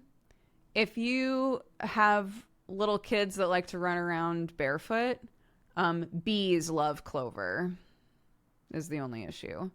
So the likelihood of stepping on bugs and things is really high with clover. So that's a thing that I've been trying to take into consideration is like, what's going to work best for us with a bunch of little kids that want to be feral? How do we let them have fun being feral and not hurt themselves?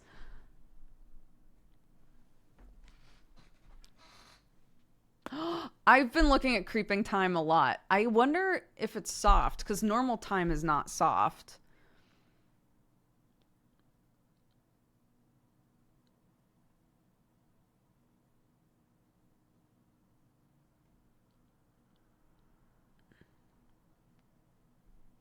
Mossy lichen.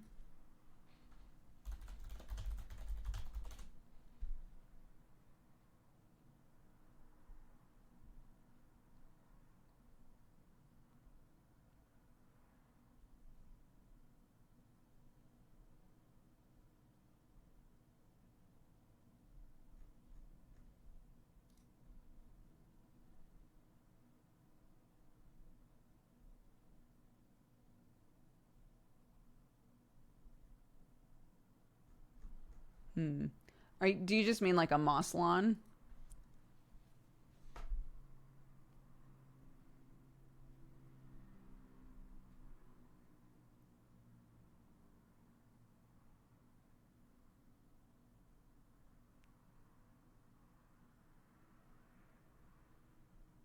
Moss instead of grass, right? Yeah. I definitely want to incorporate some moss. I would love to do that.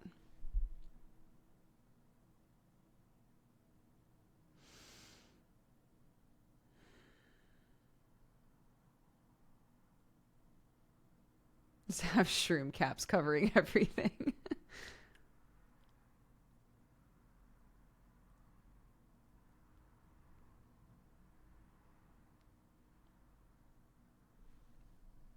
There's also micro clover that doesn't flower. Creeping Thyme looks very pretty, doesn't it? Yeah, you can get it in a couple different colors as well. So the ones that I was looking at had like a little bit of the red and a little bit of the green, so that it was like multicolored, which is really cool.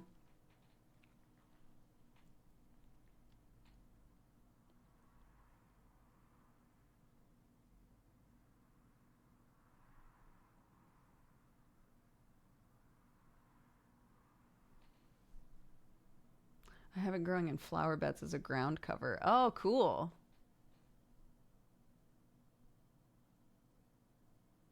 Yeah, I'll have to play around a bit. I'll have to mess with it for sure.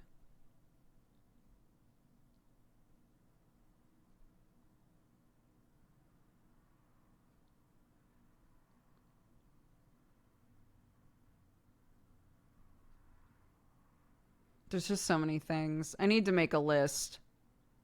I love a list. My brain is like, I refer to them as brain rats. It's like there's, 18 to 20 rats at any point and they all want to do a different thing. And I love them all and I want to take care of them all. It's just, sometimes they're rats. So sometimes they just, want to do whatever they want. So lists help. Because then I can write down what each rat wants to do and then be like, okay, which thing is which rat is trying to do the most important thing, I was talking about this with my father-in-law. I didn't call them brain rats. Maybe I should have. I was talking about this with my father-in-law though, because he was like, yeah, I'm just a bit overwhelmed right now. Cause they're they lived in their house for like 25 years or something. And they're moving, right? They're moving onto the farm with us. So they're going through all of their stuff. And he was like, I feel like I'm trying to do like 10 to 15 different things all at the same time. Like I'll do a little of something and get distracted and do a little of something else and get distracted. And I know it's because I'm like anxious, So I just it's really hard for me to focus. I'm feeling really overwhelmed. And I was like, I totally get that. 100%.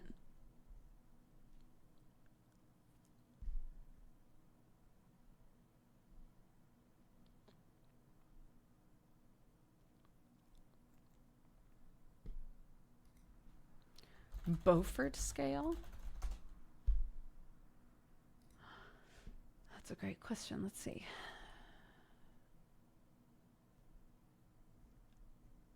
How do I find that out?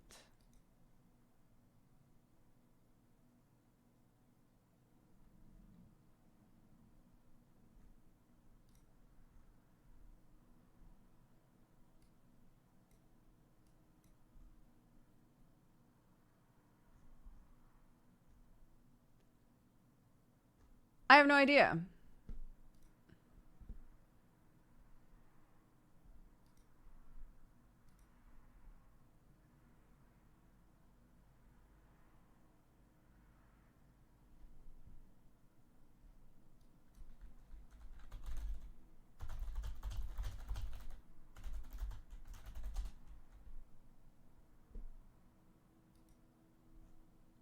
No clue.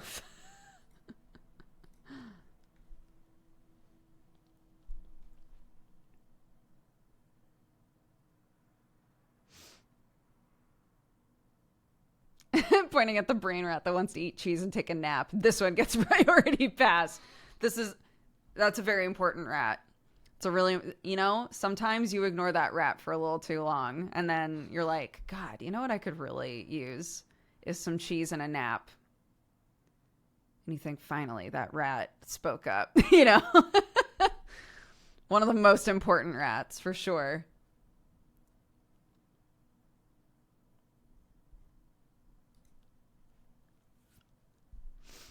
The self-care rat, yeah.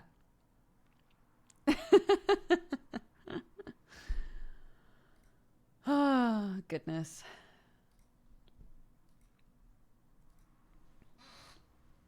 I should also buy cheese. I was looking around in our, I was going to say our apartment for some reason.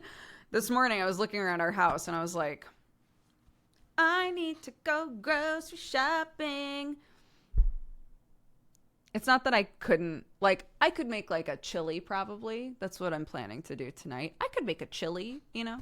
We've got lots of like tinned tomatoes. We've got beans. We've got lentils. You know, things like that. So I could whip together some kind of a chili something tonight. So I'll probably do that. But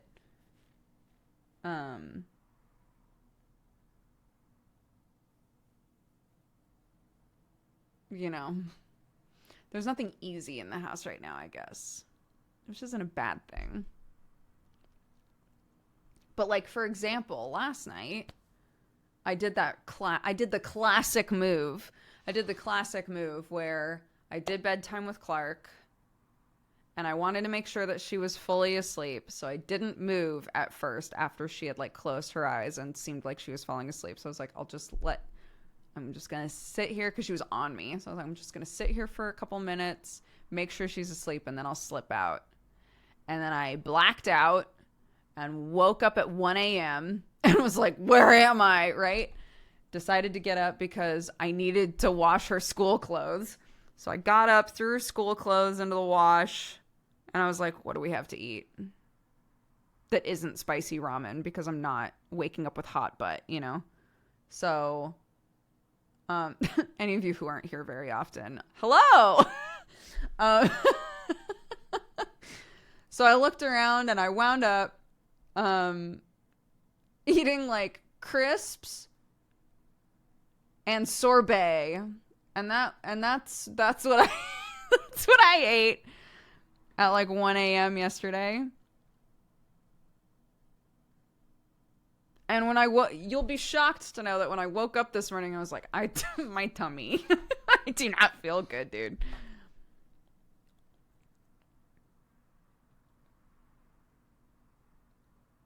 If ramen good, why hurt so bad? Yeah. I need to get more of I told you guys, the Sainsbury's that I went to had a bunch of just like normal ramen, and it was good. Never before. Anytime there's like a ramen adjacent thing at a store, no matter how suspicious it looks, I'm like, I'm trying it. What if it's great? But they had like actual like Nissan ramen. I was like, I'm buying it. And it was great. And I'm going to go back and I'm going to buy the rest of it. Unless some yahoo did the same thing as me and is going to go in there and be like, all right, guess I'm buying all of these. I'll be like, no.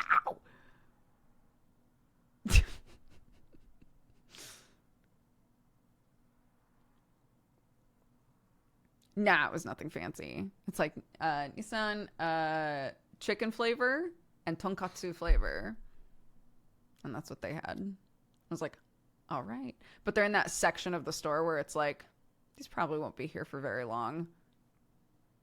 Which is why I'm like, I need to go back and buy all of them. 65 pence? I'll buy them all, dude.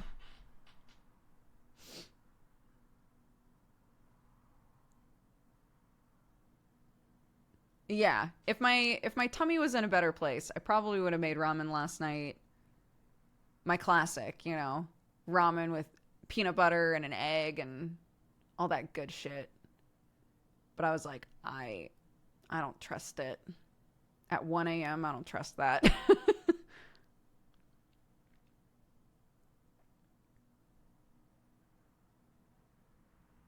Peanut butter! Oh my god. I will evangelize for this forever. peanut butter and spicy ramen. If you get like the spicy like shin ramen, oh my god. Grab a spoon, put a scoop of peanut butter in there. So good. It's so good. If you look, here's what I do, right? Scoop of peanut butter, you take the bowl, you put the seasoning packet in the bowl while the noodles are cooking, okay? Noodles are cooking, put the seasoning packet in the empty bowl, put a scoop of peanut butter in there. Chop up some garlic if you don't have chopped garlic. If you already have some minced up garlic, just grab a big spoonful, throw that shit in there. A little bit of butter. And sesame oil.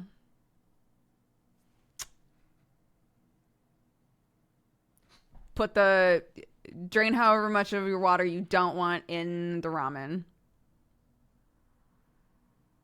Add all the hot water and stir so that everything gets incorporated. And then crack a raw egg in there and stir that around and the egg will cook. It's so good.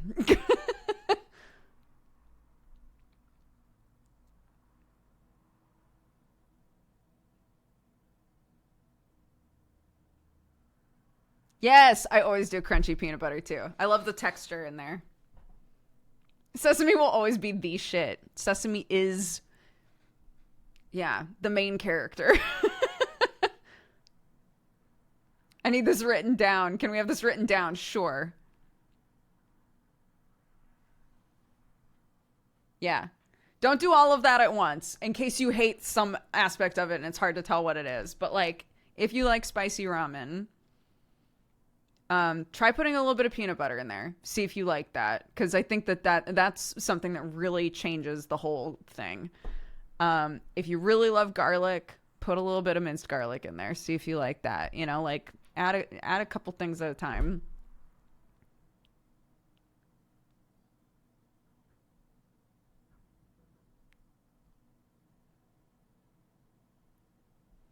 Oh no, I used too much sesame oil when I tried to make a soba salad. No! That's hard. They always tell you only use a little bit of sesame oil, and you're like, but it smells so good, dude.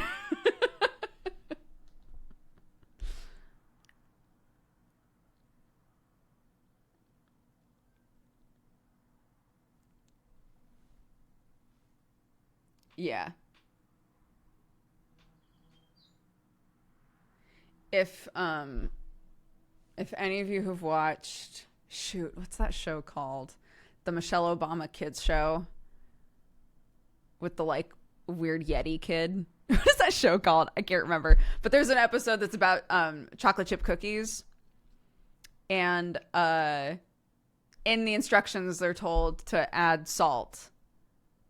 And they add a bunch of salt because they're not sure how much they need. And they're like, this tastes disgusting. And they go on this whole adventure trying to figure out why on earth there would be salt in a chocolate chip cookie recipe. And they're like, because if you put in too much salt, it destroys it. But if you put in just the right amount of salt, it actually makes it taste sweeter. Like it enhances it. That's how I feel about sesame oil. If you put in too much, you're like, but if you put in just the right amount, vanilla's like that too. If you put in just the right amount, it's like, oh my God, everything is married. It's beautiful, incredible. Waffle and mochi. That's it.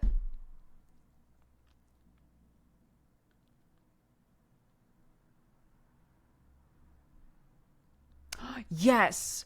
White pepper in my egg drop soup changed everything.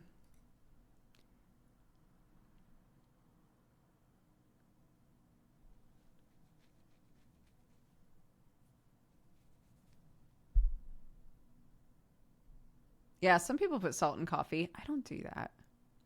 Oh my God.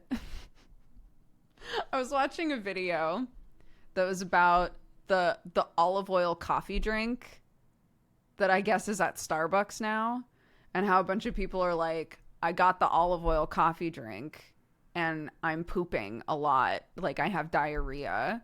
What's going on? And this person was like, if any of you grew up drinking olive oil to take easier poops, this is hilarious to you. Because they basically just made poop potion and are selling it to people. Coffee already makes you poop. You put olive oil in there, you're gonna poop more, dude. So, Starbucks is making poop potion now, if anybody needs that. It's like, oh my god.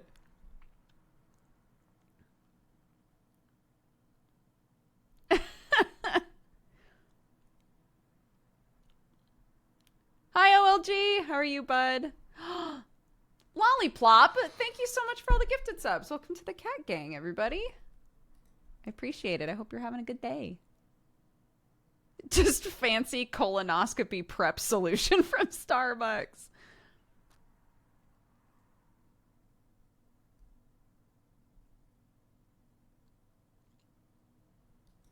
You know, if through all of this, people are now like, next time I'm stopped up, I guess I'll drink a little olive oil, you know, like.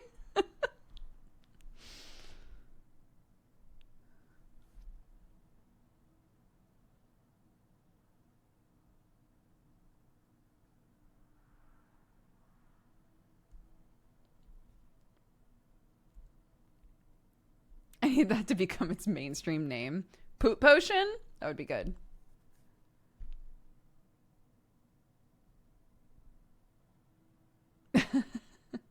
Yeah, Sam was set free. I'm about to go poke him and see if he wants to stand in the sun and eat food with me, and then probably go back to bed, but at the farm instead of here. I got money back from taxes, so basically those 5 subs were paid by the Danish government. Bless. Congrats on your taxes all being wrapped up. I'm at Starbucks right now. I'm going to ask for a poop potion. Do it, JP. Tell us what happens. We had a couple Valentines today. Amari said a Valentine for the lovely strippin' mods in chat. You're delightful and you did an amazing job. I agree. And Mancy Bear said, happy Thursday. Let's do our best today to our abilities. If you can't, that's all good. If you be sick, feel better. If you're at work, keep it up. Remember, you're doing a good job. And have a good sponsored stream, Dukes. Thank you.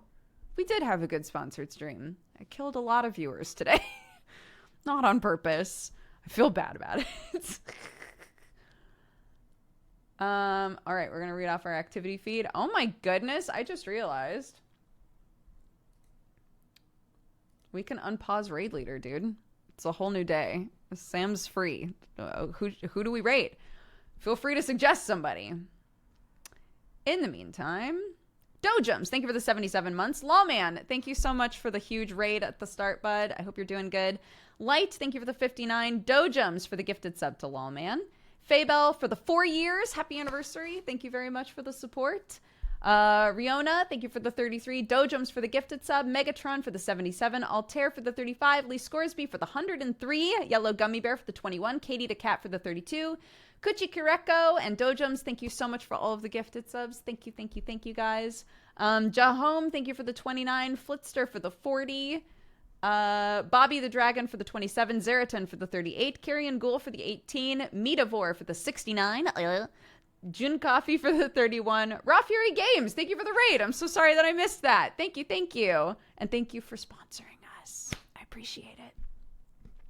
Katie Bear, thank you for the 32. David Maresh for the 62. Villas Farthuk for the 50. Kilia for the 34. Bats and Cats for the 2. Resigne for the gifted subs. Again, thank you very much and welcome to the Cat Gang, everybody who has gifted a sub. Franka Boom, thank you for the 14. Candy and Cloves for the 36. Happy 3 years. Thank you so much for the support.